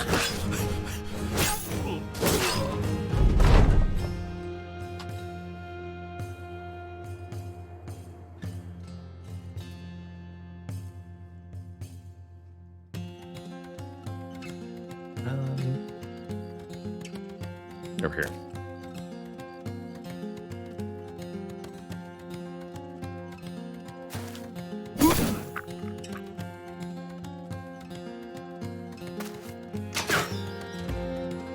Yeah, chance 14 on that shot. Chance 30 on the other one.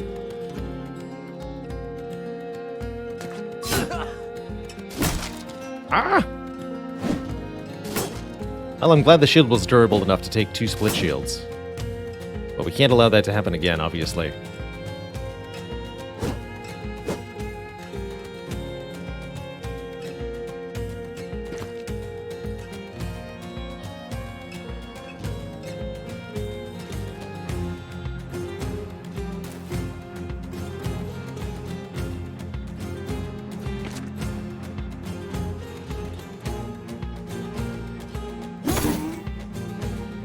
Swing.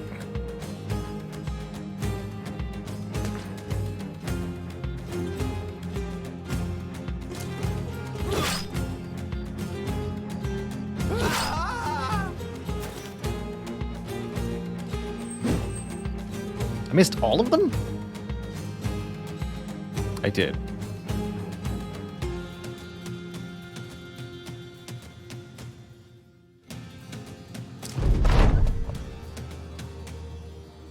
Swear, if he breaks my shield, I'm gonna be so pissed. Hide the Viking has to get the kill on him.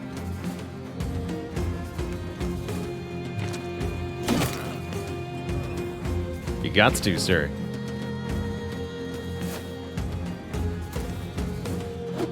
Oh, he's fleeing. Okay, good. And dead. Acceptable outcome.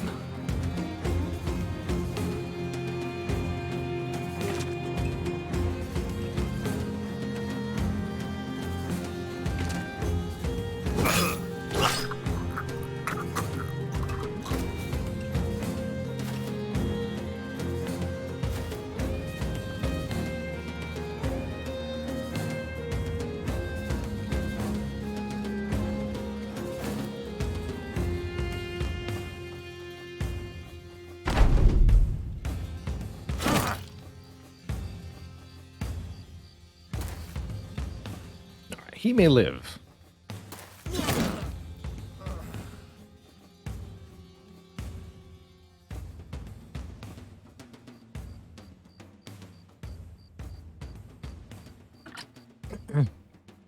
Fluffy Mitten says, shouldn't we have less range defense at night since it's hard to see small objects coming towards you very quickly in the dark? Yes, that's why the night penalty is minus 30% range skill and minus 30% range defense. Thing is, range skill is usually higher than range defense, so with both proportionately penalized, the ranged attacker suffers more. But yes, you're absolutely, completely on mark with your comment.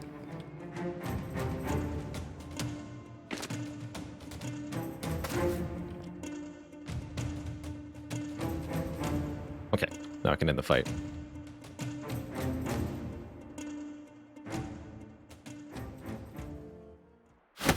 Cool, got some decent items here. Might as well take all of it, actually. Nothing remarkable. Rummaging what's left of the brigands' camp, you discover a prisoner of theirs. Wonder if maybe he could work for you instead. We'll drop him off at town if he's not any good. Welcome aboard. Who are you? Valdemar. Oh, actually, I think Valdemar might be useful. So, Valdemar is a gravedigger who is Iron Jaw, lowered injury threshold, and gluttonous. Makes sense, he's a chunky boy. 2 stars in hit points, 3 stars in initiative, 2 stars in melee defense is a good recipe for somebody who's extremely hard to kill. Stacking melee defense from the dodge perk,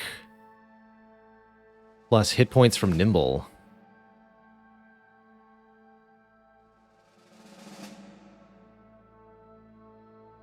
Cool. Well, let's get some names for Waldemar and Shuriad. Here, let me open that up.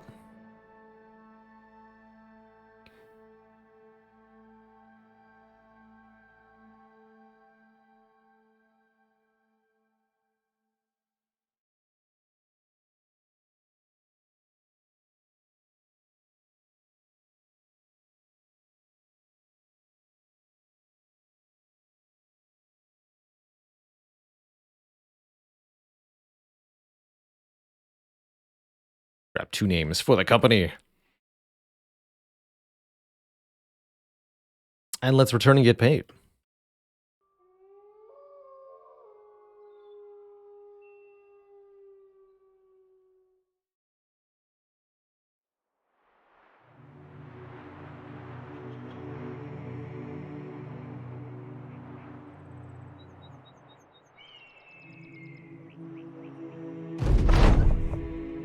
No longer has ambushed trail routes.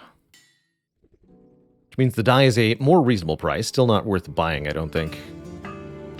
We should sell the crappier stuff we picked off the brigands. Not gonna bother letting it clutter my inventory. Did mean to keep a shield for point of sale reference, but not a big deal.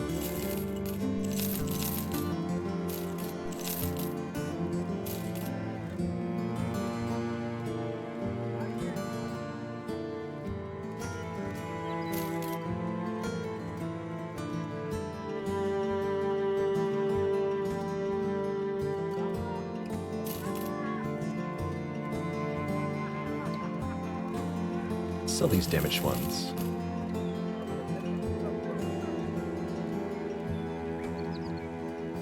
$448 for the furs? What? That's so much above value. Okay. Deal. Big deal. Let's do the other brigand contract real quick. Should be a very easy stomp here. Henry the Smartest. Is you now.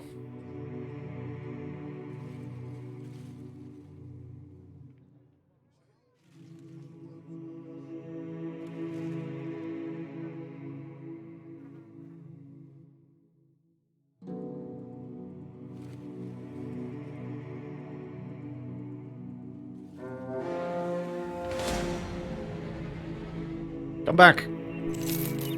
Halt. Catch a group of brigands lugging your employer's property around. They seem shocked that you have found them here on the road, and no time is wasted trying to parley. You order the bandits to charge. Should be a pretty easy stomp here. Nice weapon, though.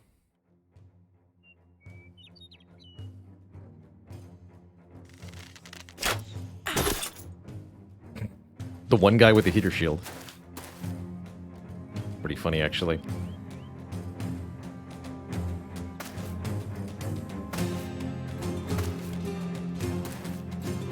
Alright, we're just gonna close ranks here. Easy peasy like.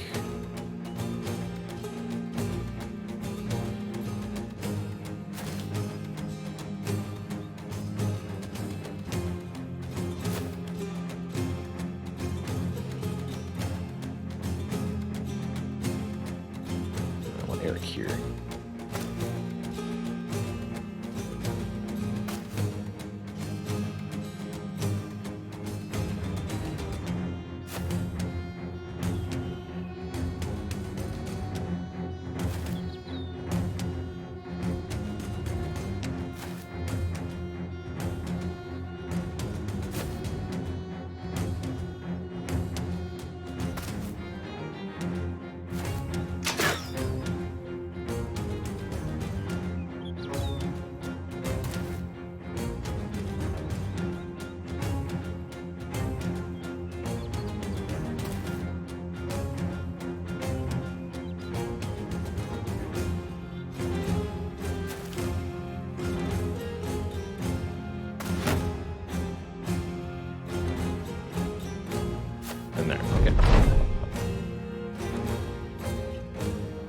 So let's hit this guy.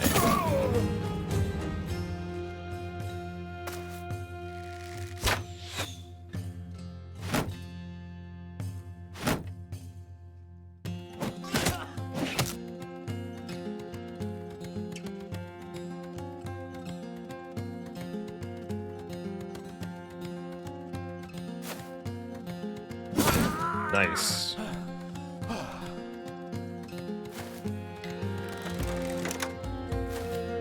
Yeah, makes sense. But AI would want to target their best hit chance. Many human players will do something very similar.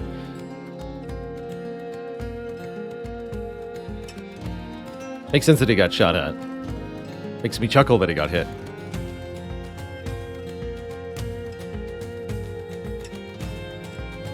What are we doing here?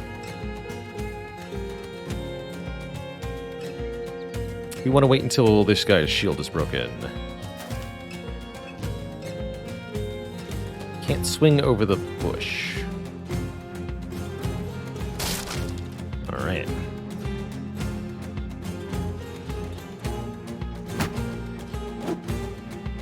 Nobody the Exiled.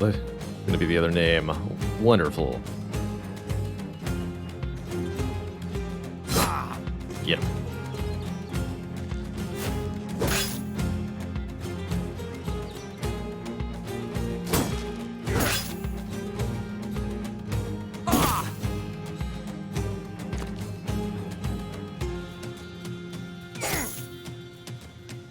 Really love Eric's incredibly high melee attack combined with his choice of spear as a weapon. It's made him very, very good at poking guys who have shields with extreme accuracy.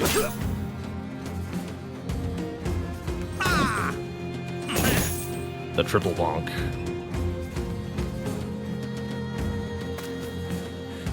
Oh, right.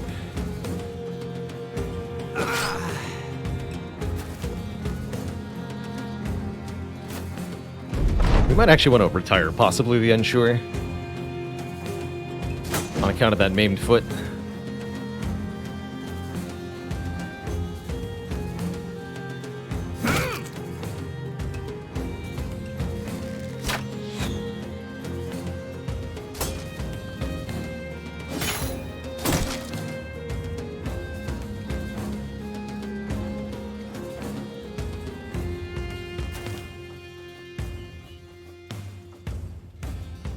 Well, I had gone and forgotten that you have that, sir.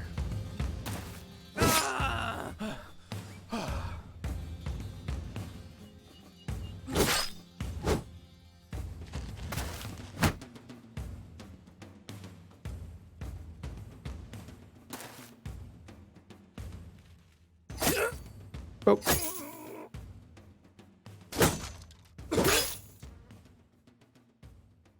So they're all fleeing.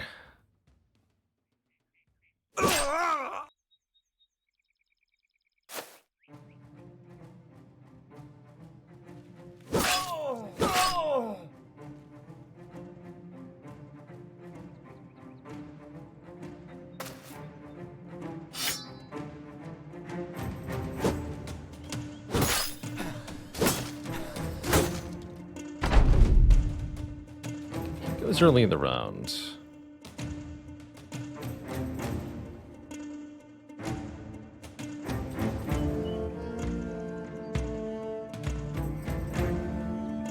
Bowling can hit him. He's probably going to get a sword swing off.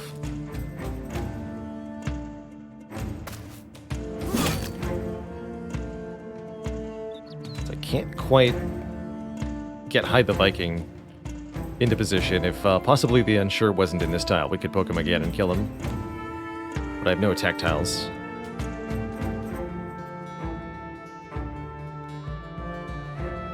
I try to demoralize him, though.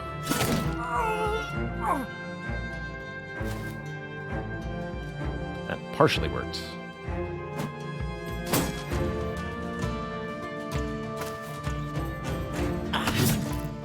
Alright, we take a nasty slice on Hide the Viking, but no major damage. And he goes down. Acceptable outcome.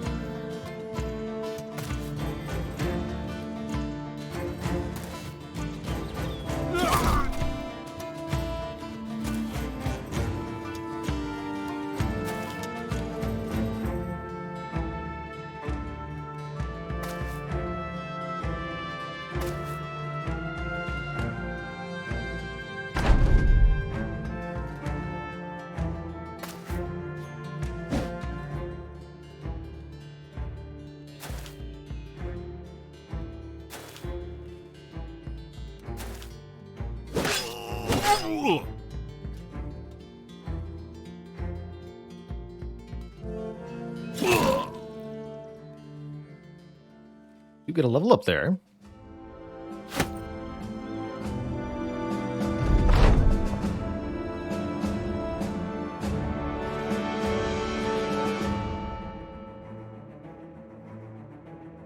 Let's see. Possibly the Unsure, only level 5. Anything that merits keeping? I don't think so. Geralt hits level 11, getting his student perk back. Oh, that's exciting news. One of our tankiest brothers. Geralt is heckin' battle-forged AF. And gets +3 melee defense. I think we should take the 4 hit point roll. A character with this thick of armor needs to be able to survive some amount of armor-penetrating damage, so investing in the hit points a little bit might be a good idea. And probably take the 2 melee attack.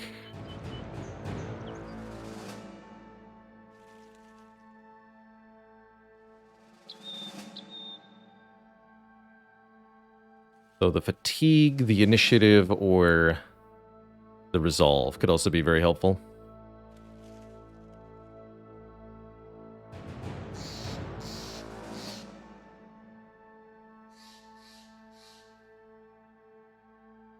4 Resolve actually seems pretty good.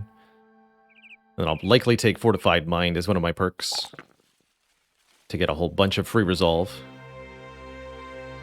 If your brother has even vaguely decent base Resolve, then Fortified Mind is an easy take because it's 10 or more stats for 1 perk.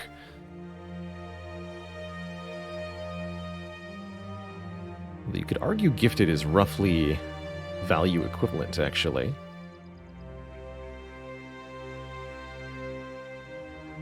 Grabbing Indomitable on one of our Battleforged tanks seems like it might be a good idea with one of these last 2 perks. Currently spec'd heavily into Survival, so Indomitable, Fortified Mind looks good. We could also maybe pick Colossus for more health.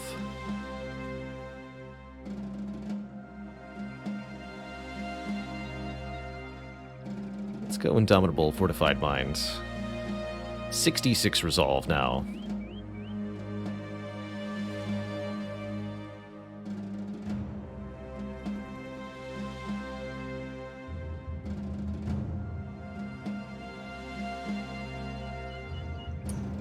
Who are you? No one.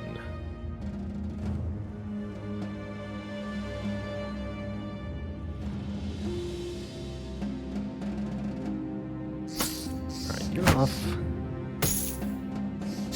You're off duty, possibly. Might be off the team entirely. I'm gonna put nobody in the front lines.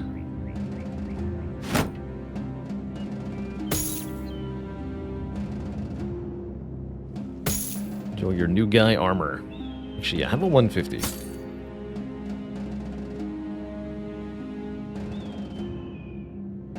And a boar spear so that you can do something.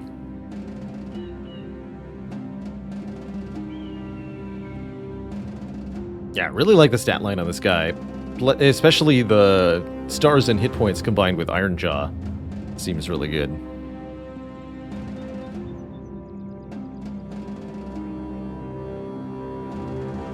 We should put Adonis the Incarnate back into the battlefield here. Surplus the extra could maybe rotate out. He's actually doing a pretty good job. Who else is? Anybody else permanently injured? I don't think so.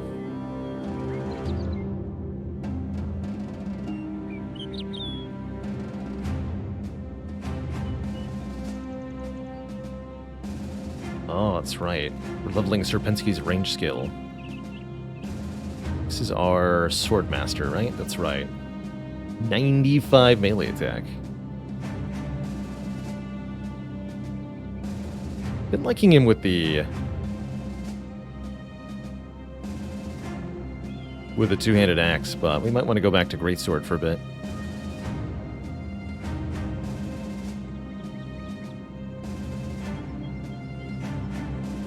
And Fluffy Mittens is our other ranged invested person.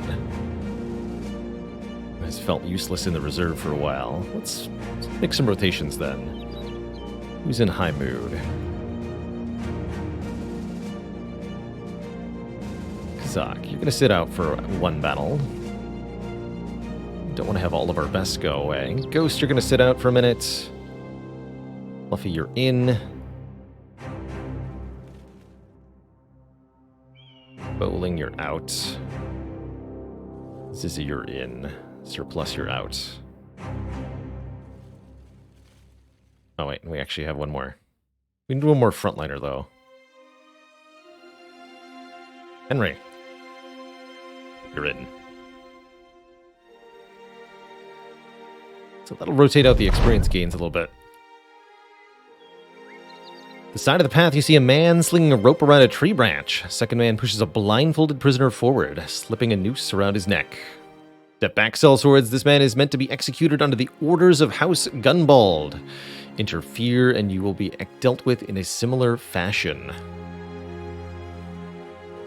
Prisoner barks out. They wanted me to kill women and children. It's the price I pay for ignoring such orders, but at least I will leave this horrid world with my honor intact. House Gunbald is the one that we're working with, so I really don't want to anger the house, but I think we can take the relations hit just fine.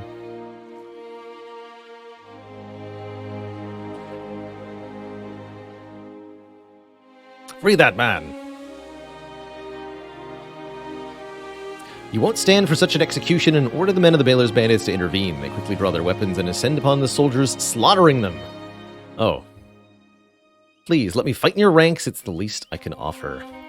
Welcome to the Baylor's bandits. So, did that...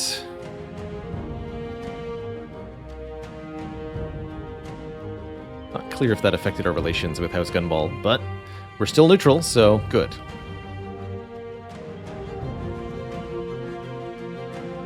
I think we were friendly with them before.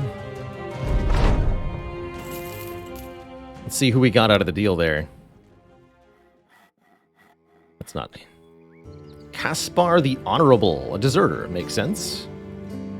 1-star melee skill, 1-star hit points, 2-star fatigue, with a fear of undead, and 17 base resolve. Wouldn't say he's particularly good. So, we took a big hit to our relations with the house for not a lot of gain, but we saved an innocent man's life. Maybe that's good enough. Yeah, if he'd had more resolve, he wouldn't have been as a deserter. Deserters are very low resolve backgrounds. It is their weakest stat by far, their dump stat, if you will. But they have pretty good combat stats otherwise, if you can get them to stick around for the fight. Alright, you are going to be let off the hook, sir. See you later. That goes for you as well, possibly the Ensure. $490 compensation for that foot. I think that's a fair price. You're off the payroll.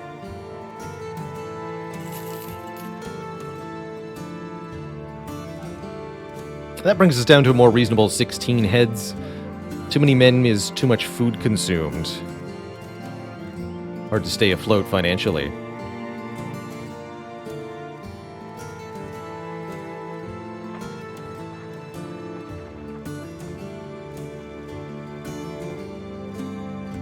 A war-ending battle is coming, and if you choose to help, you are to report to Sir Grim at his camp for further instruction.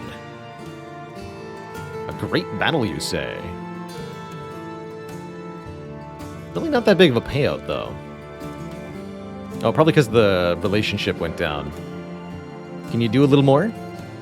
Yeah. Assist the army in their battle against House Armsburg. Accept this contract. Let us go to the great battle. See what we can make done. Make do. Make happen.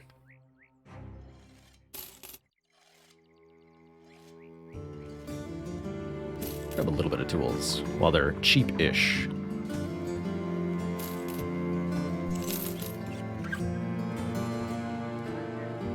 This is sell price 20, so we're getting good prices here.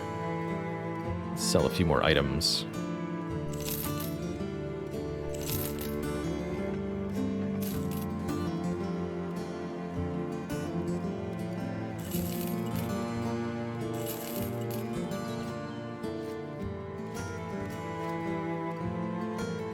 We'll put our men in Nightbuster gear. Nightbuster!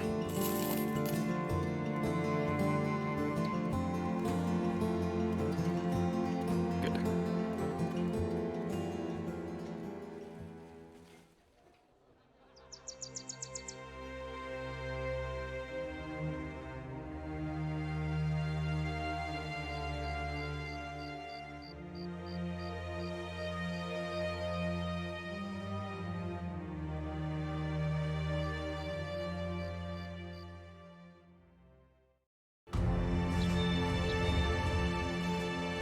Anything here that I want?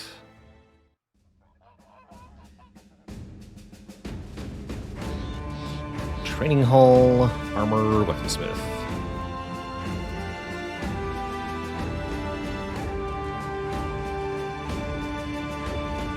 Two-handed hammer.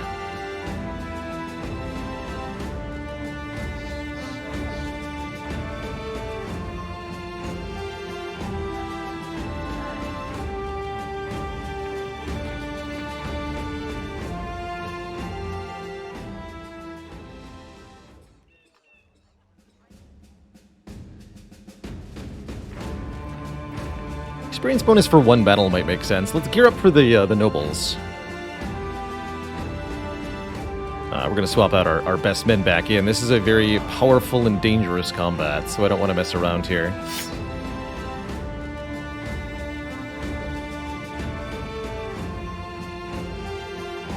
0 to 37 getting more armor. 0 to 54 getting more armor.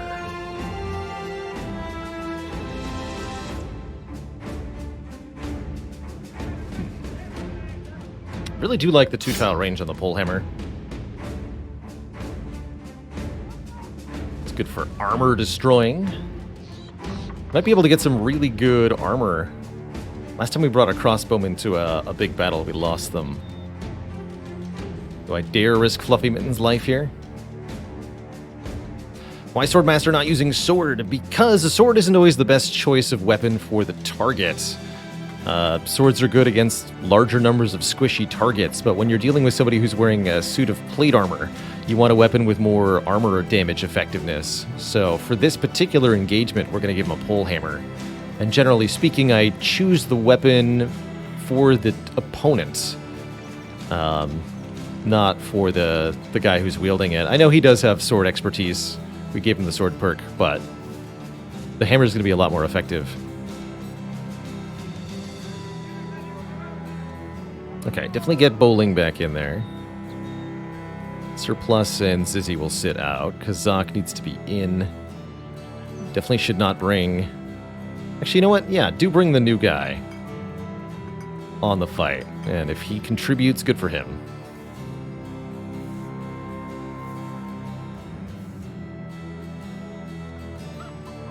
So this becomes our battle line. Make sure we've got heater shields for the melee defense.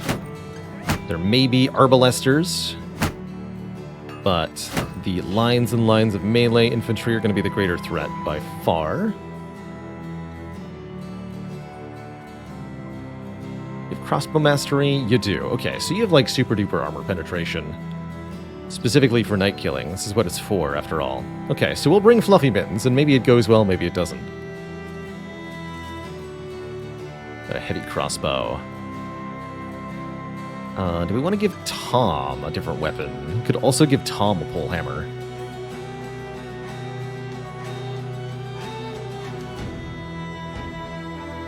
Heater shields have 32 durability, which means it takes 2 split shields to break 1.5, right?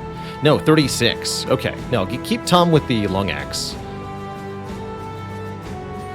Ah, because of axe mastery. Okay, with axe mastery, Tom can split a heater shield in one blow. Perfect. That'll be really useful for the lines of footmen we have to deal with. Alright, so we're bringing nobody, are we? We are. Okay. Let's pay for bonus XP on nobody. 50% more XP for your next fight. I will do the same for Fluffy Mittens. And whoever I think is most likely to get a lot of kills in this fight. Let's pay for Maximus as well. I don't want to break the bank paying out extra XP for one fight, though. That might not go well. There might also be a prelude fight, in which case I'm wasting the experience gains on a different battle than I thought. And that's okay.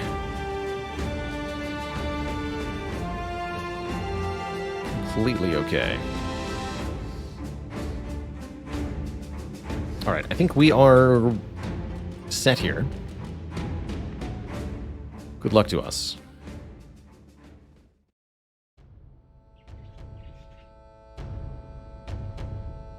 I have to try a Dagger Master build at some point. Of course, I haven't found any good daggers. I know there's the Catal Dagger and the Rondel Dagger, but I've never really seen either of them. I guess bandits don't spawn with those? You meet with Sir Grim in his tent, which is full of maps and lieutenants.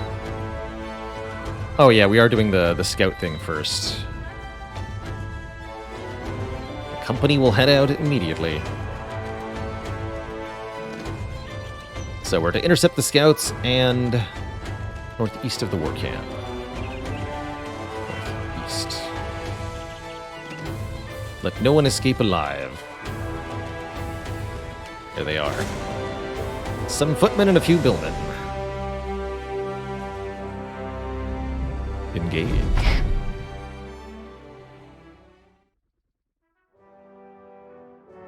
We've got no ranged attackers, so they should be coming to us. Yep. Interesting movements.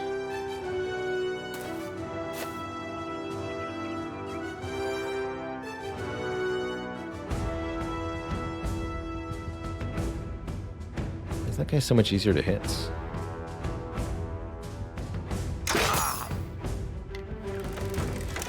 Interesting.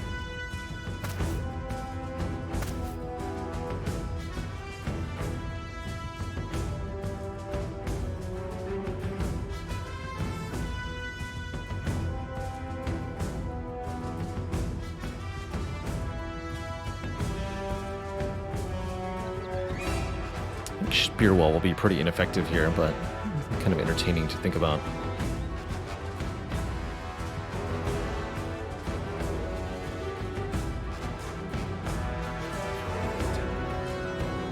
Don't really like that high ground advantage. Interesting.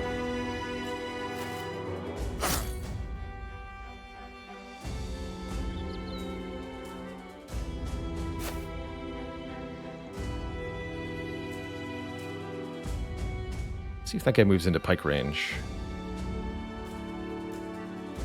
No, okay. He's trying some sort of lame formation holding thing. How dare he?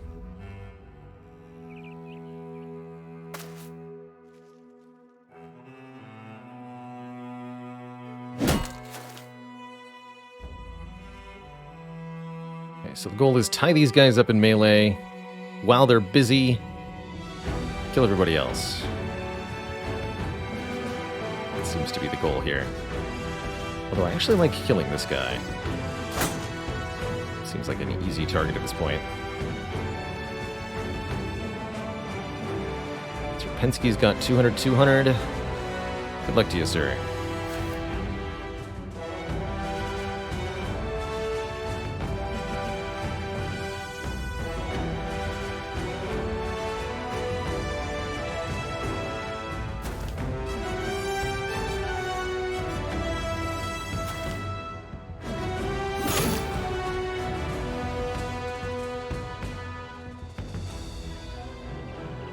Pretty good place for hide.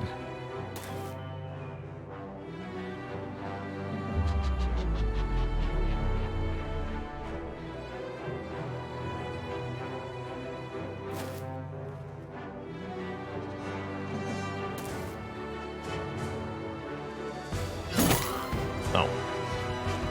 Definitely missed that was an option for that guy.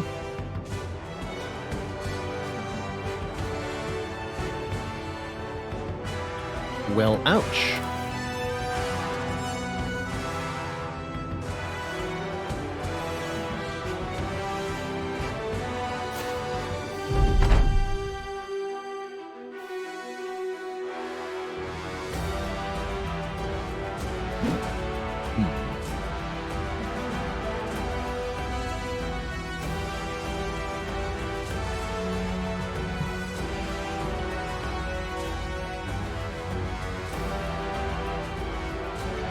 It's going to give me a problem.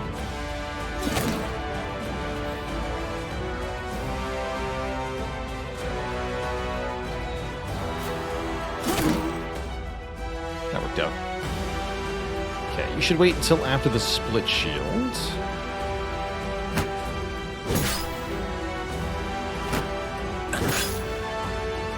Please break this guy's shields. Didn't break. He might have shield mastery, which reduces shield damage taken by half, or there's something else I'm forgetting.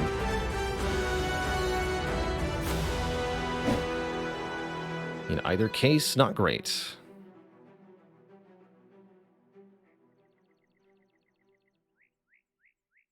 Movement and sight.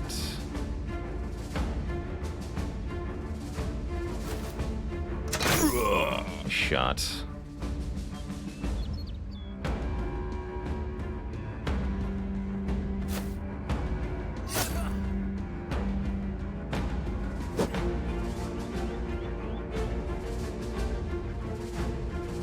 Footmen have shield spec. Okay, so yes. We'll take 2 to break his shield then.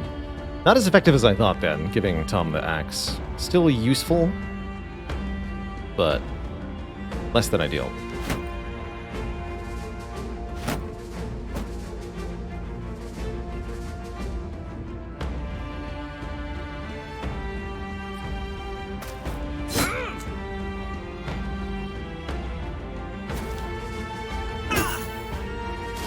Bonk.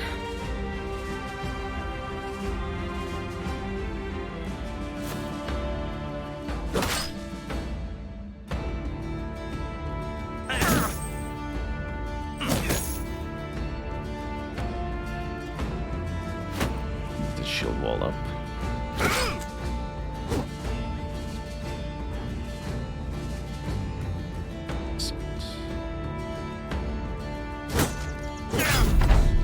Okay, he's running. This guy is also running.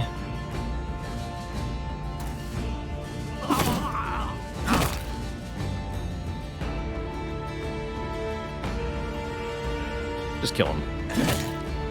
Good job, Tom.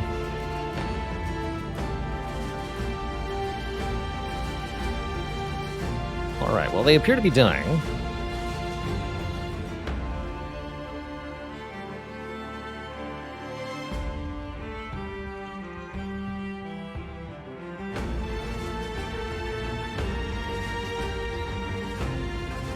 To put Hide the Viking in a bit of an awkward spot here, but I want to finish off this Bill Man.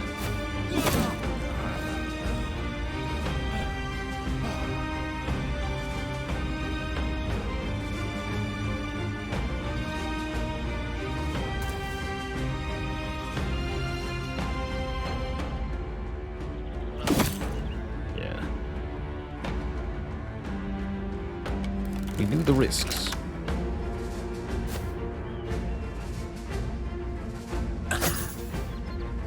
Feels like with Eric's insanely good accuracy, he'd be a good fearsome perk wielder. Although I don't know what his resolve is.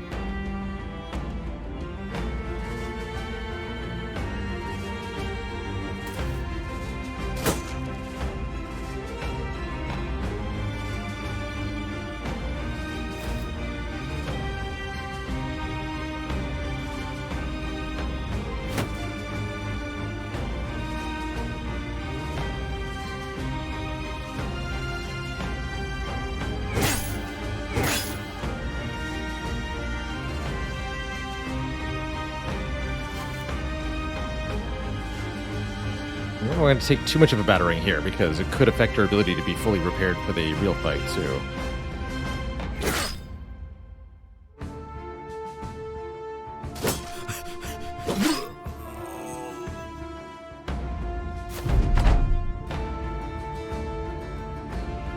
Turns. So I'm not going to be able to... Actually, I might be able to kill him before he takes an action. Worth a shot.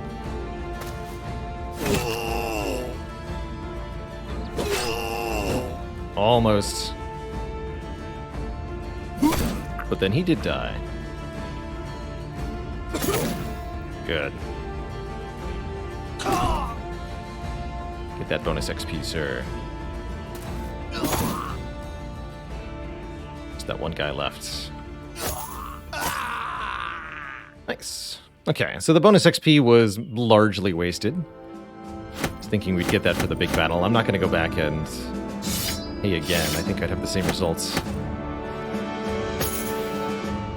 But I am going to go back and sell some loot.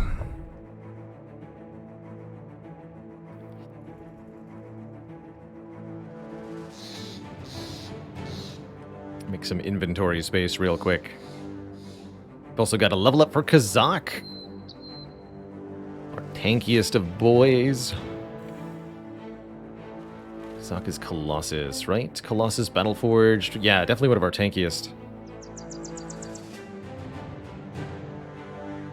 Gifted. Brawny Shield Expert. Underdog Battleforged. Indomitable.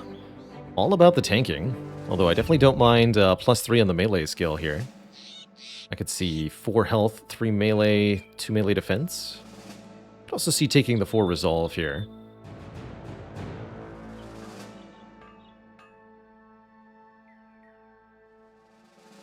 Might want to go with Iron Brow. Picking a Weapon Mastery perk is not bad either.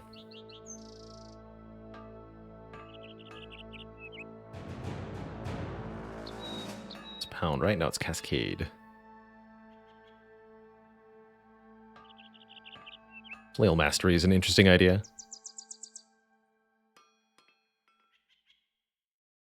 What the battle?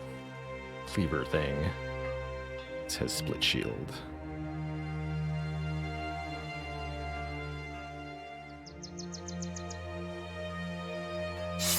Really been liking the three-headed flail. Fun.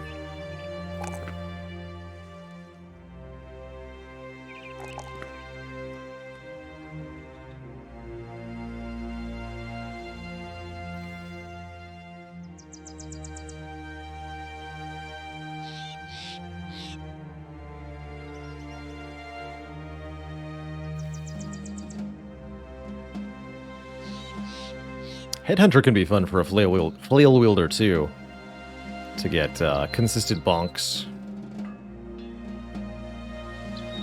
Three-headed flail with fearsome. That's a good time. Oh, Eric does have decent resolve. And I gave him fearsome already, so I should just give him fortified mind next. Good for me.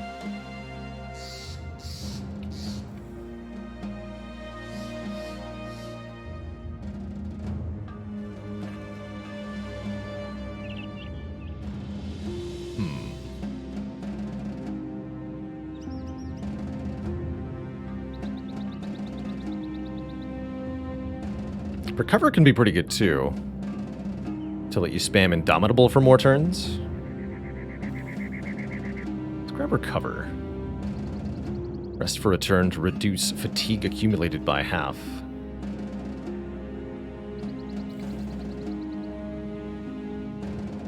Could go with Resilient.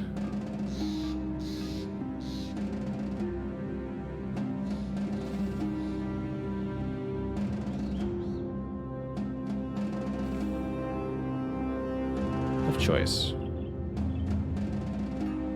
Let's go Flail Mastery. Spec into that. That'll be Kazak's permanent weapon. That way it uses less fatigue to swing, which is quite helpful.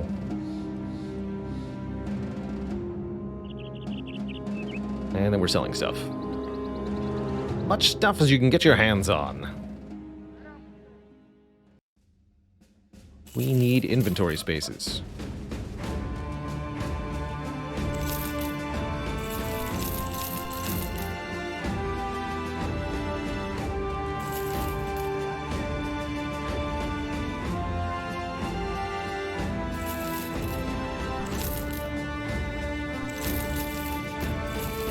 Arming swords. This, or this. And sell one billhook. Sell the Decayed Heater shields. Sell this shield. Sell a couple of these shields. Don't want to sell my trophies. It's about 40 slots available. That'll be good. Okay. Back to the war camp.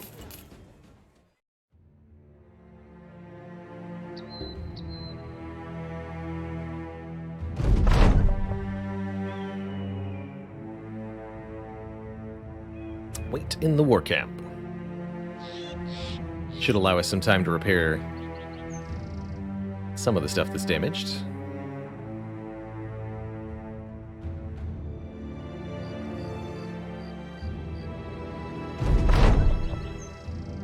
Time to pay a visit to the commander.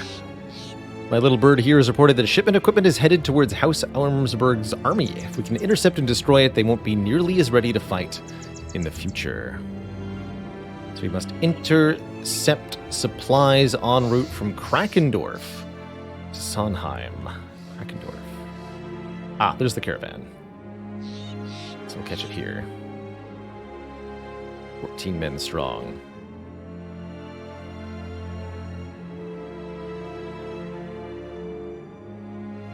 Should have bought more food. This arrangement of men still acceptable? It is.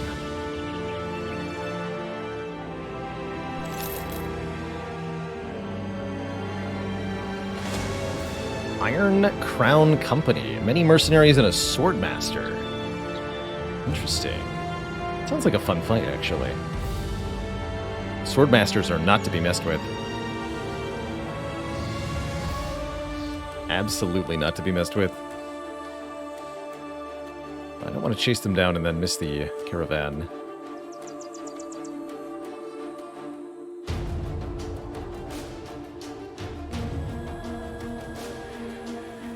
Trading caravan, too.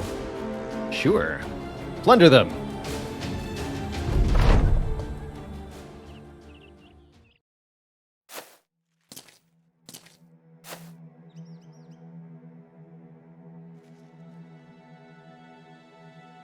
Plunder them to death.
Almost.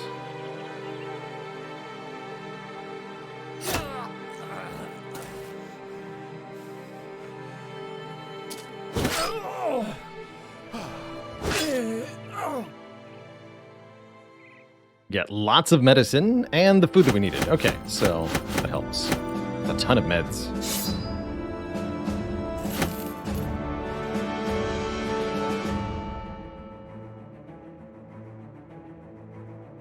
Say what they're armed with? It doesn't. Okay, like a nighttime battle. Let's go with, take Zizzy into a fight so he doesn't feel so bad.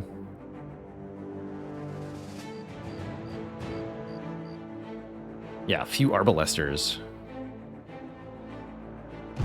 Not at night, you won't.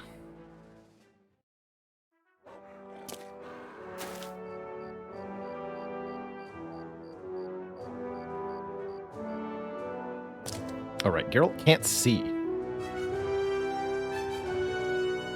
Always forget he's completely blind at night. Essentially.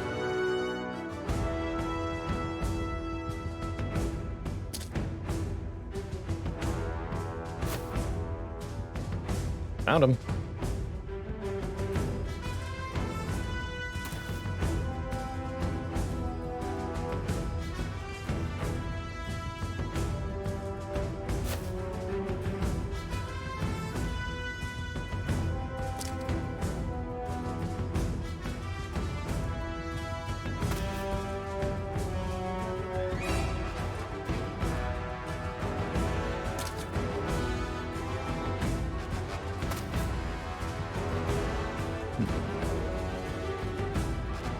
Could definitely get a little out of control quickly here.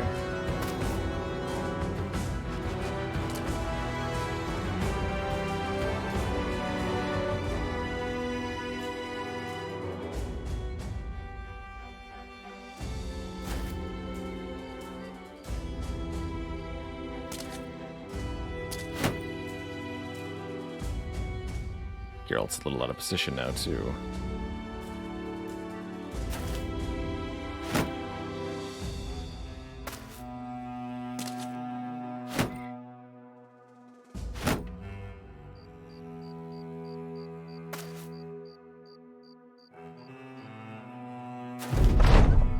How's it going, No God? Please no. I do enjoy me some Battle Brothers. I wouldn't say it's my favorite game of the turn-based strategy genre, but I'm really enjoying my early experience with it. could move here and attack. That seems questionable. Well, I do like hitting the Arbalesters where it hurts, in the face. Dodge and height advantage mean bowling is relatively safe.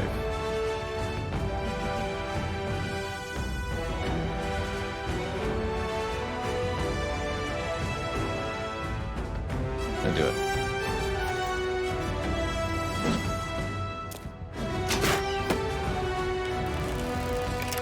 Truly a sad deck.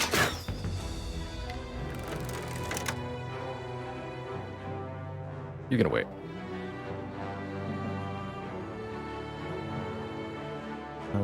I think we need to move forward and engage with their battle line here.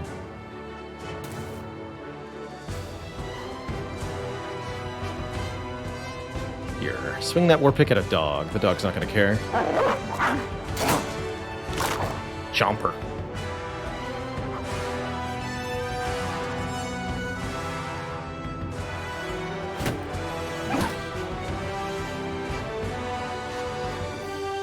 Yeah, he hit the dog in the head for 10 damage. Good for him.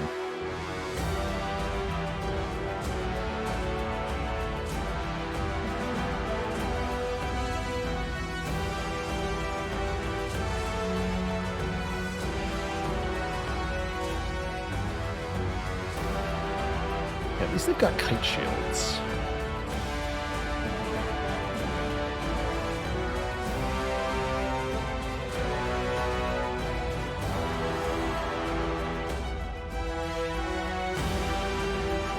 I'm a bit worried about these billmen if I push forward in advance. If I don't push forward, then bowling's going to get obliterated. So I'm not 100% sure what to do.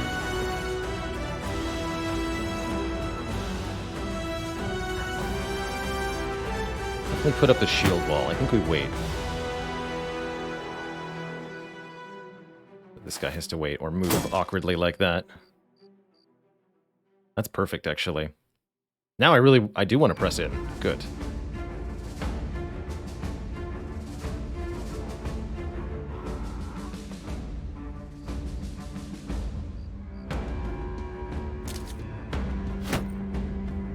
Shields up, bros.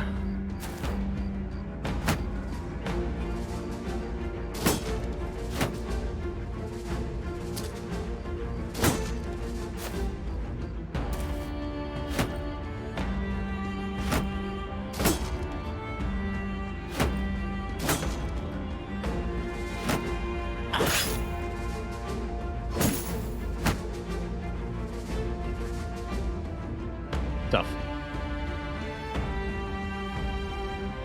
27%. Tough to hit.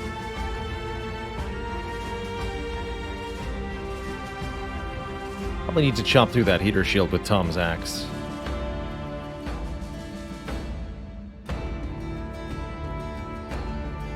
Kazaka's gonna move forward and hit this bill man. At least wait until this guy's surrounded.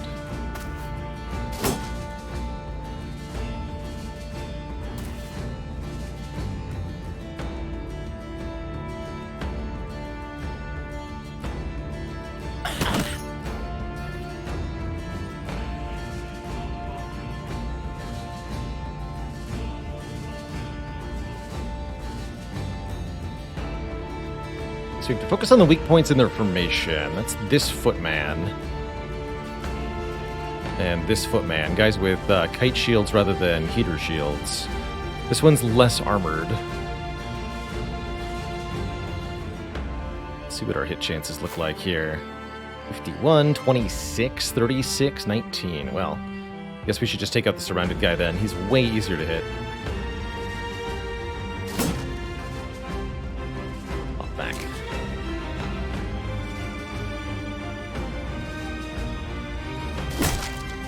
Could have also... Actually, I should have stepped Tom and chopped the bill man. Sort that next turn.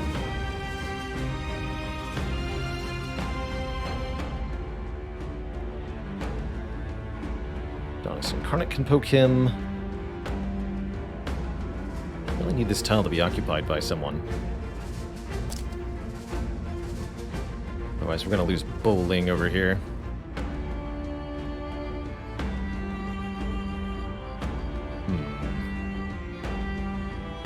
Trouble, trouble. Okay, gotta hit at least.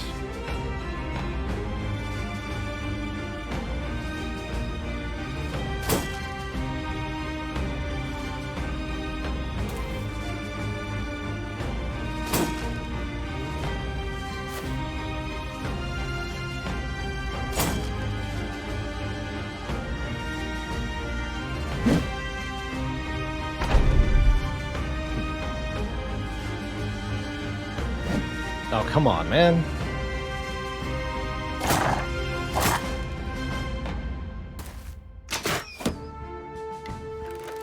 How to get bowling out of that situation quickly here. Kind of stonewalled against the...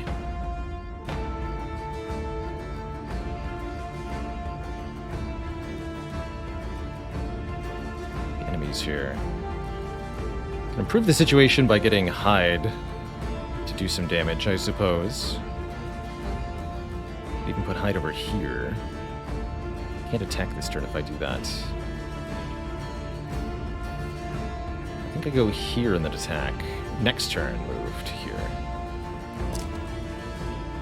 Should have attacked before I moved, though.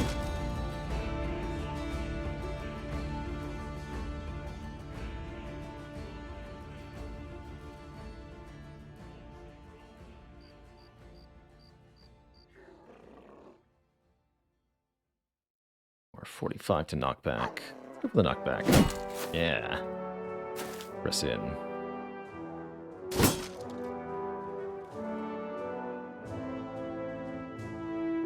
Alright, I will break this guy's shield. That seems like a must-do.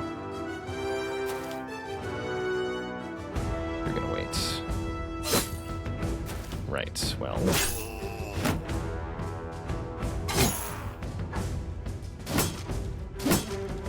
Problems are happening.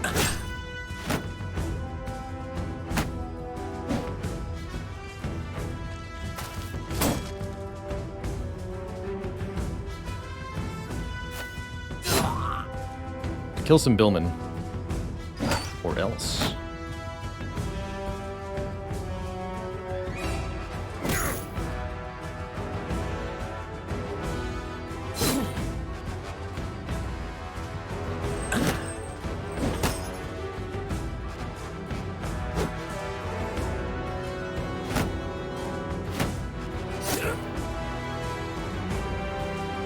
You tried to move?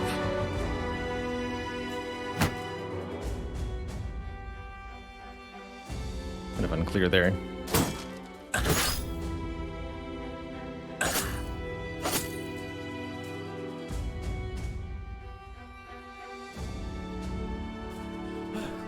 Let's see, okay.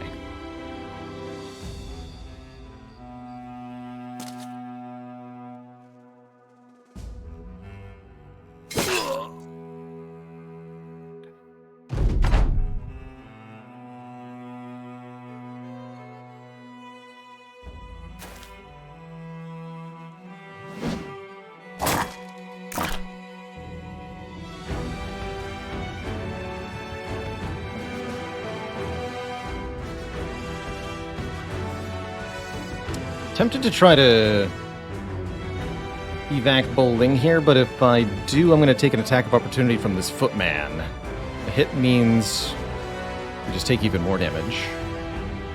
We've height advantage and dodge on our side. If he stays where he is, he's going to get really seriously injured, although he probably won't die because he has nimble. Alright, I'm going to wait. Might regret that deeply. We'll see. At least the Arbalesters can't do anything. Alright. One stinky Billman down.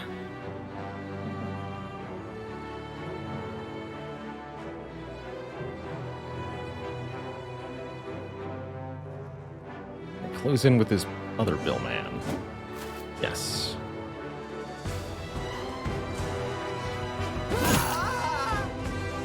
work, Tom.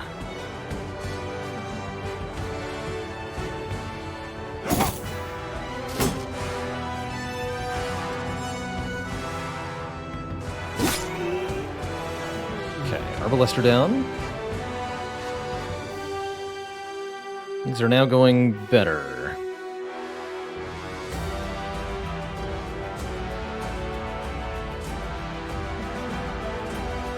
I want to get Ardonis Incarnate stabbed? No, I don't. Take your turn then.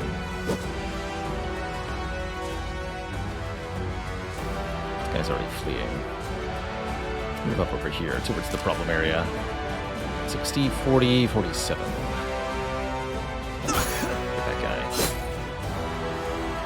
And Bowling takes a hit. Actually hit the head, which means we got to tank more armor. Which is good. Probably means Bowling's not coming to the big battle, though.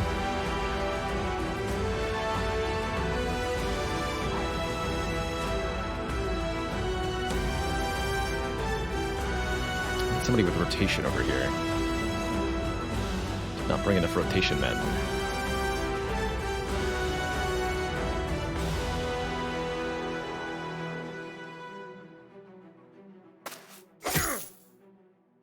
Only way forward seems to be through.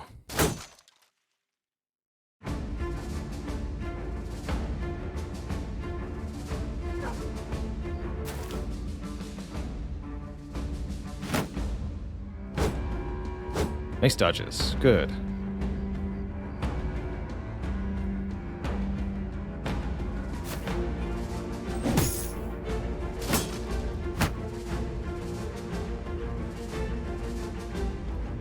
Do units get a flanking bonus? Yes. Facing is not a thing in Battle Brothers, however, for every friendly unit that is adjacent to a target that you're attacking in melee beyond the first, you get a 5% bonus to hits. So you've got two guys that are next to one, they each get a 5% hit bonus. If you're occupying 3, then everybody gets 10%.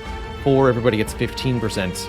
So on and so forth. There's a perk called Backstabber you can take to double this bonus for your brother.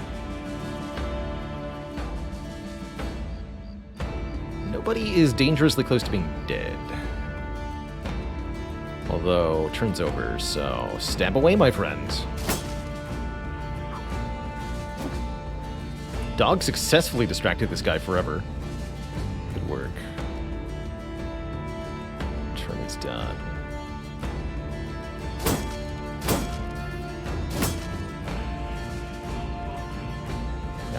Turn. I think we want to try to flee now. Well, actually, I see what those hits were when they swung at Bowling. What was the chance? 48 and then 59? Interesting. Fast adaptation? Okay, so he's getting more and more hit chance with each miss.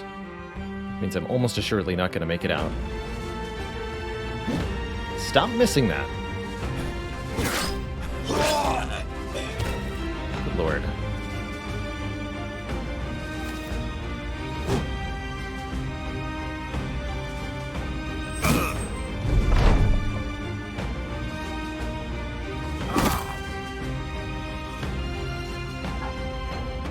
Yeah, I think we can kill him before he gets to actually go.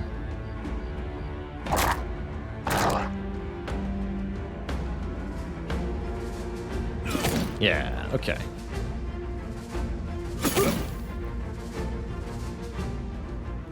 That's why you make him tanky.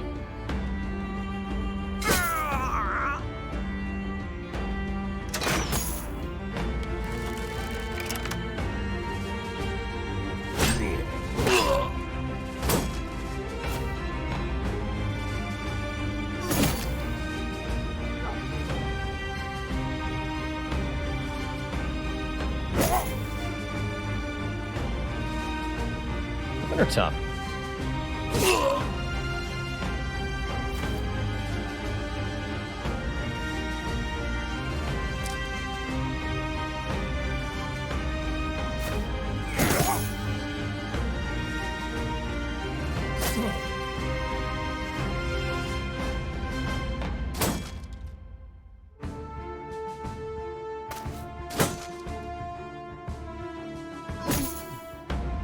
Don't die, nobody.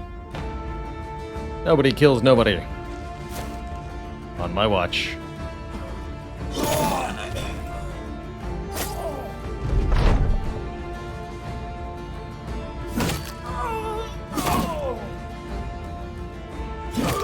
There we go. Looked like a tough beginning to the battle, but once we started dropping a couple of them, that turned in our favor pretty quickly.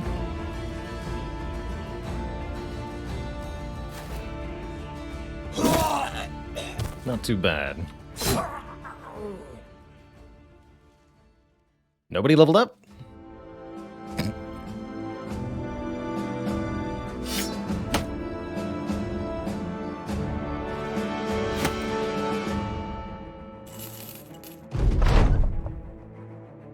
One less problem to deal with the coming battle.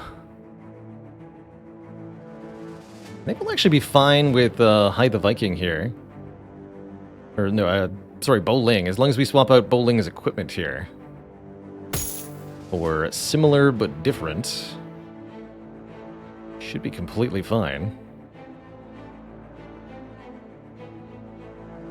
Another -5 helm? -7's good enough. Mark the old thing for repair here. Worth nothing.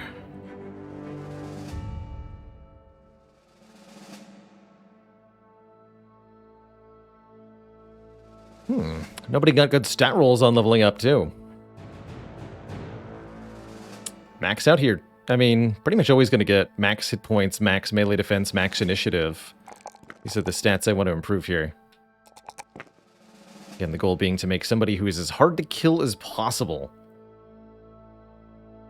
And in pursuit of that, we'll give them 25% more health with Colossus. 70 base HP makes for a bit of a tankier bro, but nobody is going to sit in the back lines during the next combat. We'll put Ghost up front. Zizzy also leveled up. Zizzy is ready to get actual polearm mastery. 3 more melee attack, yes. Not sure about the rest here. A lot of fatigue, sir. Let's actually take that for resolve. That's a low resolve stat.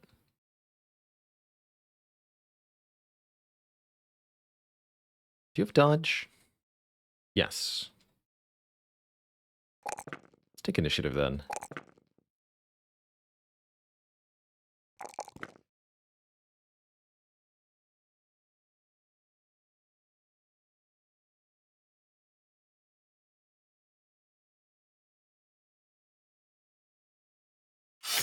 And Zizzy graduates to a billhook for big damage.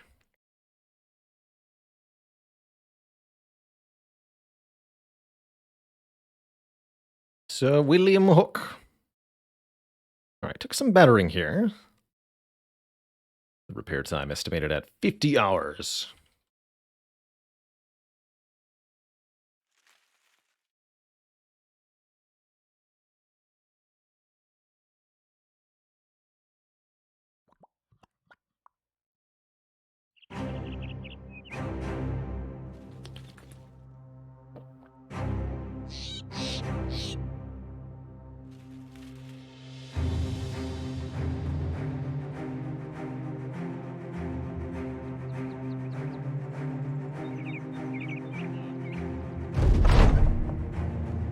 A large and decisive battle comes tomorrow.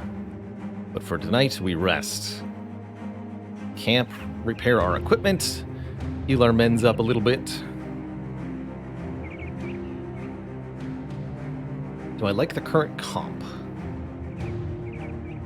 Now that we have Ghost instead of the new guy, probably. Pedro Serpensky, Geralt and Kazak are going to be durable. I think we should take Mittens, though. Fluffy Mittens.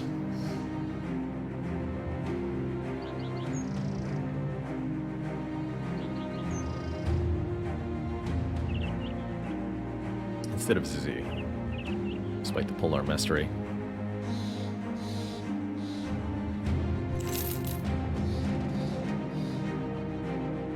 Shouldn't need to do anything. Didn't wait.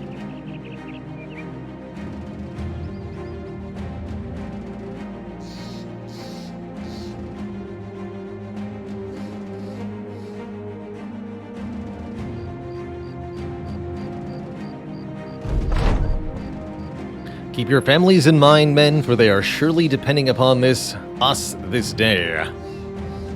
Lots of footmen, some billmen, some arbalesters, a standard bearer, a few knights, a few war dogs, and some mercenaries.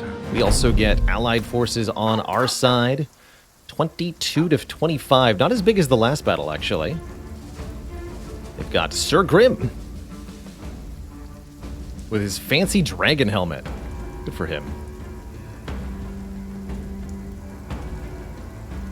So we've got a row of footmen and billmen here. One footman, a couple arbalesters too. Those could help quite a bit.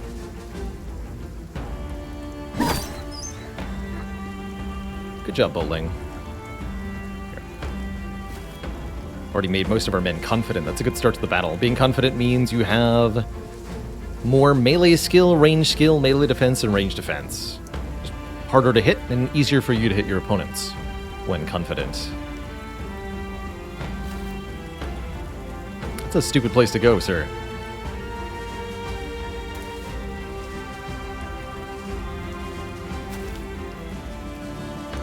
Those mercenaries are definitely going to get killed very quickly.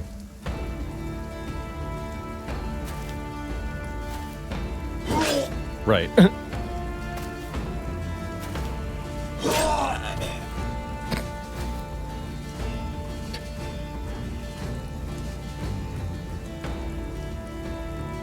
Charge Geralt forward towards the standard bearer right away. I don't think I want to do that immediately. Charging straight into the center of their formation seems like a risky move. Let's see, I'll get a bit of a better look at what they're doing before I do that.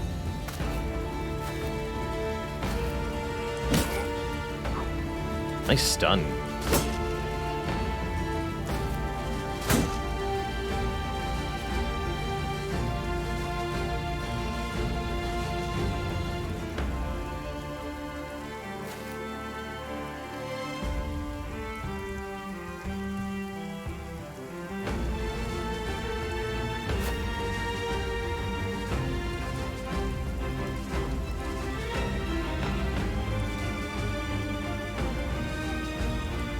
There's a knight back here somewhere, too.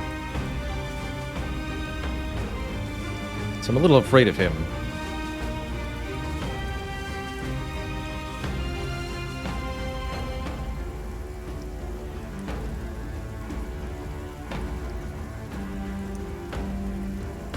I can no longer get into range of the standard bearer because of this footman.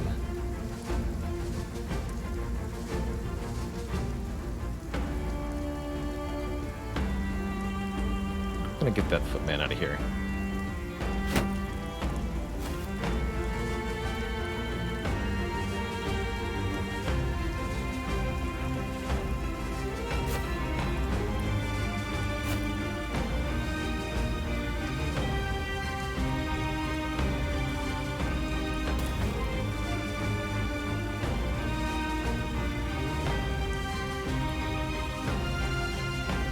Here, you go here.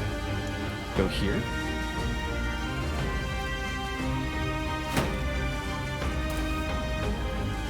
Understood.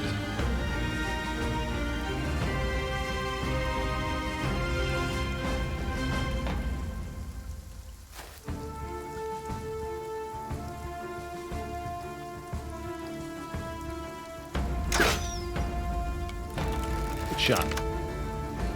Or, nice attempt, rather. It's not a good shot. That's Sir Rabe the Knight, very heavily armored, wielding a heater shield and what seems to be some kind of one-handed warhammer. Looks nasty.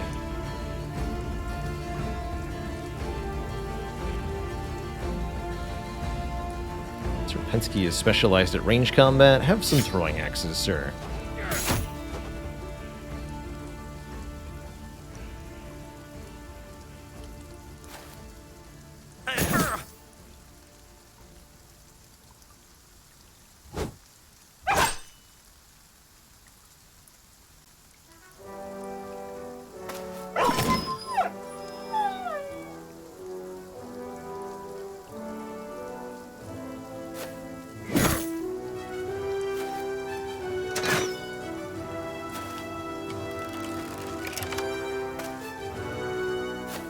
Old spot for that mercenary.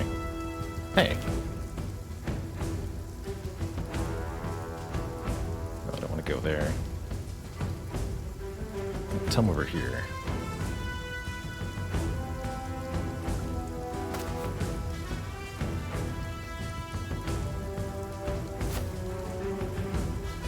Get that Billman.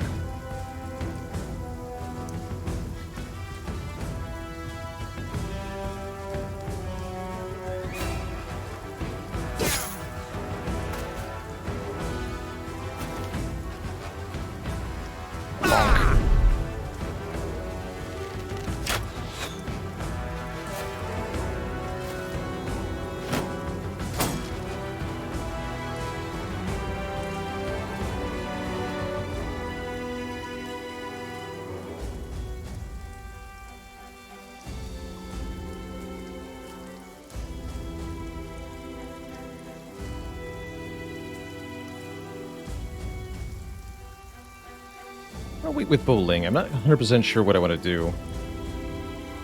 To get down here or something. The Vikings a lot easier to choose. Kill this guy. Thank you. Now this guy. Thank you.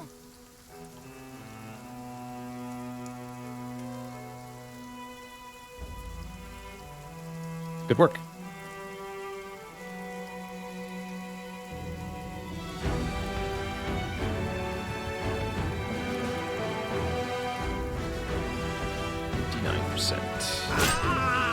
Brilliant.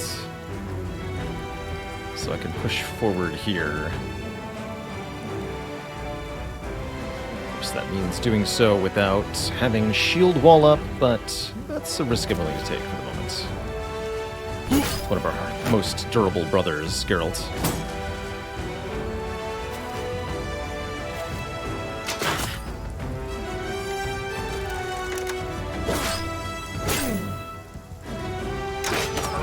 Nice shot.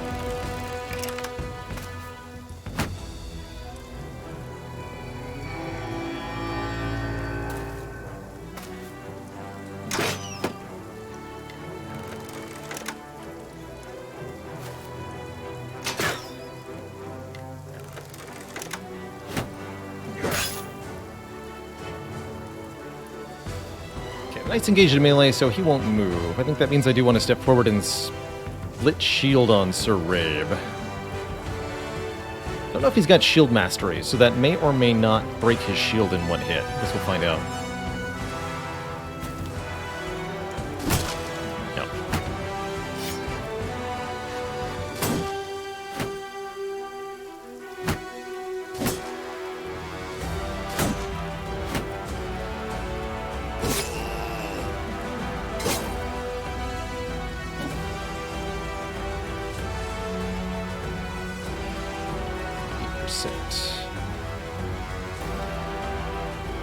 68% to hit that guy.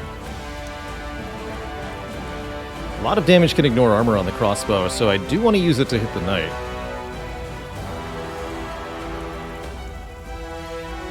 Shoot the Arbalester, though. Nice shot. Ripped his ear.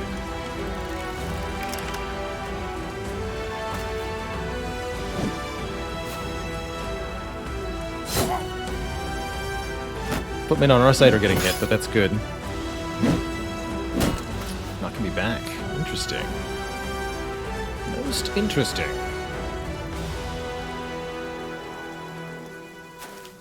I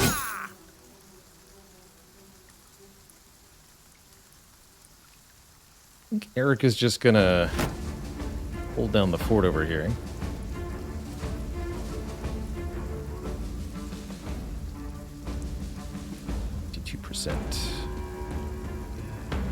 Very much advantage to waiting. He might become more surrounded, but not a lot more. Bonk him. Nice hit. 112 armor damage, and a bit through to the health.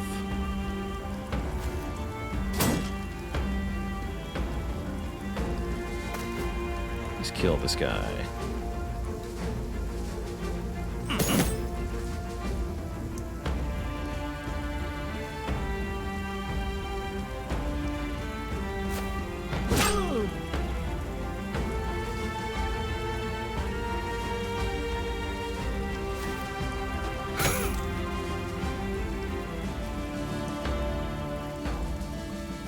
That footman can hang out all day over there.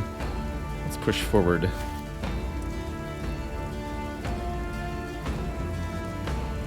Solid bowling attack this guy.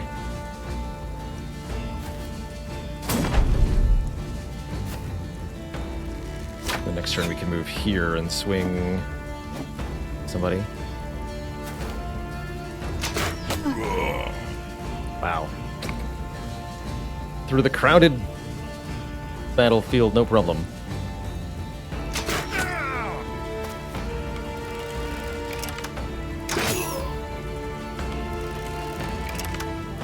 Let's hide the Viking. So I can hit this Arbalester, or this Billman. That Billman killed before he takes an action. Or this Billman, also a threat. 6, 7 turns. Okay, so Kazak goes right before the Billman does. Hit this guy then. Nice. That did put me next to the knight. Maybe not my best choice.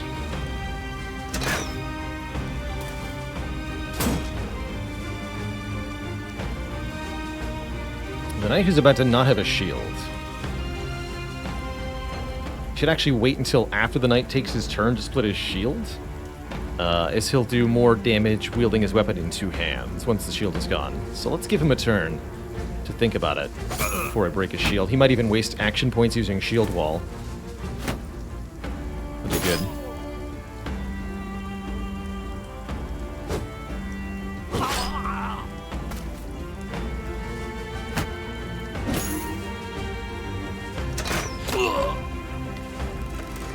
And we'd ideally like to kill this knight without breaking his armor. That's going to be pretty difficult to do.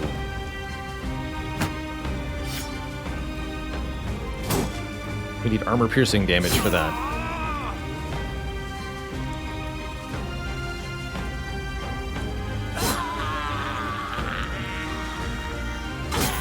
Nice hits, sir.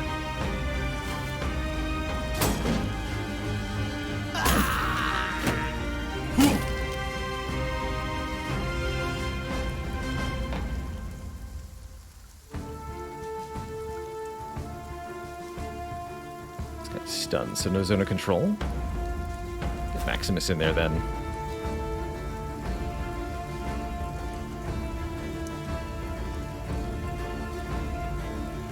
We're going to try to shoot at the knight now.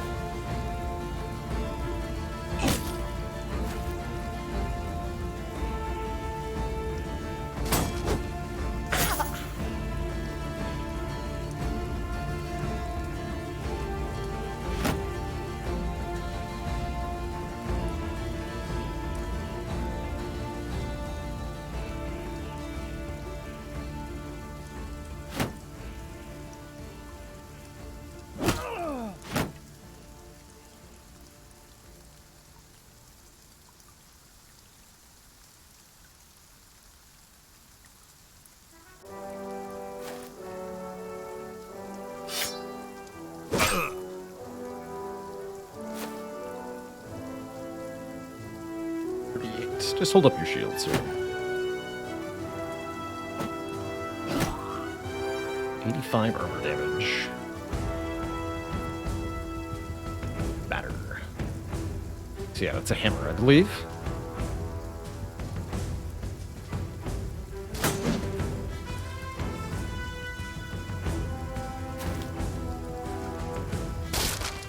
No shield for you.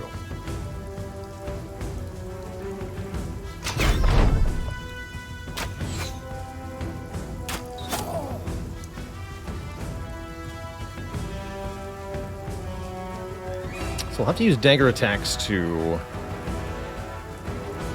do any real damage to him, but we may have to kill him for the sake of hide the Viking. We need somebody with a rotation to get in there. Don't remember who's got that, though. Doesn't show me easily.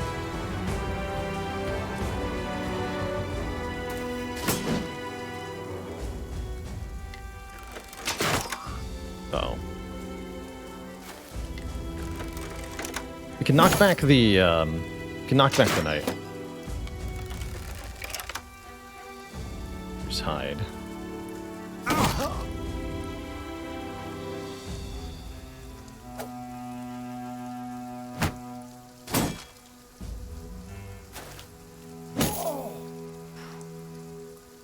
Tom got stunned. Oh, there's somebody with rotation. Perfect. It's 25 fatigue, though.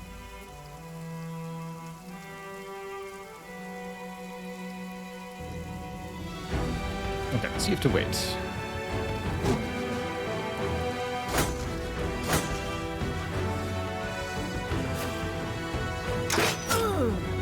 Ouch.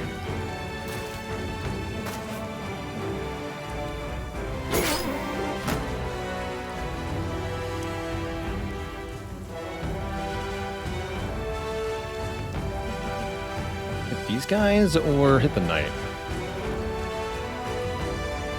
Does huge damage to armor. Always inflicts at least 10 damage to health regardless of armor damage. Or we can kill off these guys. I think these guys are actually more important to kill. Hit that Bill man.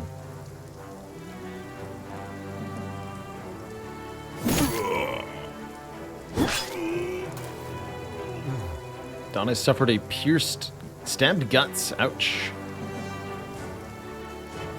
Kill that guy and get the heck out of Dodge.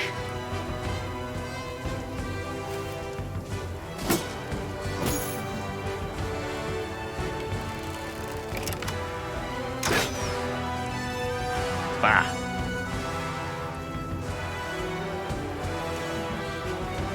I say bah.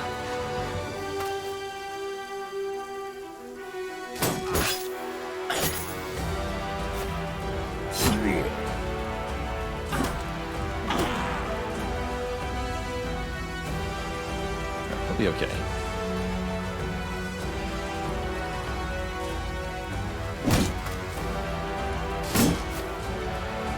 Amazing he managed to make that move. Now the knight can hit Maximus. Or something.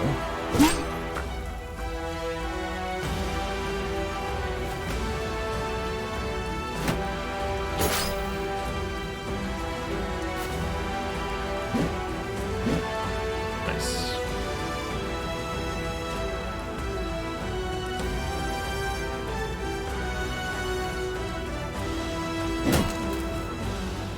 Okay. Some real repositioning has occurred now.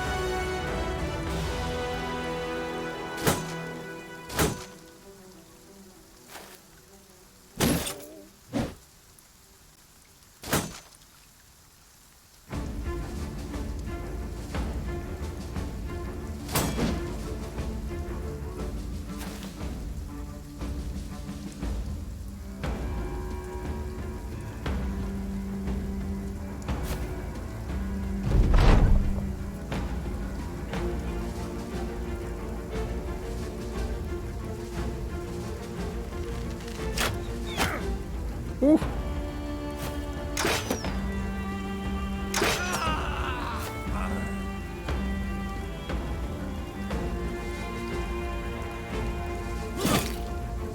Good hit, Tom. Alright, one less nerd in the way. Push them back.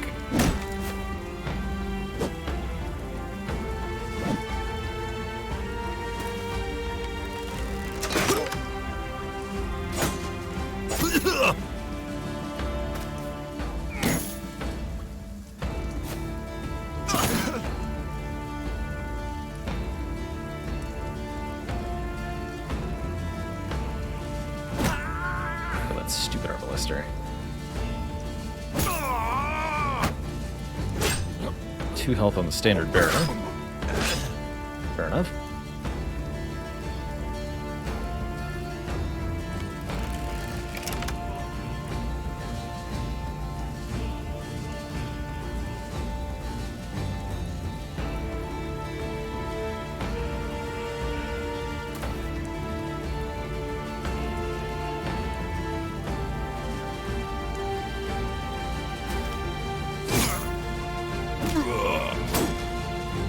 Better watch out over there.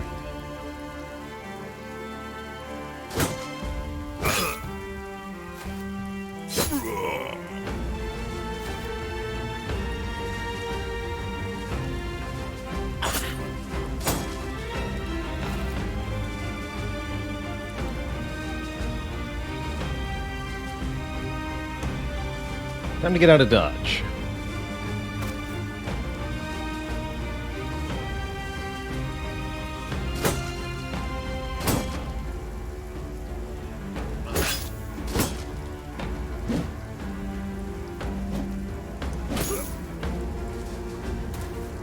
My tools.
Need to wait.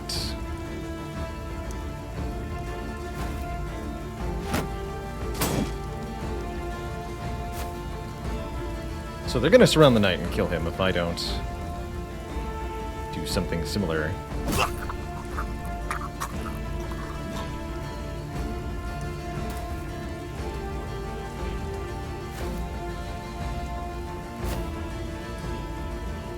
So we need to get the prime spots around him. Oh yeah, we can always forcibly rotate the AI out with our own rotation skill. That's right. Although, that may not be where we want to be.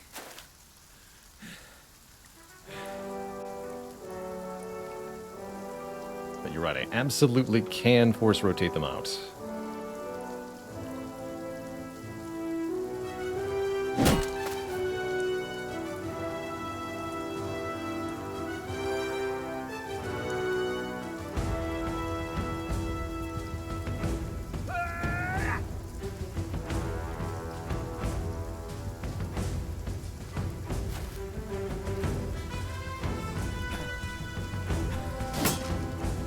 Yeah. Of course, they give them something to swing at, too, which I appreciate. Vin Gray, thanks for 25 months of support.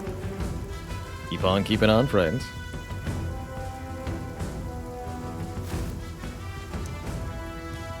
Okay, I did not get a... No, I did get a clear line of fire. Only did 9 damage. 0 to 49, I suppose.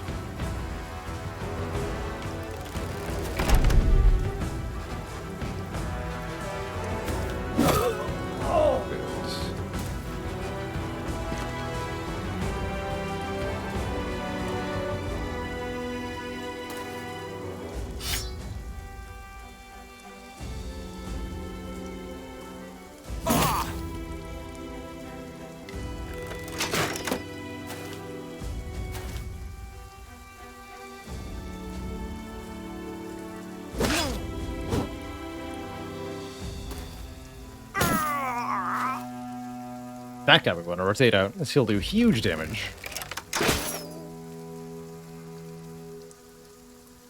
Unacceptable.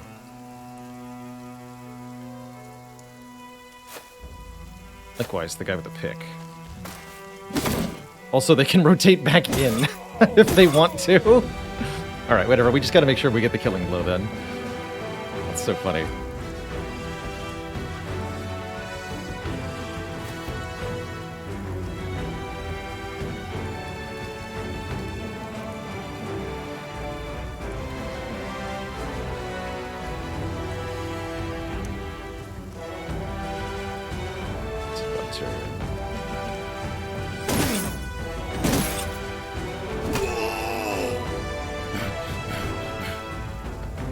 Unfortunately, that delicious body armor is not coming home with us.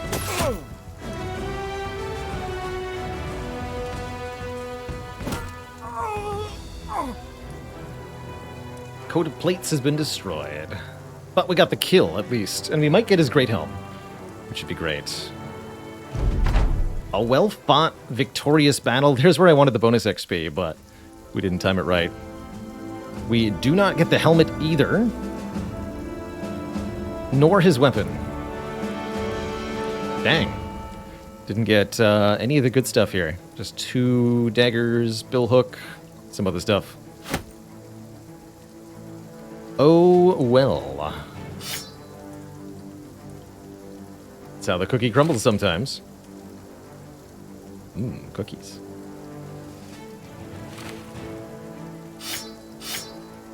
Weapons are worth a lot, though.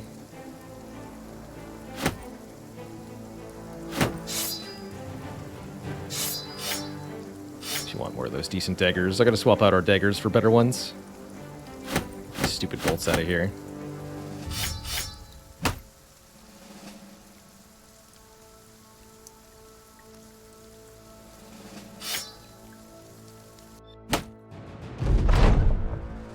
Victory!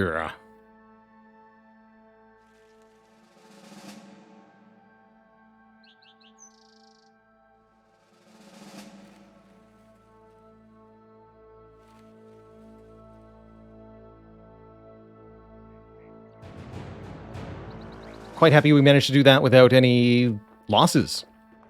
Quite impressed.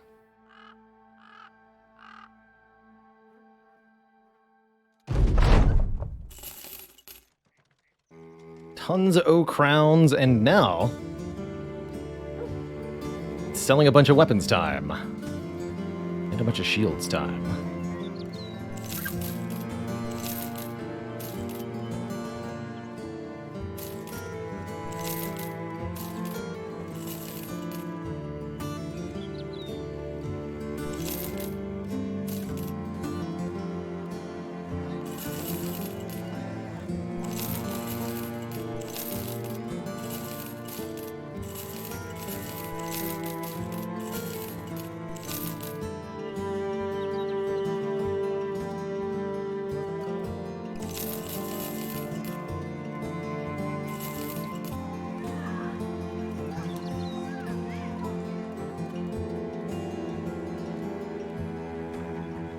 Good money.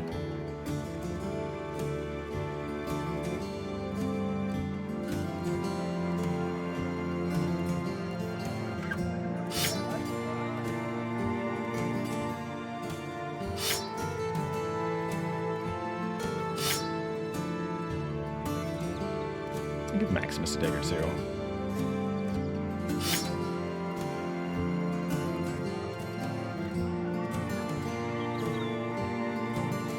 Have any of the good ones left? That's fine.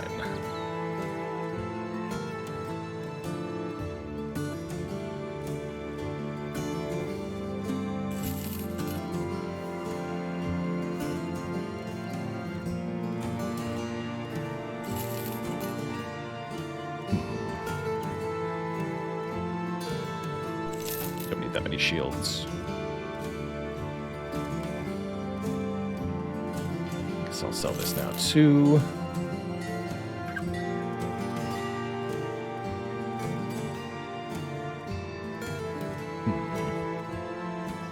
So there's more stuff I can definitely offload here. Let's look at it. How many different weapons do I really need? One for every different enemy, I suppose. It's the Witcher way. Really need to visit a taxidermist to offload some of this stuff. Let's see what we got here. Caravan to Al Hazif. Not that bad of a pay. I want to go back in that direction. And I could take the boat back, so it wouldn't even take that long to return, but I don't think so. Buy some tools. Unacceptable to have none. Never a good thing. Really all armed with... Well, we already have all the heater shields on, actually, so I don't need more heater shields than this, realistically. Let's sell a few more.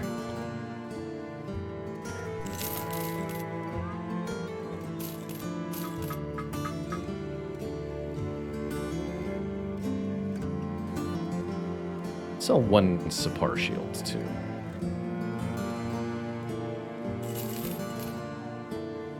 Alright, next up, some more adventures, but before I do that, I need a quick bathroom break. I'm gonna refill the legs, stretch the water, back in a couple of minutes and all that. When I return, Baylor's bandits go forth again. BRB, folks.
Alrighty, we're back.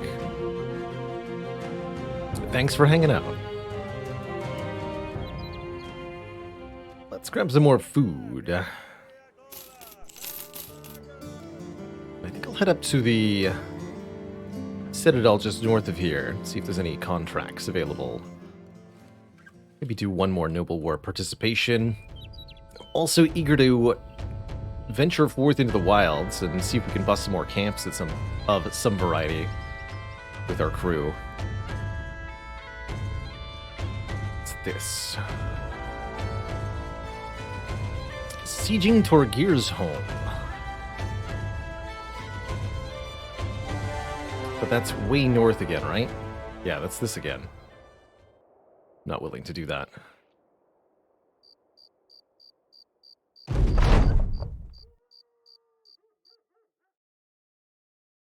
You hear a commotion and go find Ghost the Ghost waving a weapon at his fellow sellswords. I know who you is, and I know who you ain't, and what you ain't are friends of mine. As he says, never said you was my friend. Paranoid mercenary barks on anyway, demanding everybody keep a good distance away or he'll cut them. You manage to calm the man down, mostly by explaining what his daily rate is and how he'll struggle without it, but it's no doubt a short-term solution. Stop being so paranoid, you crazy paranoid person.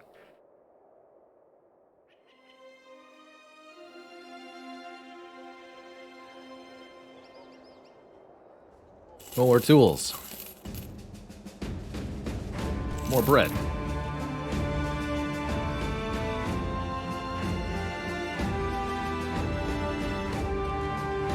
Yeah, Ghost is paranoid. Plus 5 melee in range defense, but minus 30 initiative. I swear that bush over there was moving. Extra cautious and reluctant to move ahead. Can't believe Hyde stayed alive during that Noble War battle. Definitely might have lost him there. With a slightly different outcome. Certainly stayed alive because of Nimble. And only because of Nimble.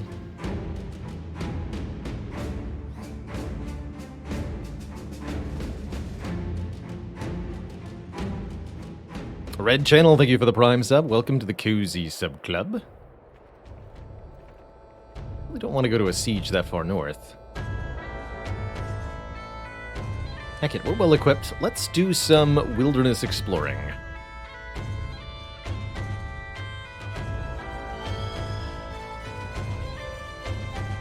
Sell a few more things before I do that. A bit more inventory space.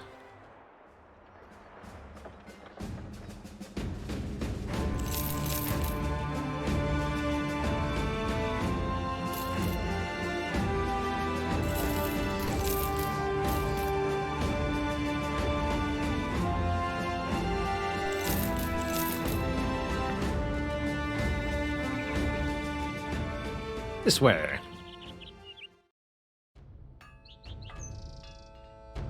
So much meds.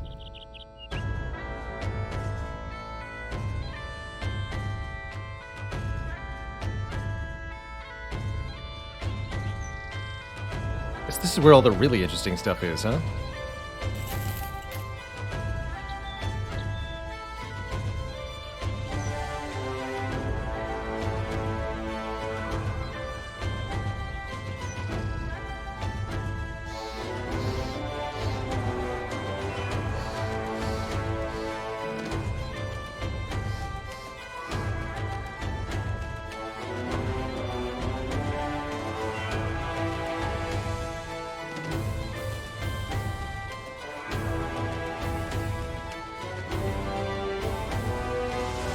Lot of nothing.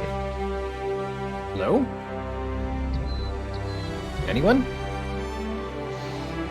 there anyone out here at all?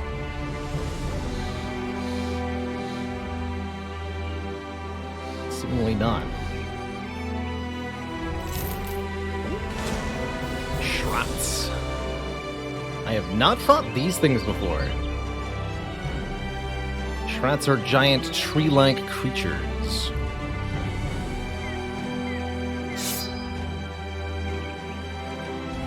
I think a crossbow will do much. Sure, let's mess with them. I don't like that they're coming towards me. That tells me that they're confident in their ability to fight me.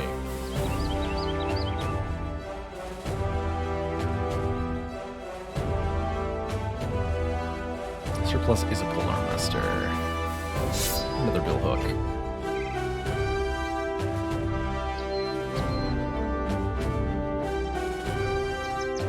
Okay.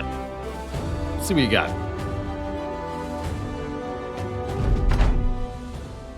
Turns out it was forest the whole time.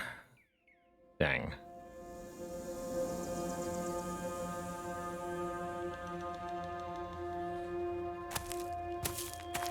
Oh, dear. That means we're going to be surrounded. So, Shrot has 0 health and armor. 0 armor, rather, 600 health. And has a shield. I really don't like this formation that we have ended up in. At all.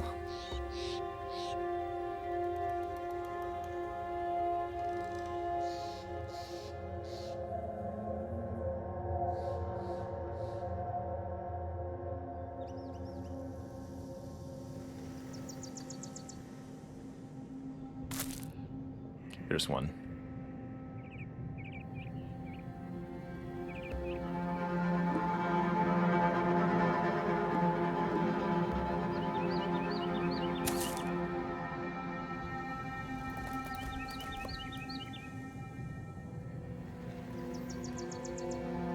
This is, yes, my first time fighting this particular creature.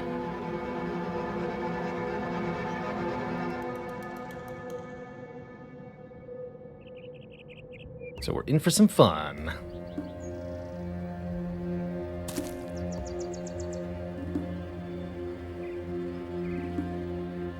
As for exactly how they work, I'm only broadly aware that split shield is good against them with axes. That's why I did bring 2 long axes.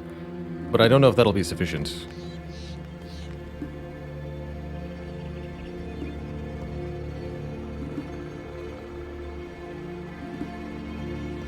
I really don't want the Shrot to go here, actually.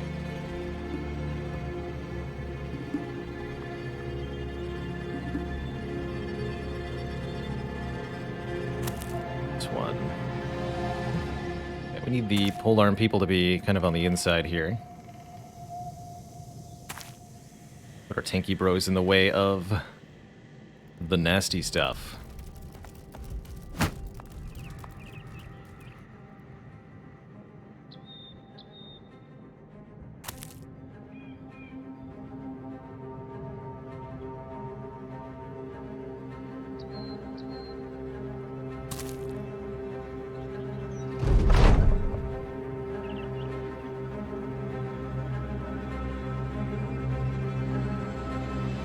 He's gonna get stuck.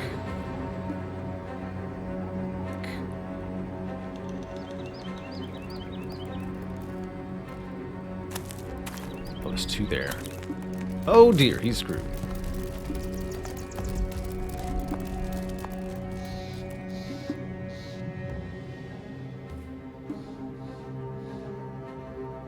Interesting, turn done.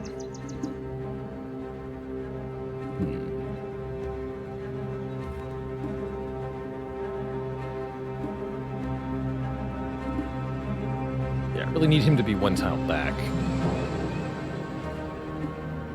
I imagine the Shrot is immune to being knocked back.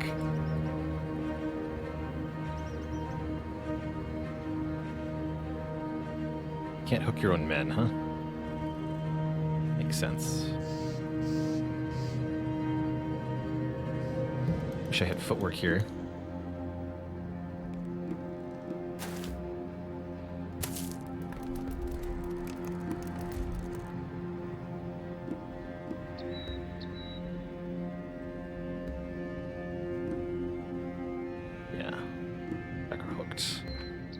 Shield wall and then try to move.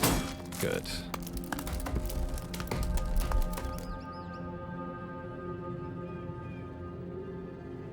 Don't know if they're going to be able to attack with 2-tile range. If they can, that's a problem. If they can't, good.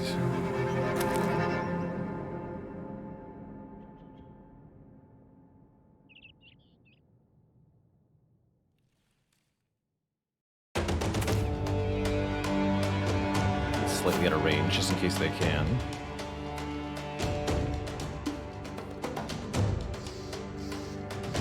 Can't attack from there.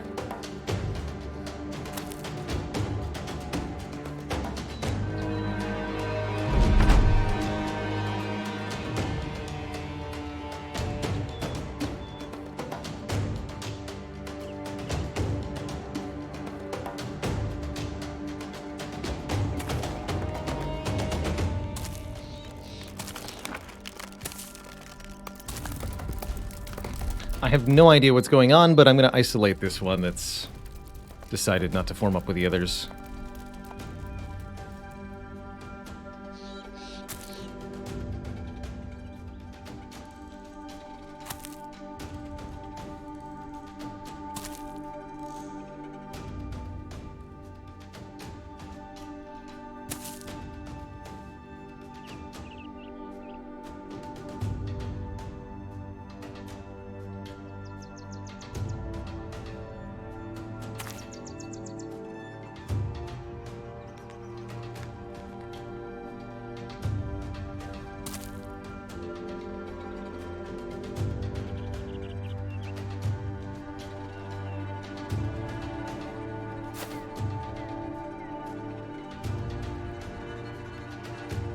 Right.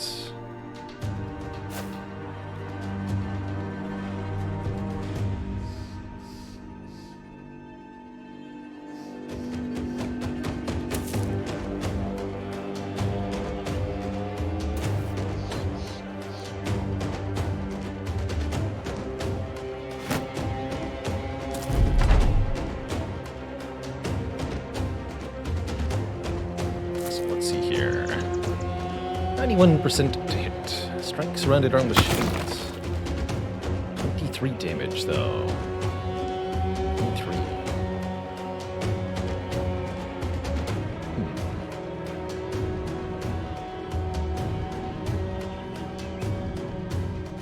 Doesn't say anything about resistance to weapon type. They're very clearly taking reduced damage from the attacks. I would call that vaguely problematic. Also put Bolding where he shouldn't go, but no, Maximus can't. Blurg.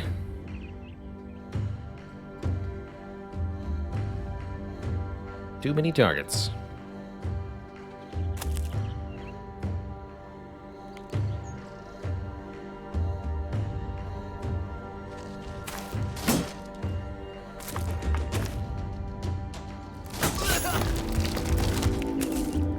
They've got a piercing attack.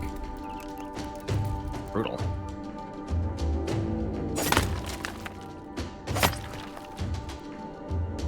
Seem to be durable.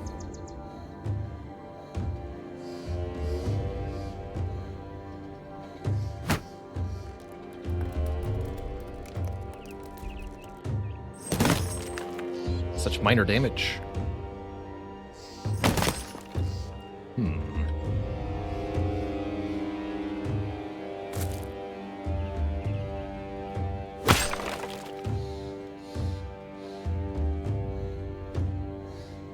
Problematic.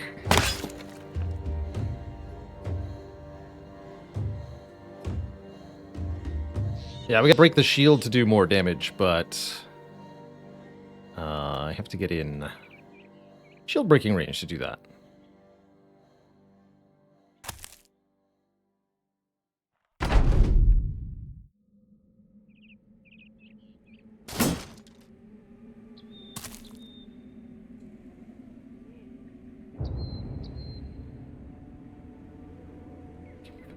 Okay, so holding these choke points should make it pretty difficult for the other Shrats to approach until we're sorted out here.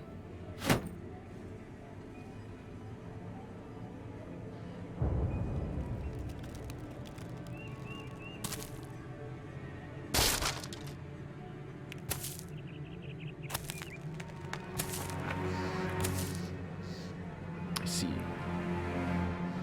So it's already lost the shield. It only seems to take one swing. That's good. In that case, kill it. Sapling has been spawned. This does seem like a problem.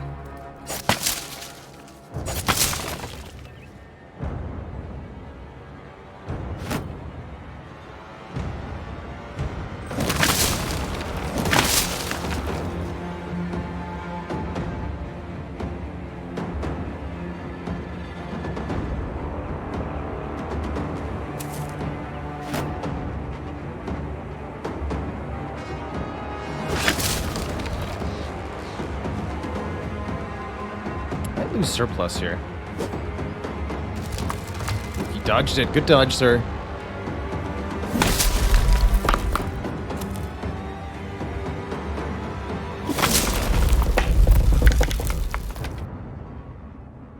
Seems like a particular damage type might be resulting in the saplings.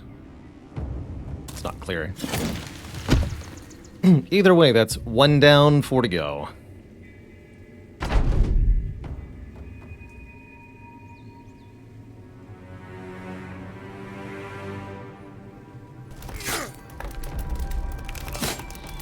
Oh.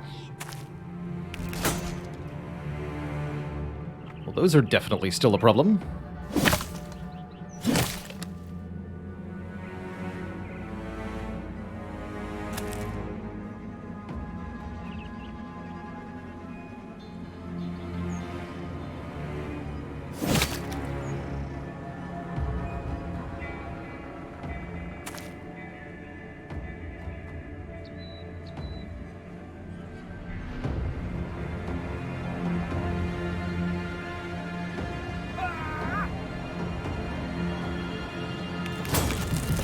Oh, that's a 3-tile attack. Terrifying. Definitely terrifying. Oh, that's also... It's okay.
Not sure where the other ones went, so I'm a little hesitant to make moves.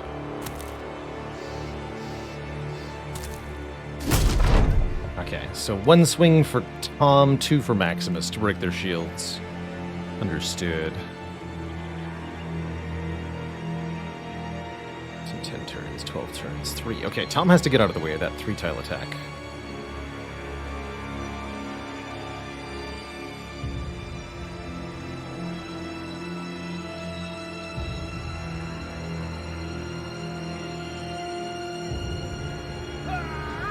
Oh.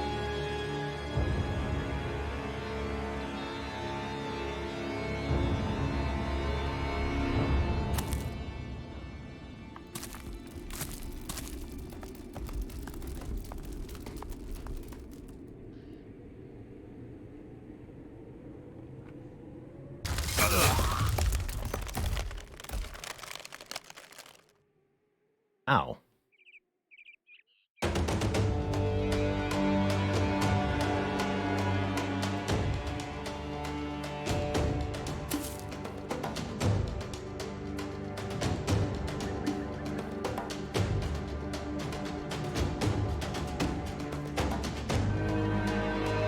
Not a lot of tiles I can attack this one from.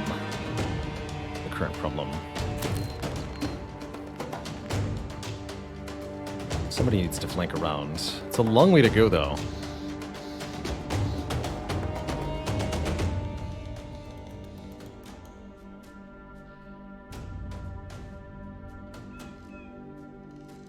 Can't attack from here, right? Correct.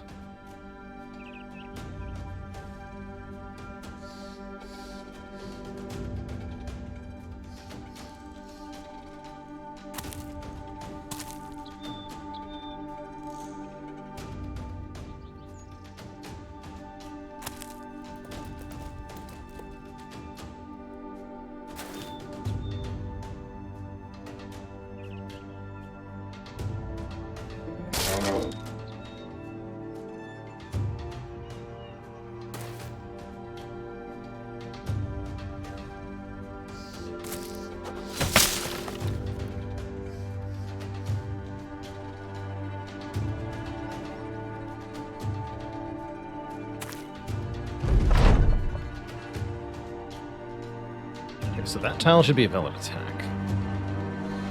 Not a lot of places for saplings to spawn, actually.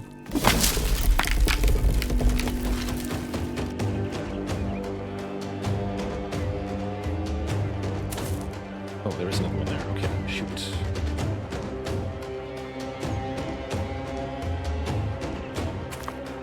What are they doing? Very strange behavioral pattern here.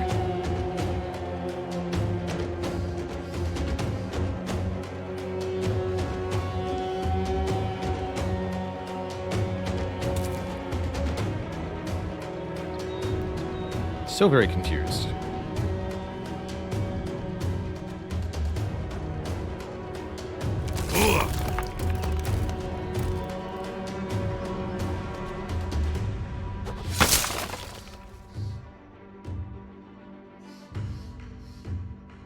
Okay, get out of the way.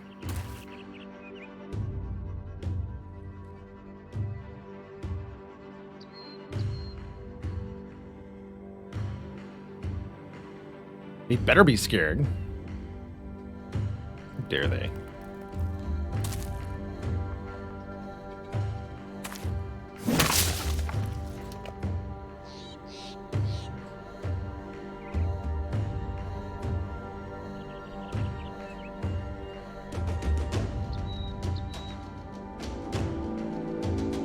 Back a little bit over here.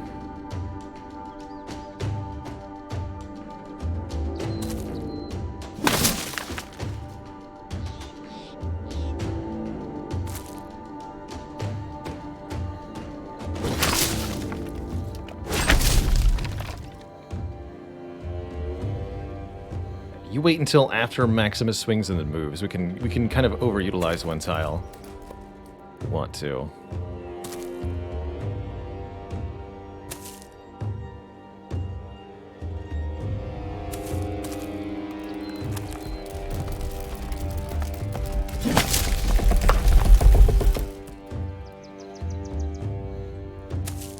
Very cool sound effects. Schrots.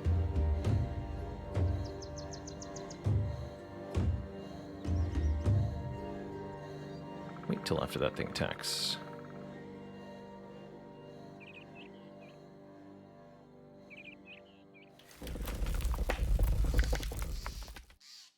It grew a new shield.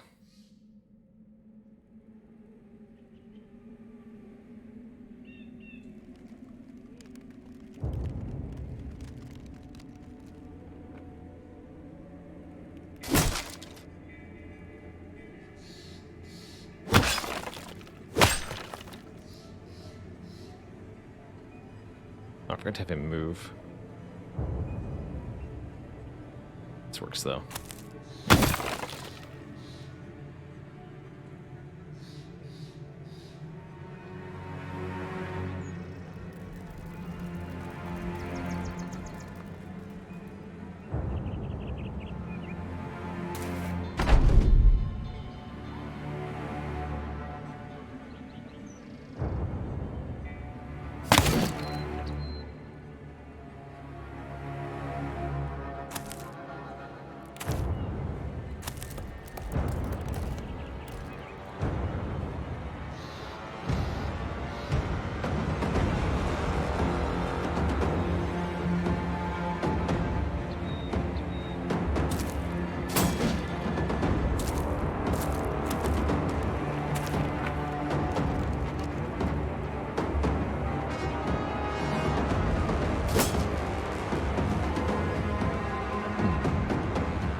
Not able to kill it here.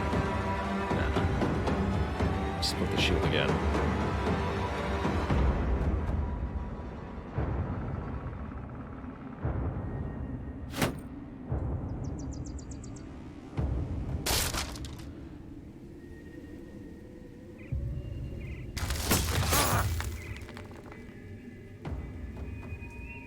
Those piercing attacks are really, really mean. That's what I'm learning.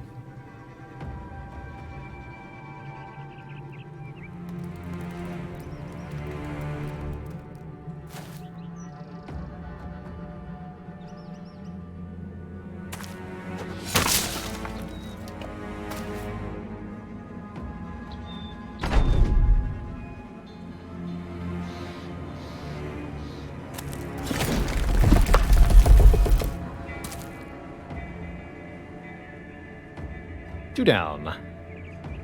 Several to go.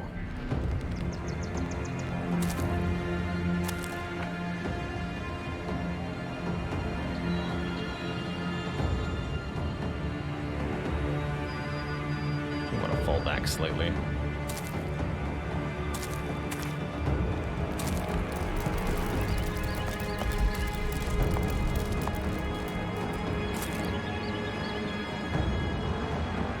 Turns recovering fatigue seems reasonable too.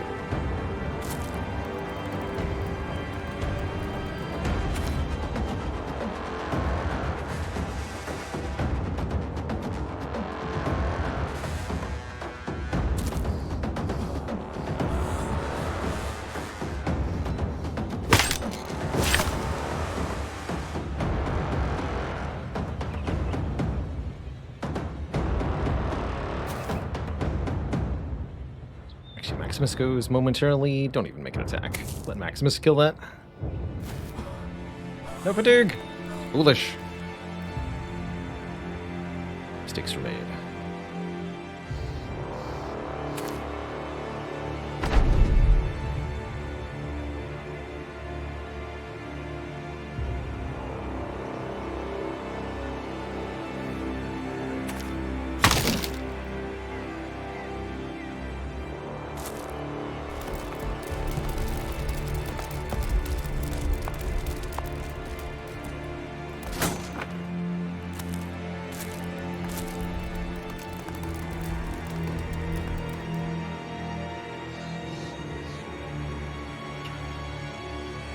As he kills that. I don't want to be in that tile, though. Let's fatigue back.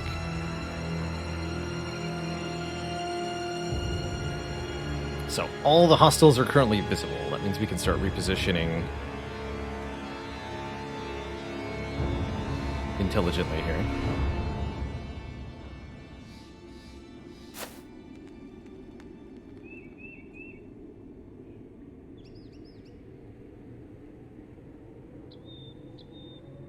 You're good where you are.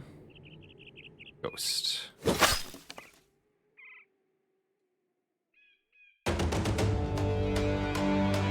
One's already done.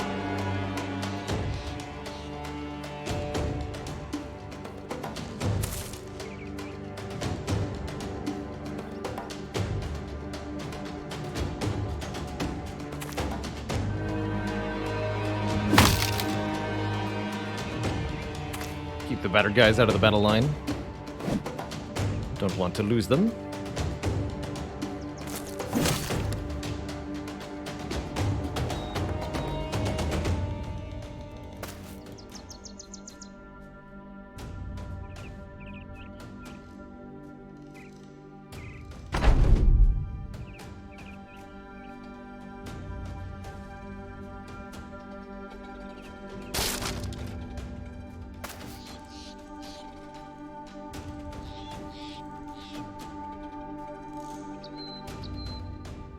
Could charge forward to engage this thing. Doesn't seem like the smartest choice. Although actually surrounding it is a good idea here. You know what? Get in there.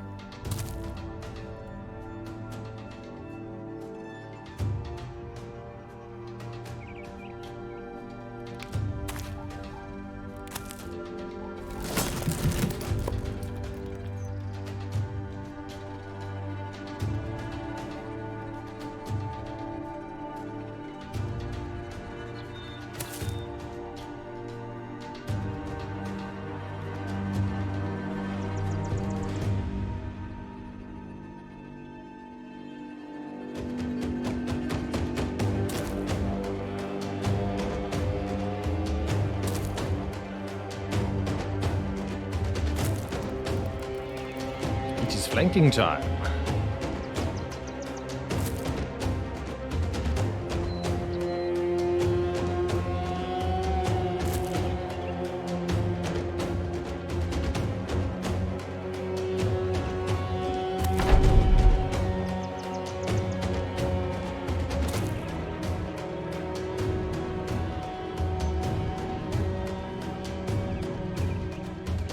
So So Hive can step forward, attack, and get out of attack range. We are going to get saplings if I do that, though. So I have to be a little careful about how I go about it. Two-handed weapons don't seem to do the same thing.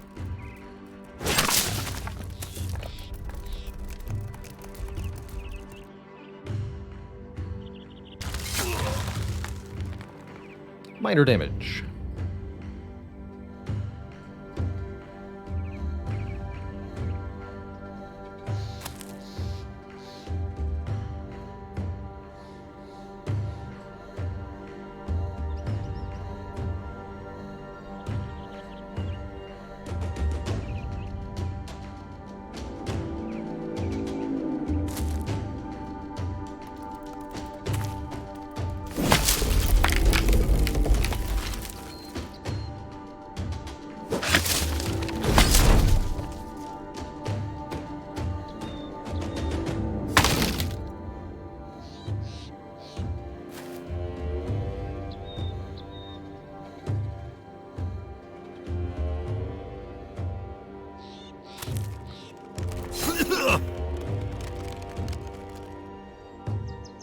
Ghost.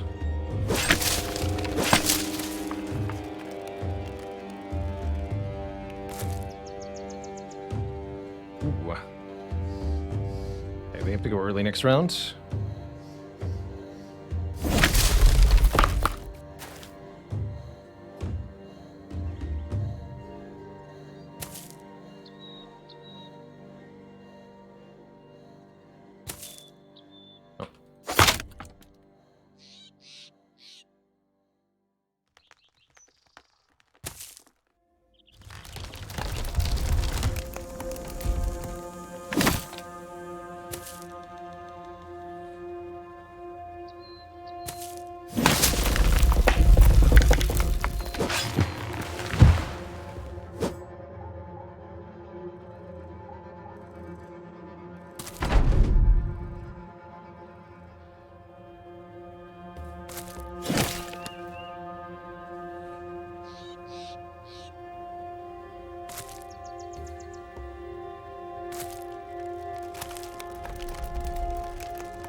Okay, should be fine.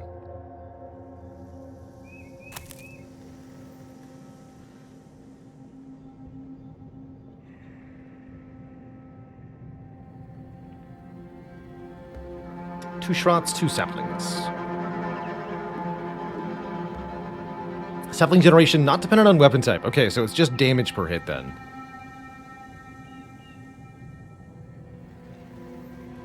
Which is dependent on weapon type. So it kind of is dependent on weapon type. But not directly.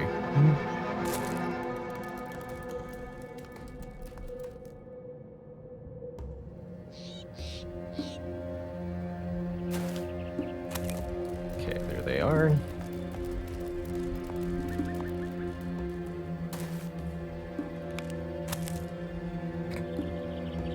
They're gonna flee in the forest. They could absolutely do that. I do not intend to stop them. I'm not ready to go over there yet.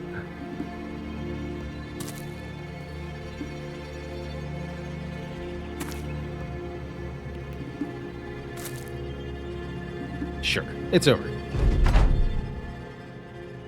Actually got pretty good XP considering how few kills we got. We get one glowing resin worth 2,500 and two ancient wood worth 2,900. That's quite a lot of value for those monsters slain. Pretty cool. Pretty cool.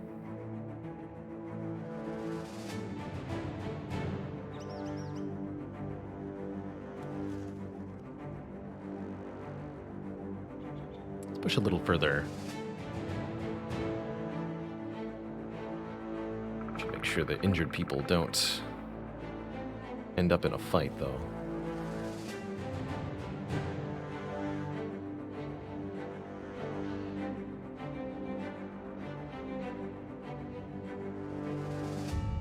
Alright, we can't stick around long because of food concerns. Wait, how did my food go down so fast? I had 30 like a second ago, didn't I? Well, hopefully we don't lose anybody to starvation. That'd be embarrassing.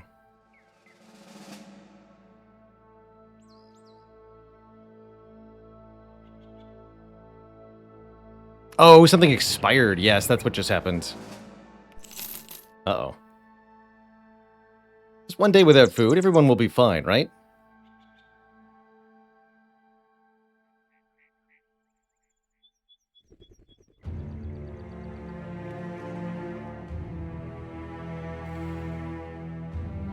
Ooh, didn't quite make it before the market closed, unfortunately. We're sad because we're hungry. Let's at least buy around to the tavern. That might help. Drink is like food. But unfortunately cannot do. So I think we just camp till morning. Hopefully that's fine.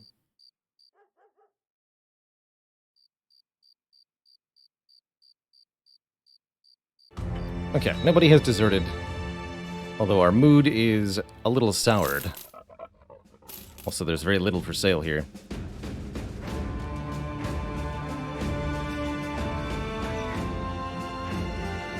Have some more booze.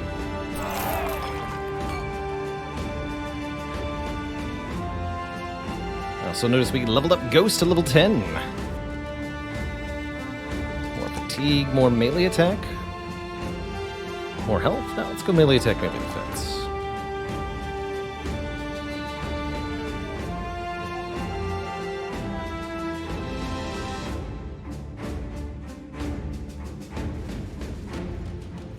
You're going to be indomitable too.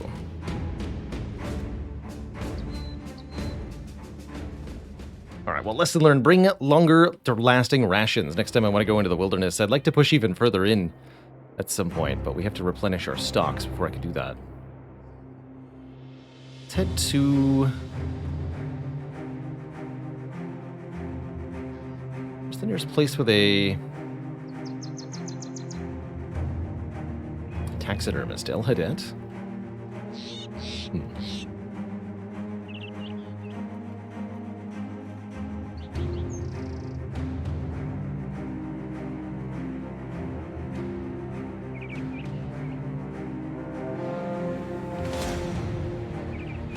Third Gronenfest Company. Professional soldiers in service to local lords. Many footmen, some billmen, arbalesters, a standard bearer. Some of our best men are a little hurt.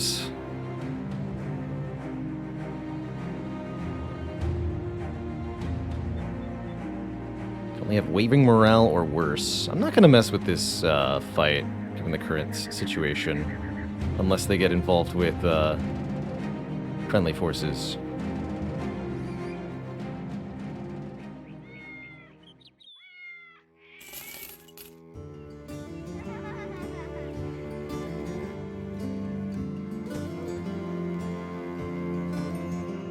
So valuable. What's this? Need you go into the hinterland. Got a couple of them monsters on our land. Lindworms. I expect you to make me a rich man for this. 2660 crowns. Lindworms I like. We're pretty good at lindworm fighting currently. Although we'll need the polearm masters back.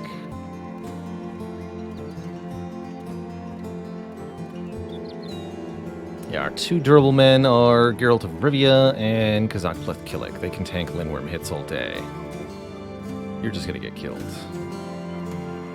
You're still useful. What's this? 60% less hit points, no way. That's fine, per side. Surplus, you're in.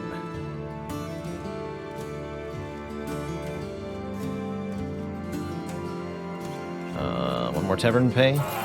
Yeah. Up that bad morale. Sure, I'll do lindworm hunting. That sounds really fun, actually.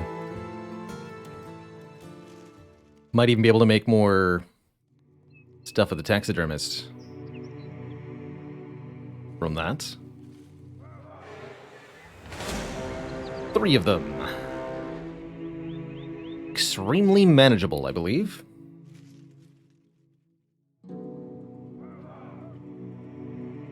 Serpensky's drunk. He'll be fine. He's just gonna throw axes at the lindworm anyway.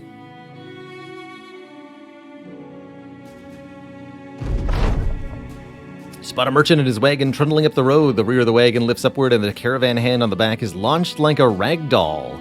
A streak of green slips behind the caravan and another goes to the side. The merchant turns and jumps into the wagon as lindworms start their assault. These are the creatures you've been looking for. Looks like we have some caravan hands that will distract them, at least initially. They're very scattered apart. Look at that. We start with one lindworm here.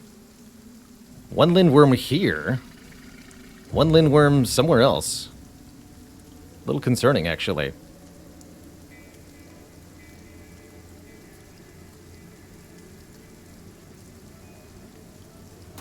Oh, there's the other one. Okay. So that one up north will murder everything while we deal with the other two. Lindworms are 2-part creatures. They have a head and a tail that have separate actions and separate hitboxes. They share a hit point total, but they essentially get twice as many actions per battle round as other creatures.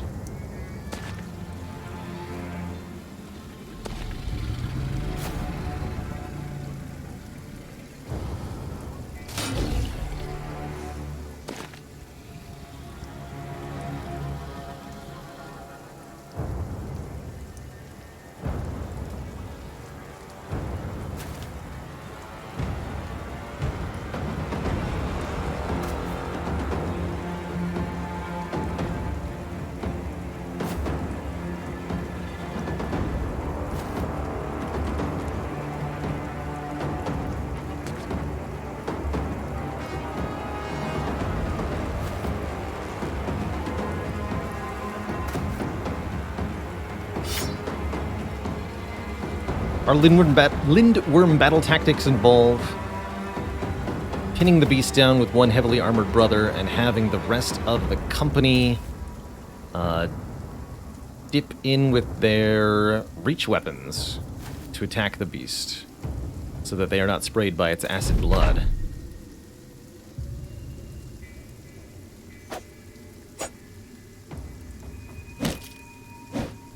Good job, sir. I can't believe how brave these caravan hands are. Like, what are you guys doing?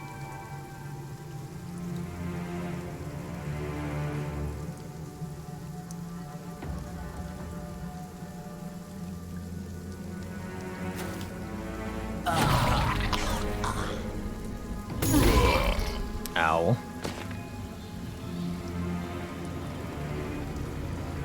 Brutal.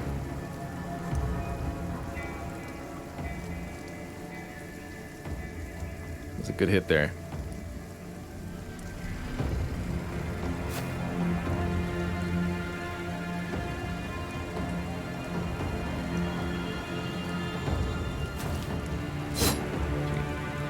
Get in there, poke, pull back. That's how it has to be.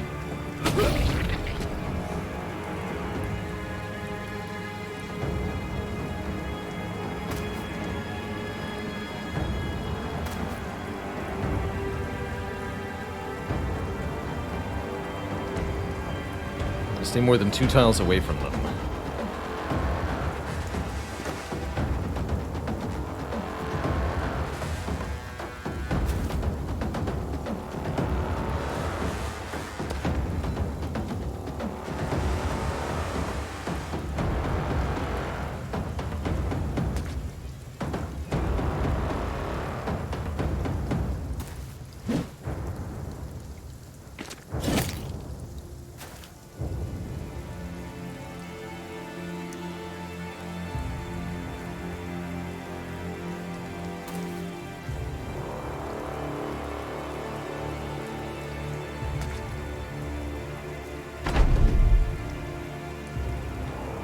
Attack.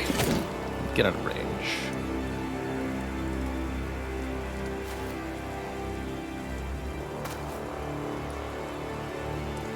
Likewise. Attack. Get out of range. Attack. Get out of range. Good news is that Lindworms do have pretty low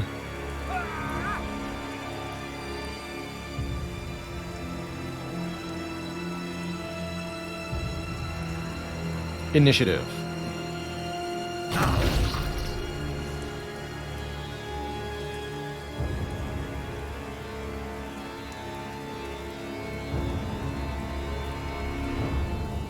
Not 100% sure what Eric is doing over here. We're trying to contribute.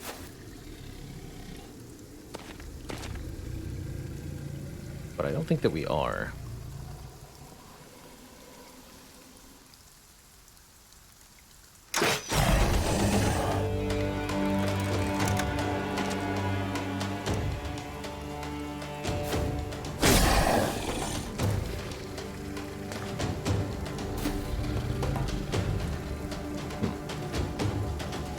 It could do that.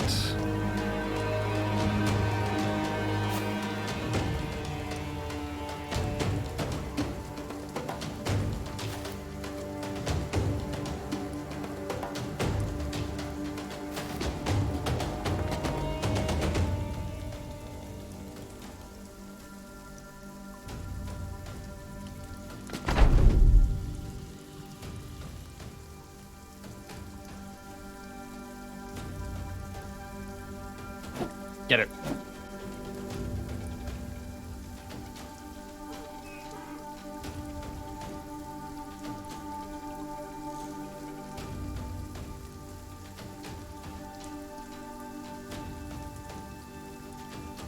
It's to go before Zoc does. One of them does, anyway. Okay.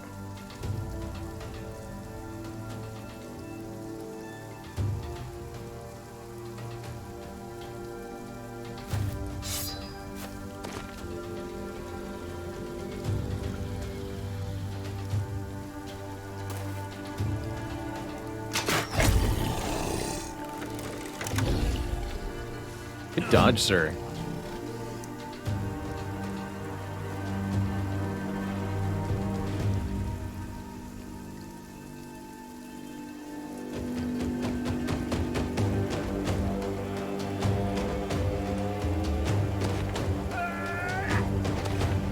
Oh dear. Didn't get pinned down the way that I thought it would. This is the injured one, though. So he'll distract the full health one. Everyone will focus on killing this one.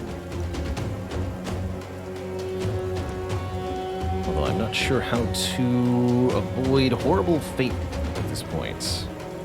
Anybody who attacks the Lindworm will receive Lindworm Acid. Trying to move away is a suicide.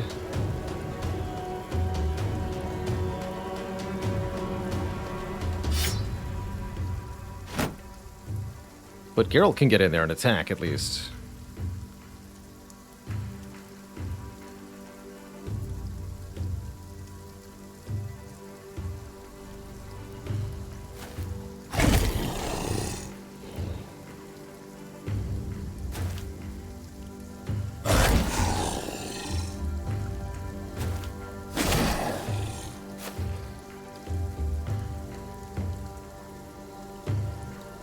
The tail has a sweep attack of some sort. Should be immune to that. Oh, it still hits the head armor. Got it.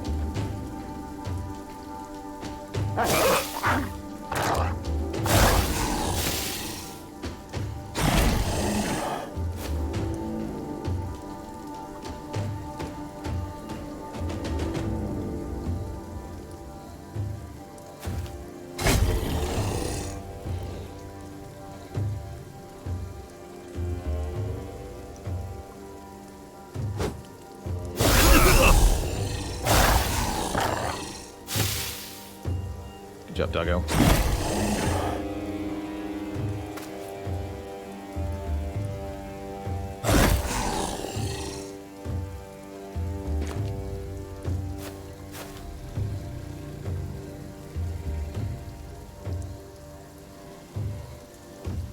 11 turns. I'll try to kill it before it takes an action.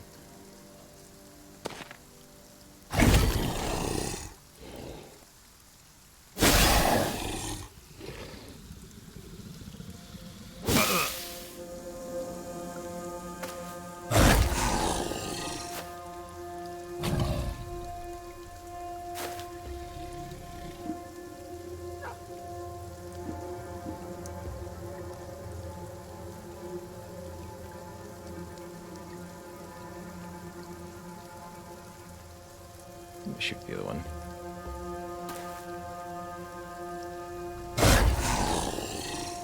One more good hit.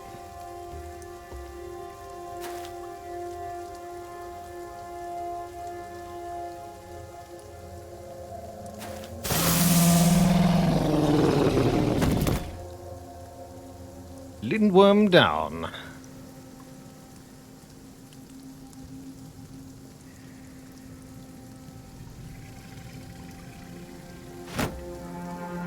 That's the wrong shield. I'll use Indomitable next turn. So, the guys who got hit with acid will lose percentage of their armor each turn. Not the biggest deal in the world. We mostly did that with people who could afford to lose the armor.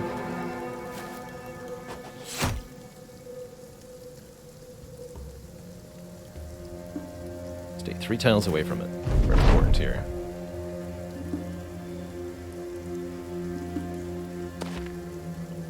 Dog's not going to make the same smart choice to stay alive, though.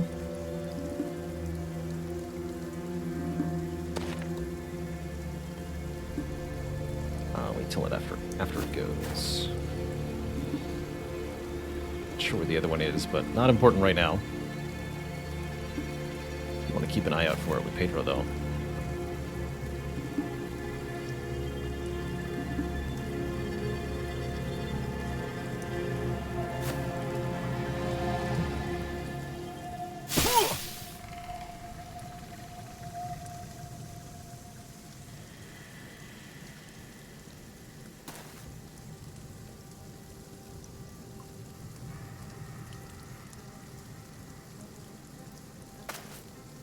Can't see it from here.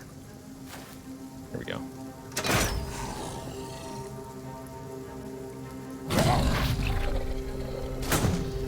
Hit him in the head for 111 damage there. Not too bad. He's alright.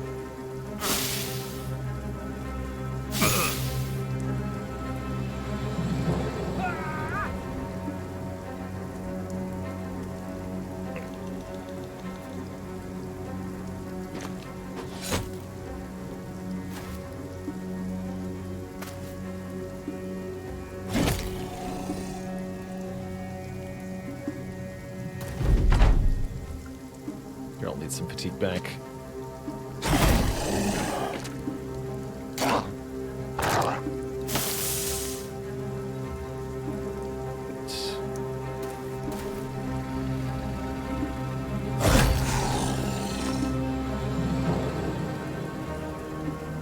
Wait. Still wait.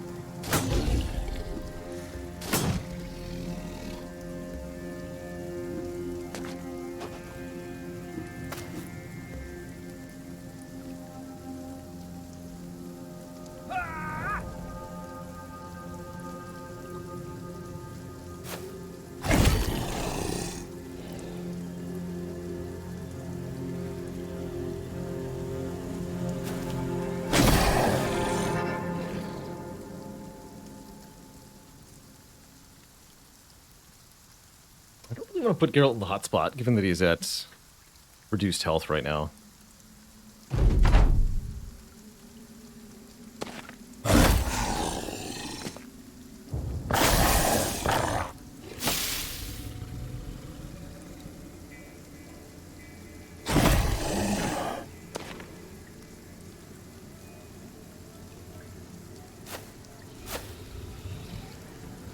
Noted.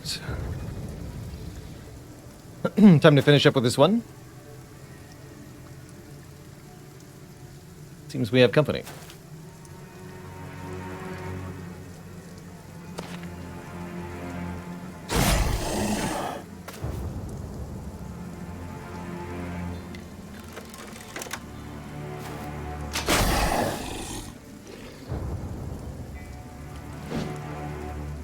For shame, sir.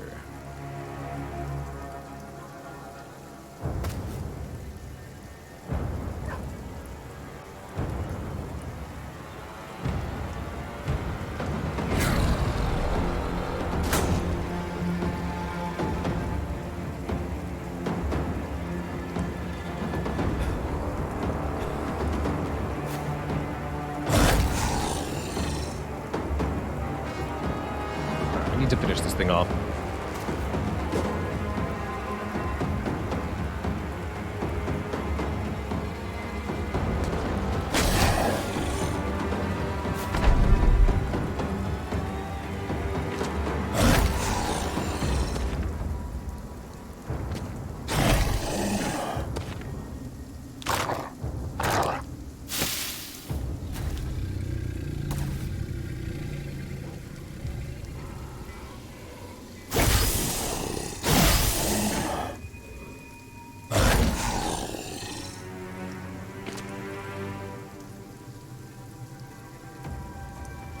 Get it, Eric.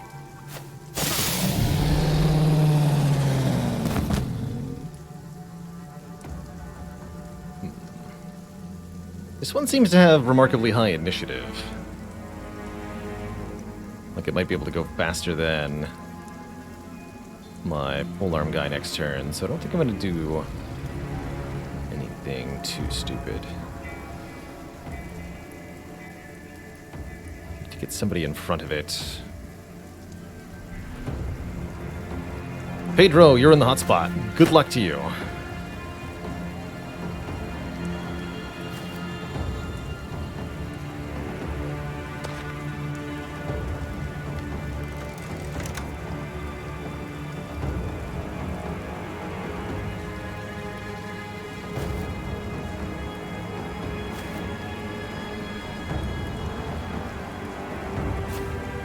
Going to be available to relieve Pedro shortly.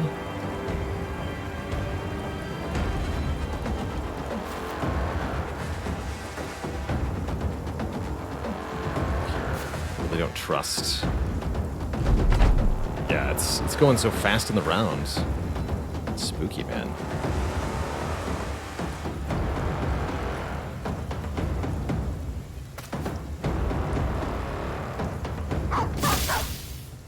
Get in there, Chomper.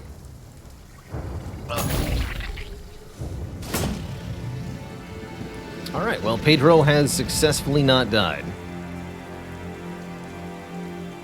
Good for him.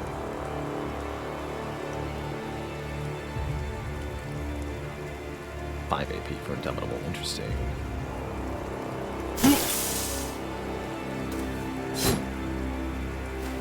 Pedro will almost assuredly die next round, though, if he's still in that spot.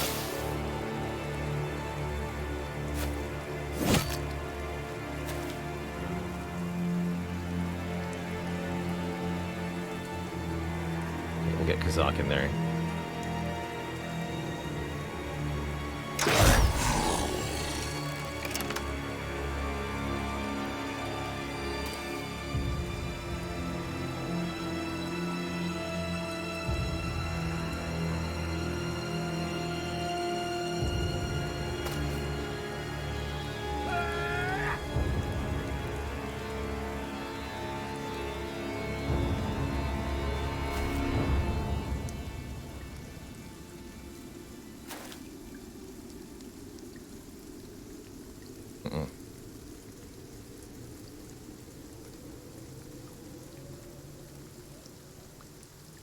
Yeah, here.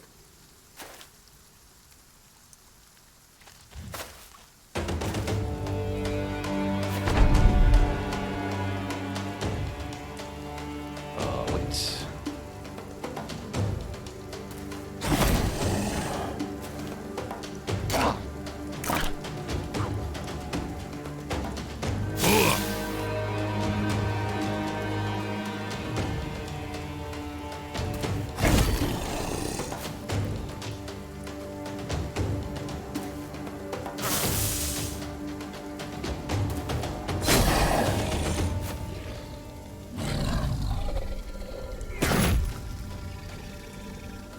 Dazed but not stunned. Good.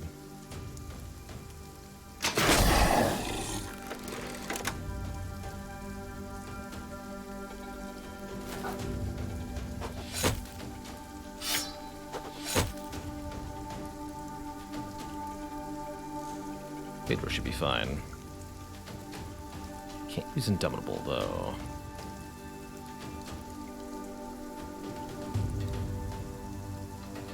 Minus max fatigue. That makes sense.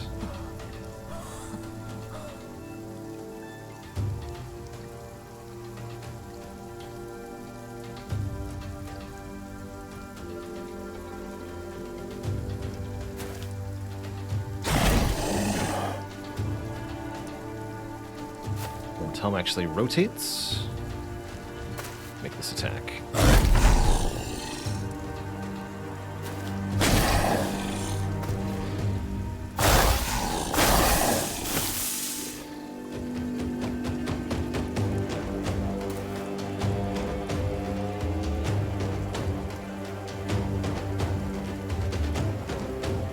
Lower in initiative order now, though. Good.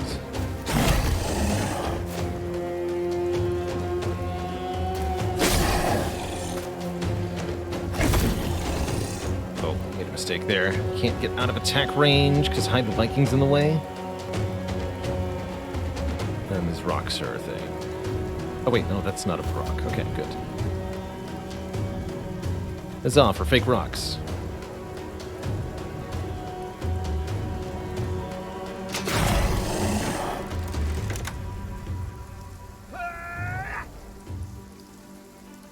The last round, so give him the full defense. Can't believe the dog got to live. Hey. Alright, step in time.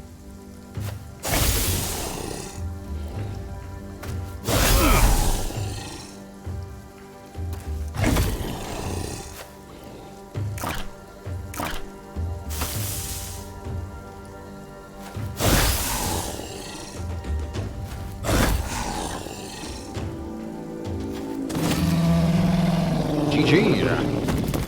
Eric, son of Eric, got 976 XP for some reason. Tom got 542. Everybody else got a little bit. I guess Eric slew 2 of them. And lo and behold, the valuable is here. 2 Lindworm scales, with which we can make more Lindworm attachments. Lindworm bones. The bones inside the Lindworm are mostly hollow from the inside, making them easy to carry trophy despite their size. And 2 Lindworm Horde valuables worth 1,200 each. Thank you, sir. Thank you. Oh, my wagon, my goods. I know of a spot that is said to hold great treasure. I don't know if that's true or not, but the rumor's as good as gold if it is. You thank the merchant for his generosity and wish him better luck on his journey ahead. You should pay a visit to that place one day.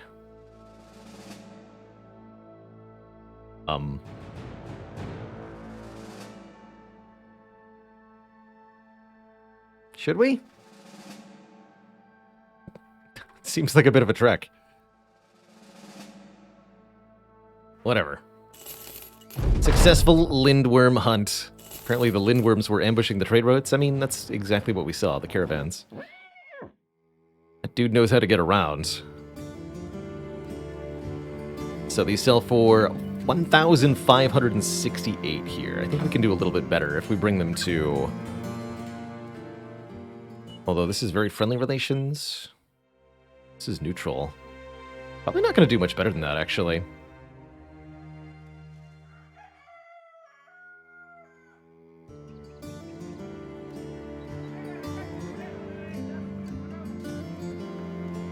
Yeah, we're getting slightly better than above base. Sure.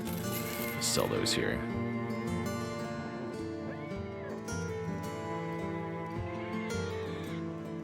All right, we are heading to the taxidermist.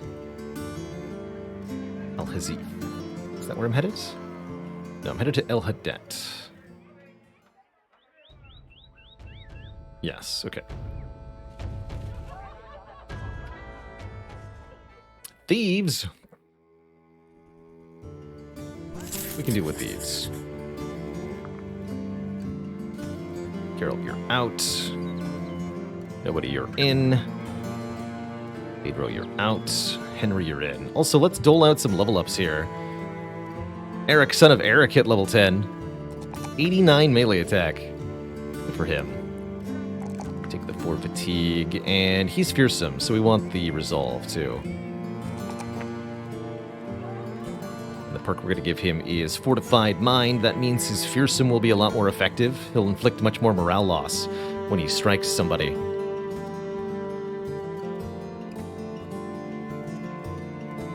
So now he's got 65 resolve. Not terrible, but definitely not bad. Actually, I'd like to give him a plus resolve trinket, if possible. Serpensky the Fractal, our ranged specialist. Takes +4 on the ranged attack. 3 more on the fatigue. Do I take 5 ranged defense to bring it up from -3? I guess I do. It's a sad ranged skill, sir. And we want Berserk on the Throwing Master. Pedro! Pedro is Colossus Shield Expert Rotation. Just here to take hits.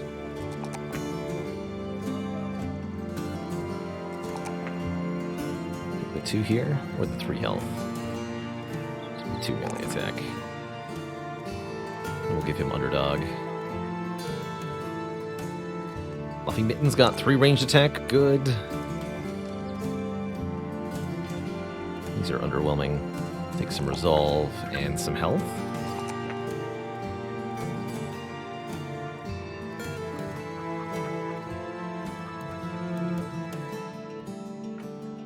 Lone Wolf could be fun for Fluffy Mittens. Usually hard to do that with a lot of people, though.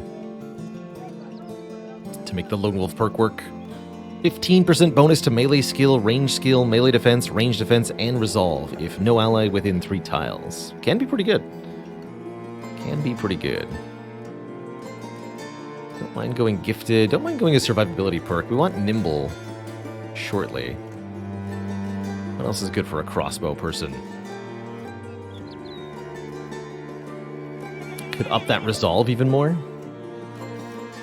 Dodge for some survivability. Actually, yeah, footwork's not a bad idea. If Fluffy Mittens is ever caught in melee, they can escape. It's a good idea. Anyone else level up? That was everybody, it looks like. Another round for the men. Couple drunk folks, that's fine. They'll sort themselves out shortly. Senate with mayo.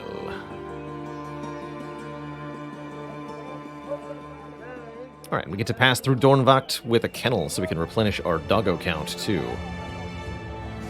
Right, we have to do that contract first.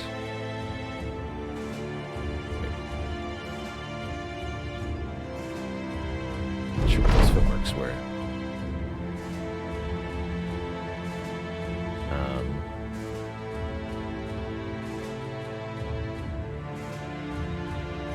Yeah, here. I think.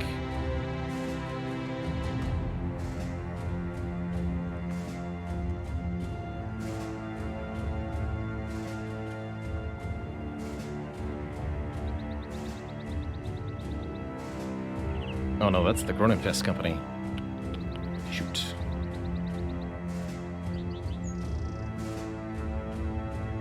Awkward.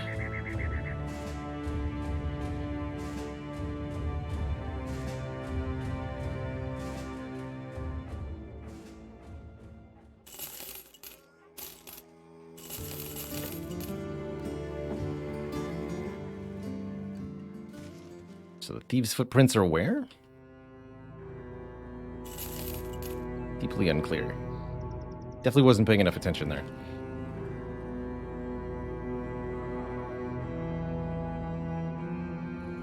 No idea where they went. Oh well. Not my problem anymore.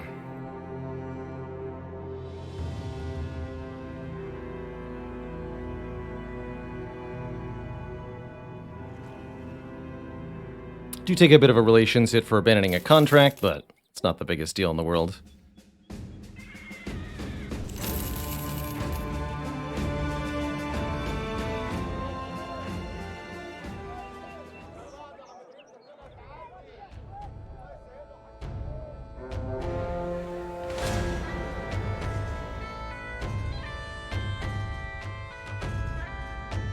Nine nomads. Pretty easy fight here.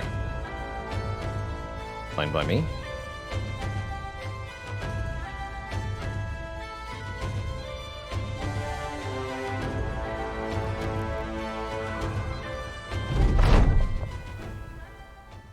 Oh, they've got a... Is that a two-handed scimitar? Cool.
Whip with the Mastery perk can be pretty good, actually, as a weapon, too. Inflicts lots of bleed and has 3-tile range. Also a good weapon for fighting lindworms. And quite a few other things. Ghosts. Hexa. Anything with low armor that you need to engage at range, whips are great against.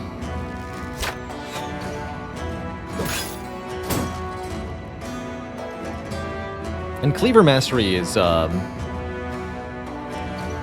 shared by whips as well, so you can have a cleaver-type weapon. I think the two-handed scimitar counts, as Chad is mentioning, and then have a whip as a secondary weapon. So you have the two-handed scimitar for one-tile engagements and the whip for longer-ranged attacks against things that are more vulnerable.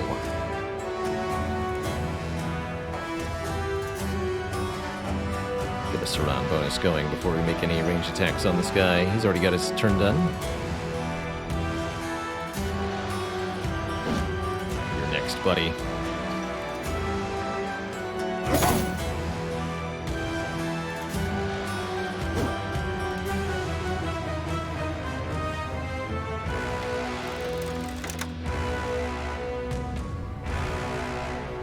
Got his good range defense.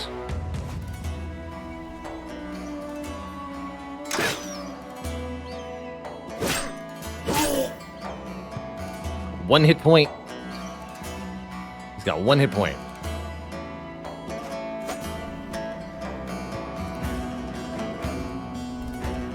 Get him, Serpensky. Yeah. Nice decapitation.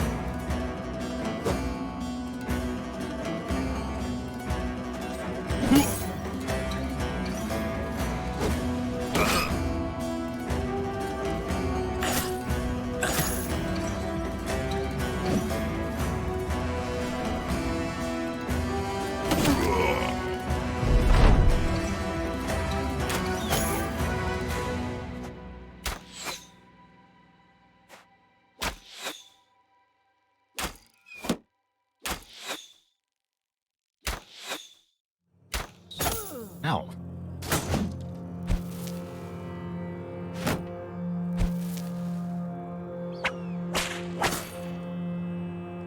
Took the crossbow out of Mitten's, Fluffy Mitten's hand there. Well done.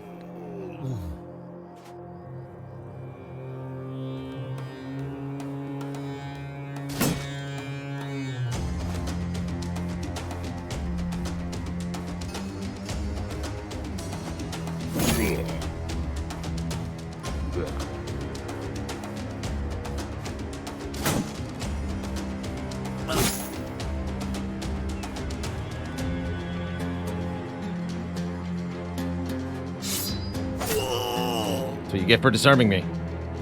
Stab to the face.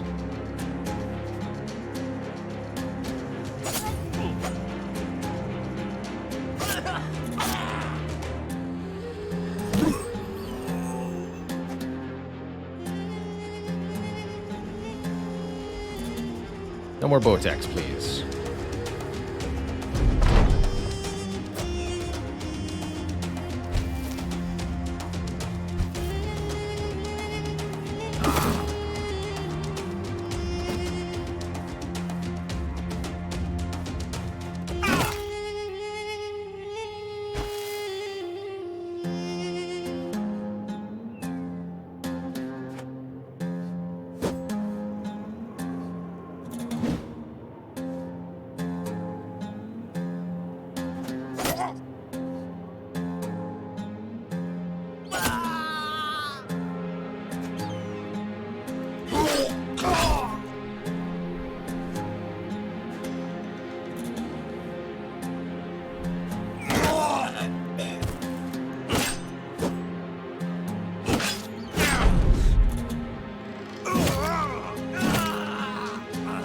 Mad Goji, thanks for 8 months of support and that generous tier 2 sub.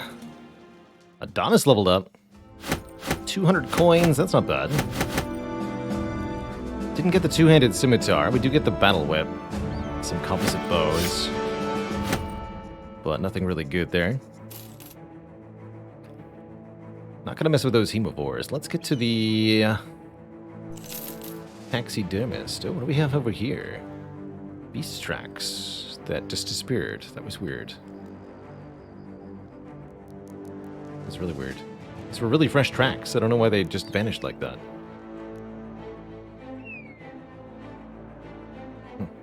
Odd.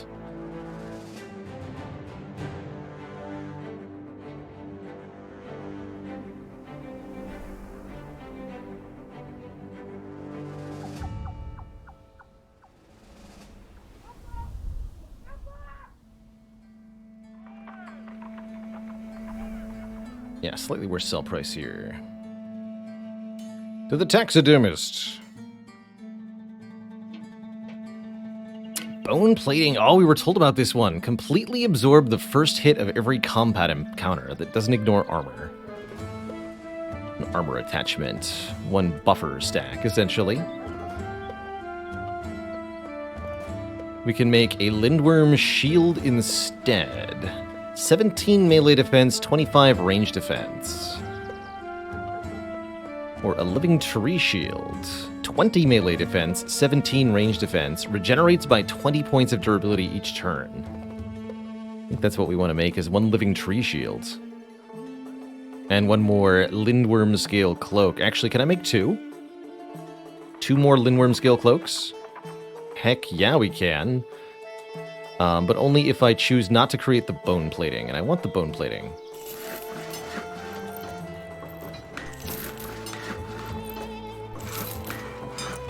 So I'll take one of each, please. One more Lindworm scale cloak, one living tree shield.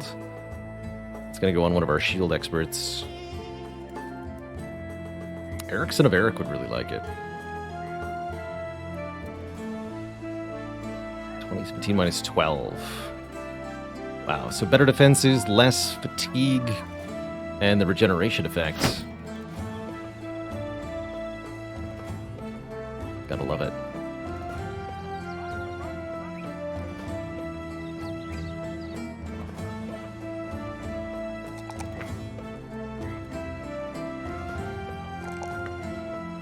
I'm not sure here. 5 initiative is fine. Let's add Fearsome to Adonis the Incarnate. With his 92 resolve. Trigger a morale check for the opponent. On every hit.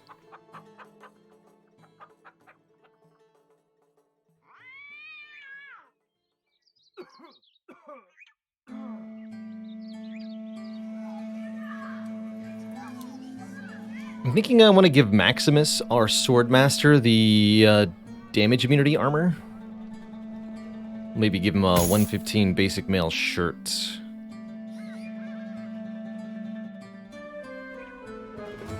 Unless I have better nimble armor. I don't think I do.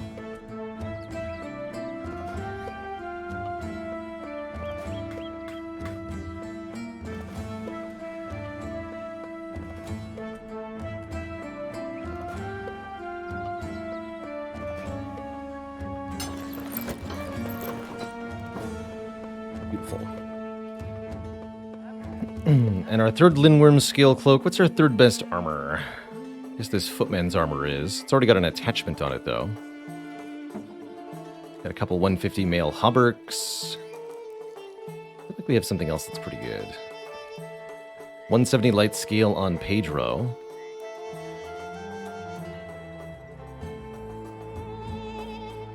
Looks like that 170 scale is our best candidate for the third Lindworm scale cloak. Works for me. Enjoy your new armor, Pedro.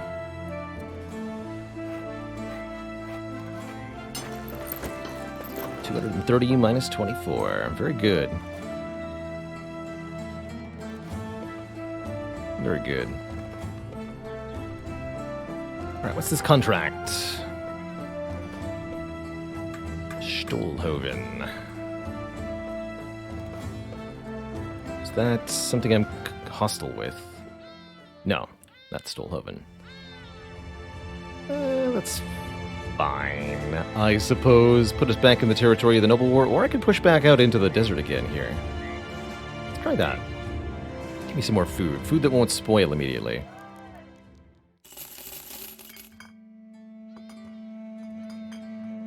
Take a couple dried lamb.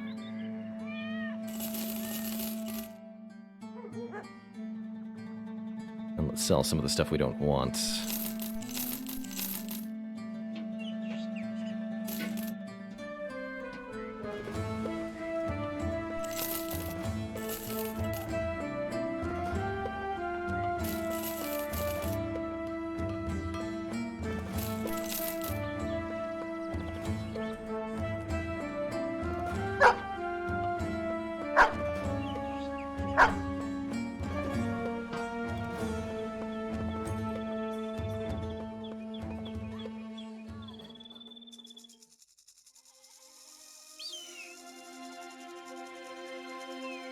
Oh man, we went on a major hunt, apparently. What happened out here?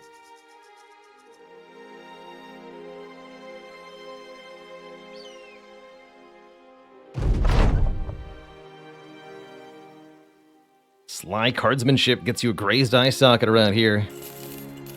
No fancy cards. The Sunken Library. Shimmering in the sun, golden domes peer out of the sand and give away that something larger lies dormant here. I believe that might be a legendary location. Oh, shoot. Don't mess with those.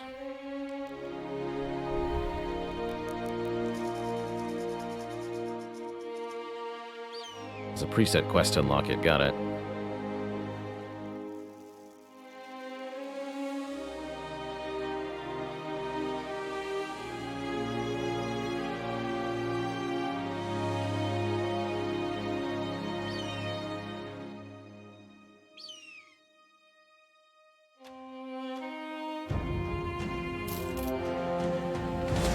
Ruined Empire Walls.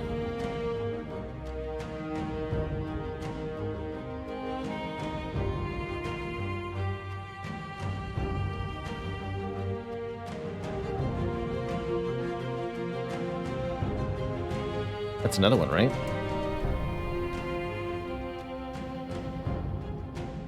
No. Not sure what that is. We'll check it out.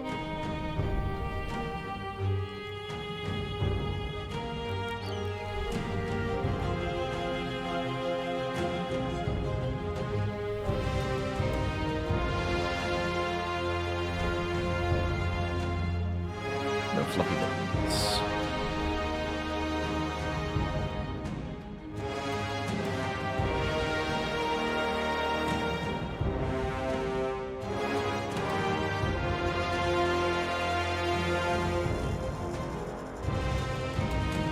Oh, I swap out for Geralt here.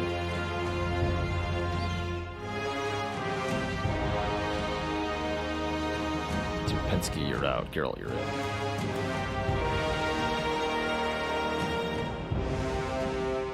Alright, I don't know exactly what I'm getting into, but let's see what we're facing here. Nomads. Nomad outlaws. And archers. Familiar set of faces.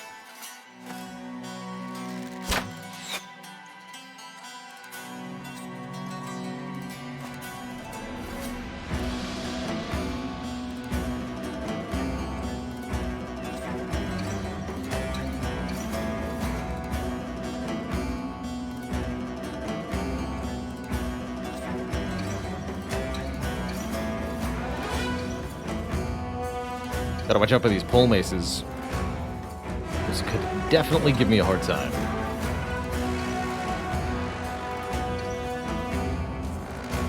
I didn't get bumped there.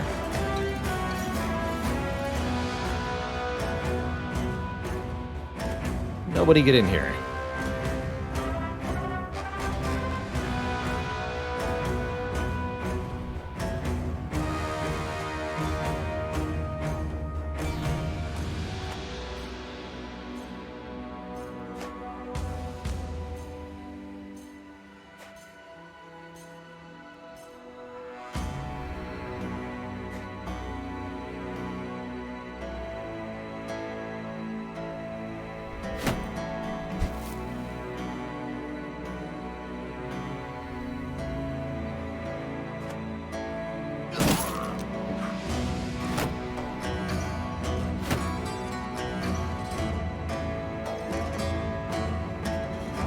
Jumping the gun a bit there.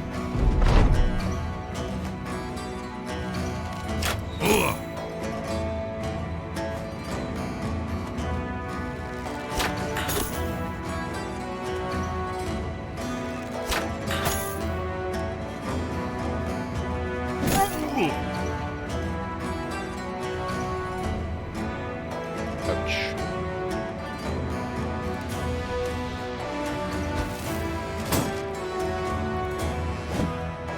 At least not all of them then.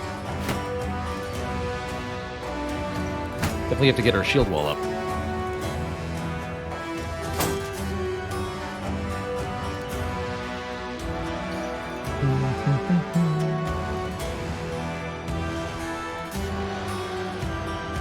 And I'll probably use Tom to split some shields here so we can make a hole in the Nomad Outlaw wall.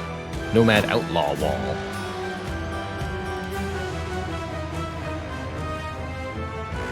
Going to outlaw walls.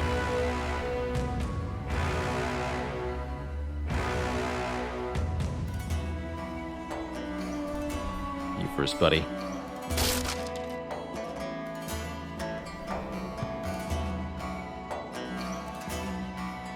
Also, kill this one.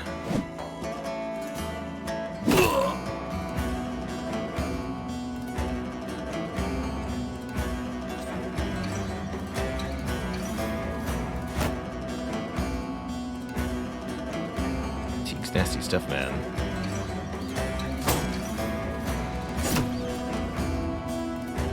Demoralize them. Demoralize.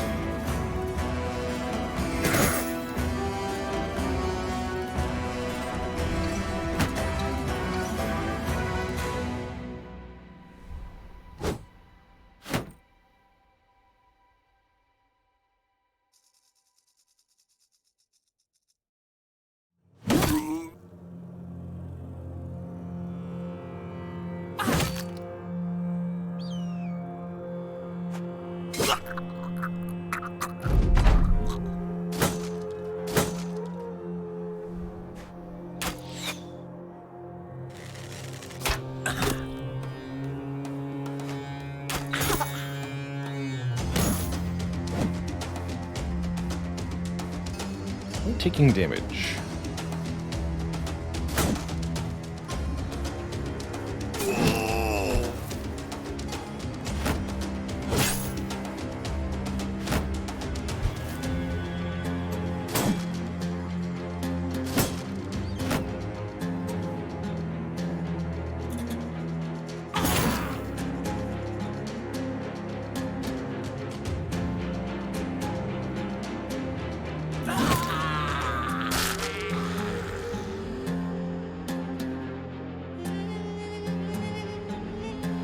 this guy first.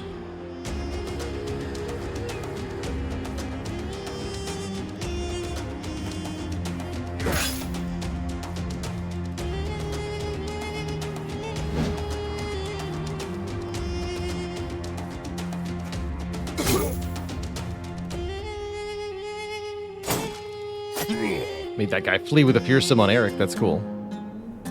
I'm a little worried that nobody might die. Can't put up the shield wall.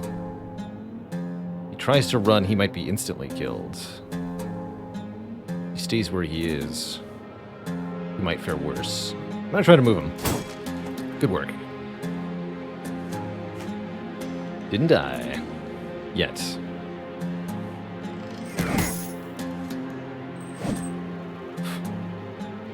Brutal.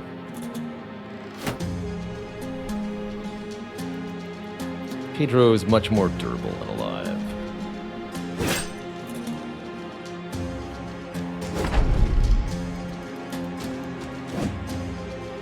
That said, if we keep whiffing easy hits, we're gonna have a hard time here.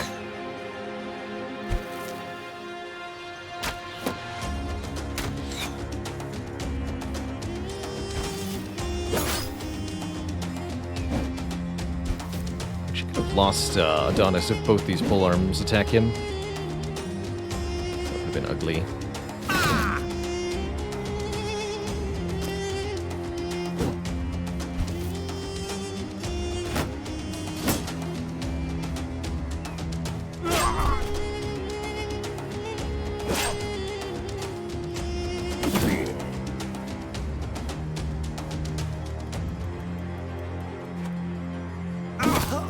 Nice swing, Tom.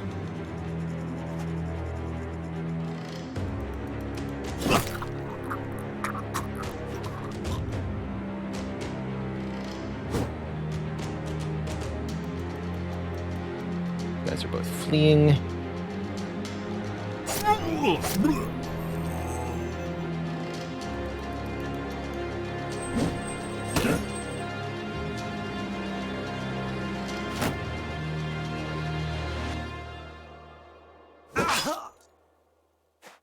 Beautiful.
Could chase this last guy down, but I'm not gonna bother.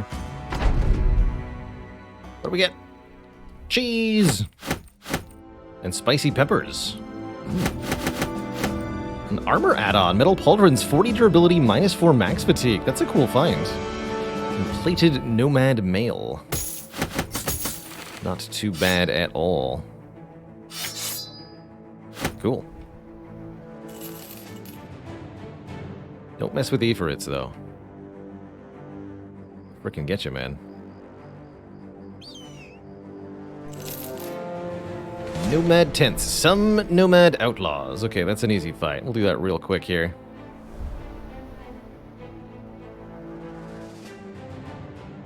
You're fine. You are not fine. You're in. You are not fine. Henry, you're in. Nobody gets a level up. Feels like nobody ever levels up. Nobody's job is to be as durable as possible. That's about it.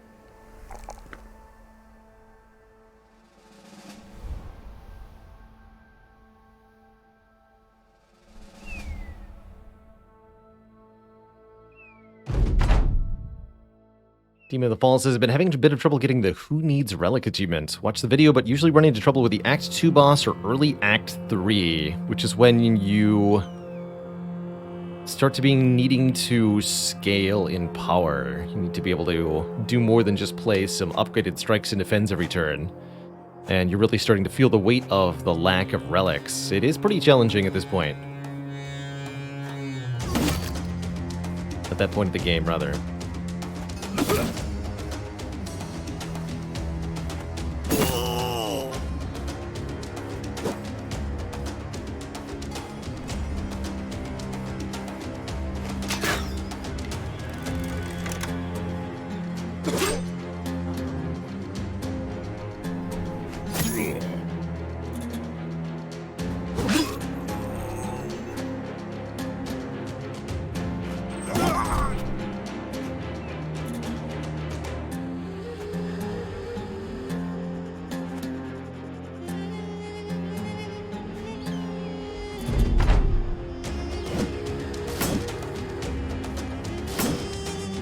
Tend to want a lot of powers in a Who Needs Relics run, so that you can use the accumulated powers that you play to become stronger in the way that you would want the relics to.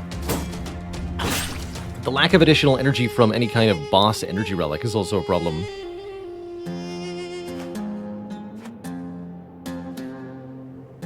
Cards that generate energy can help with that. Stuff like Deviform on Watcher, Turbo on Defect, Corruption, or Bloodletting on Ironclad are some ways to cheat the energy game, which can help a bit.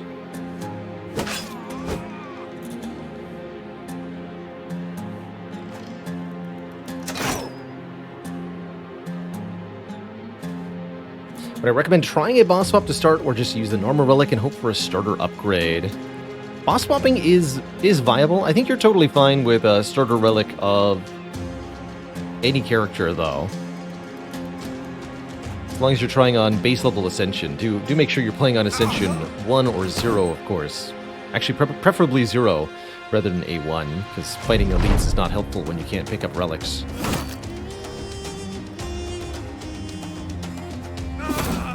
Yeah.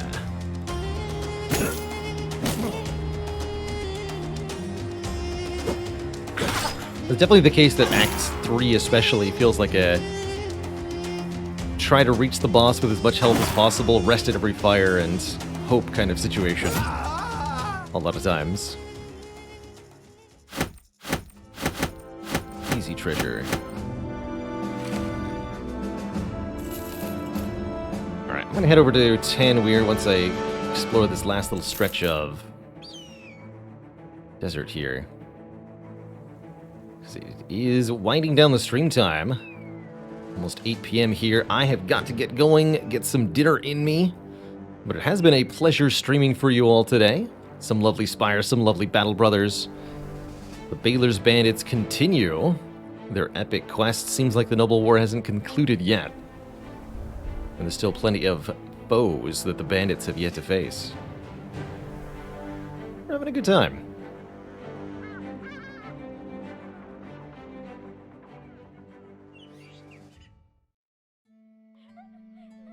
Peppers are worth 320, sell for 413. Probably going to be hard to do better than that.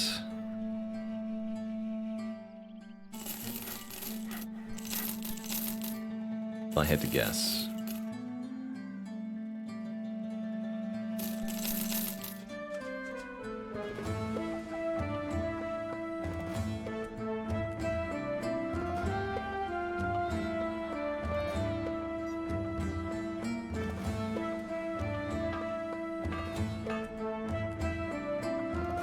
Choppy, choppy.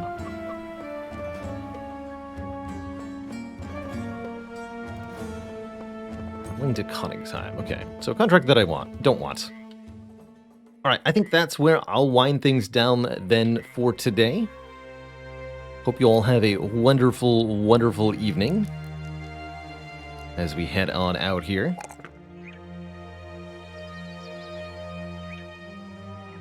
Surplus. Here, take some more health. A bit more initiative.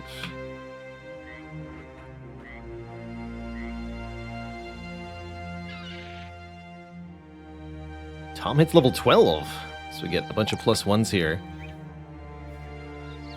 Got 1 attack, 1 melee defense, 1 fatigue, or 1 hit point. Actually, up that resolve slightly. Okay, that's everybody leveled up here. So we will bid farewell for now to the Baylor's Bandits. Till next time, this is me signing off saying ta-ta for now, everybody. Have a wonderful, wonderful evening. Hope to see you all very, very soon. Got one more stream coming up this week. There will be a little bit more Spire, maybe something else mixed in as well. Haven't yet decided. Anywho, have a great night, everybody. Thanks for watching. Stay cozy, my friends. Toodaloo.